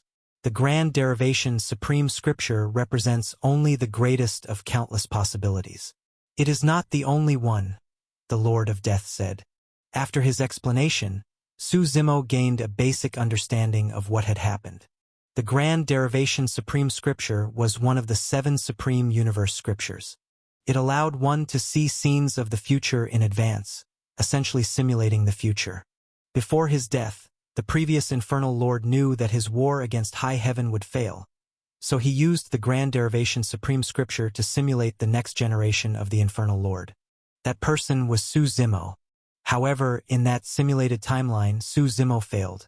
Or rather, Su Zimo had no future. It was during that simulated period that Su Zimo met people like the Lord of Death. Originally, everyone believed that once the simulation ended, everything would return to dust. But no one expected that Su Zimo would actually reach this point. Hearing all this, Su Zimo was stunned for a moment. He recalled certain things from his past. There could only ever be one true Infernal Lord. As for those who reincarnated, there were many. Only the one who truly succeeded in waging war against the heavens could become the real Infernal Lord. Otherwise, it was nothing more than an endless cycle. When one Infernal Lord died, perhaps another would arise. The Grand Derivation Supreme Scripture simulated my future of failure, Su Zimo murmured. Suddenly, his eyes widened. The primordial chaos bead. If not for rebirth, perhaps my entire life would indeed have ended in failure. Yet no one ever imagined that I would be reborn. Su Zimo's thoughts gradually became clear. It seemed as though his past life and this life were beginning to intersect. The title of Infernal Lord was not something just anyone could claim. Naturally, there had been countless failures along the way.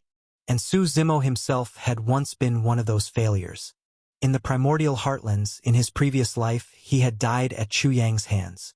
It was only through the reincarnation of the primordial chaos bead that he had been given a chance to start over. He raised his head and looked at the Lord of Death.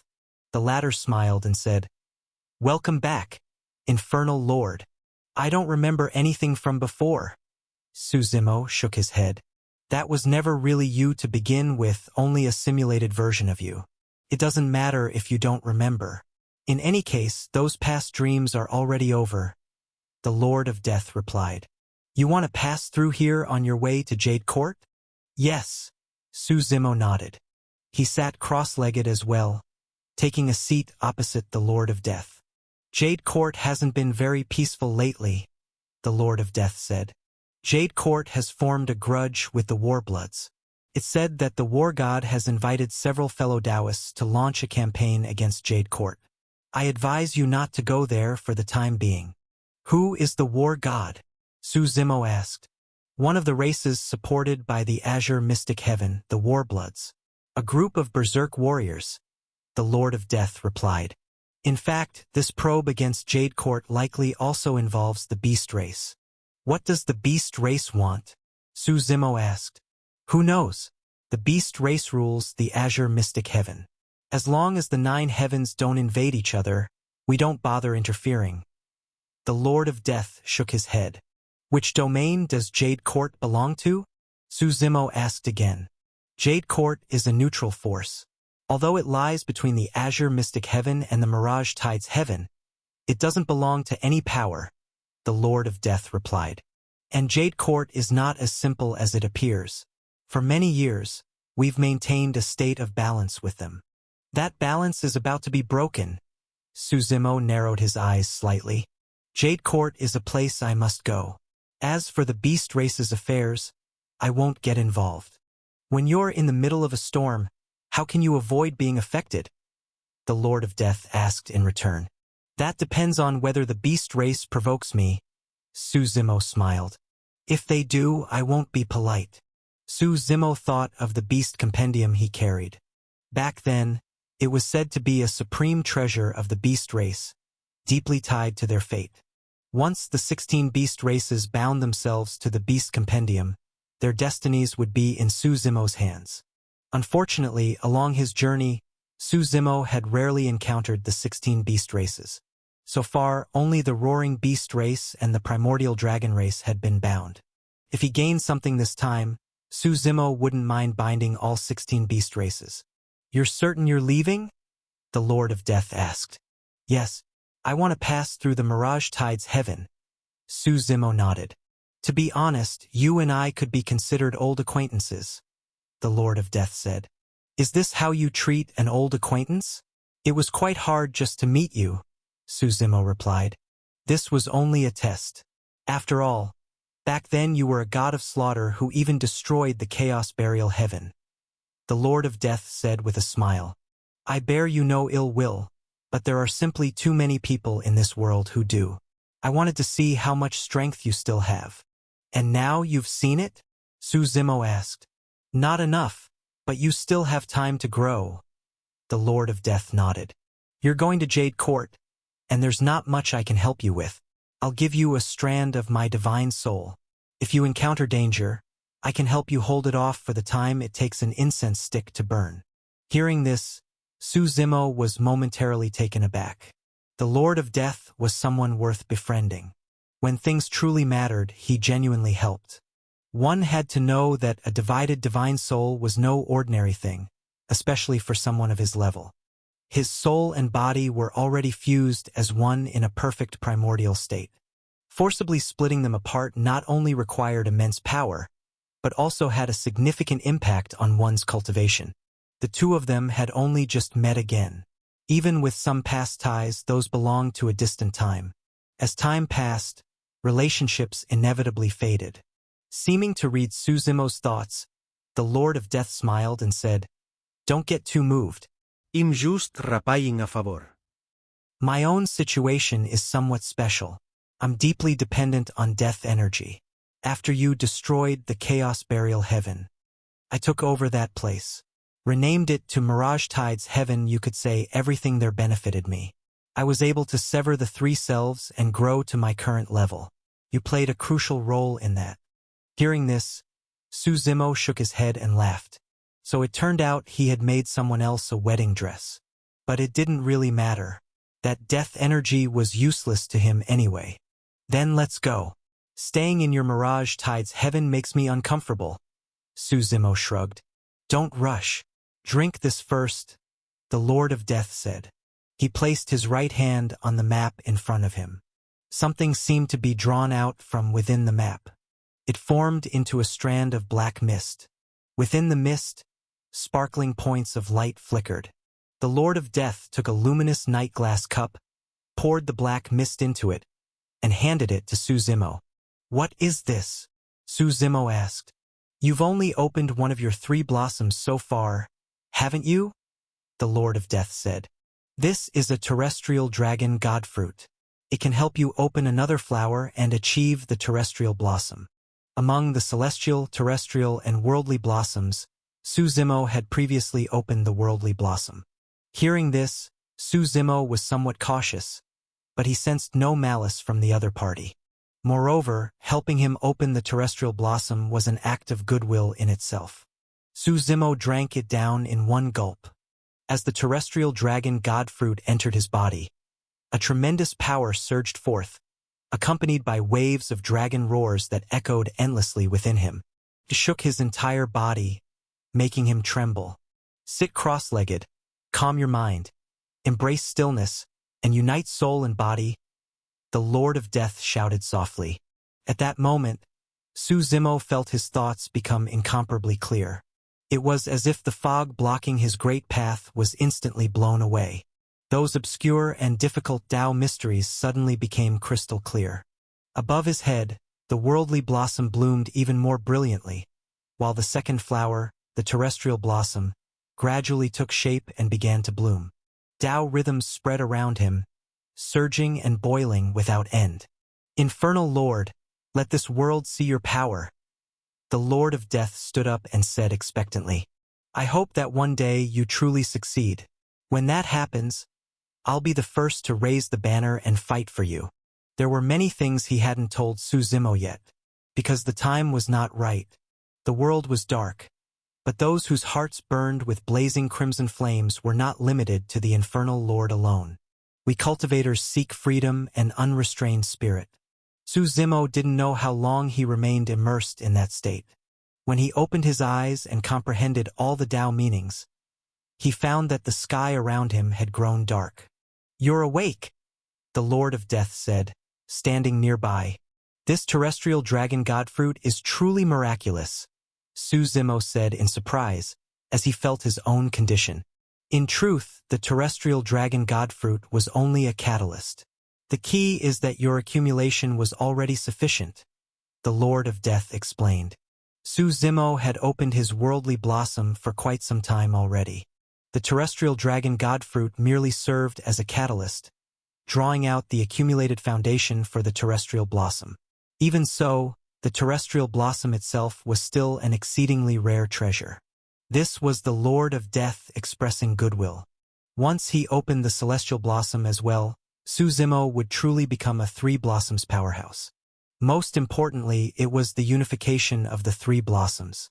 When he had previously consumed Primordial Flame's true god blood, Su Zimo had already experienced that kind of terrifying power. It was the kind of strength that could intoxicate a person. Su Zimo sensed his current condition and only then began to observe his surroundings.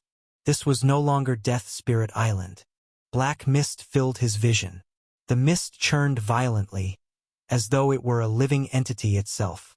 Yet it did not obstruct sight. Through the black mist, one could clearly see the map of the entire Mirage Tides heaven. As mentioned before, the Black Whale Sea was a forbidden zone, with only Death Spirit Island within it. Beyond the Black Whale Sea lay another world, the true world of the Mirage Tides heaven. Su Zimo lowered his head and realized he was standing high above the clouds. In this world, countless islands floated through the void. Looking closer, he discovered that the islands were not truly floating. Beneath each one stood colossal demonic beasts.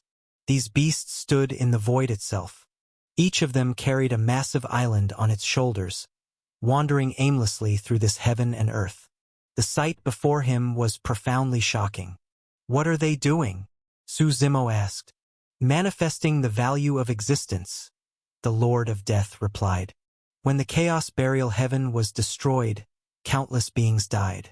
Although I transformed the entire Chaos Burial Heaven, some obsessions were too deep. They fused together, becoming neither living nor dead.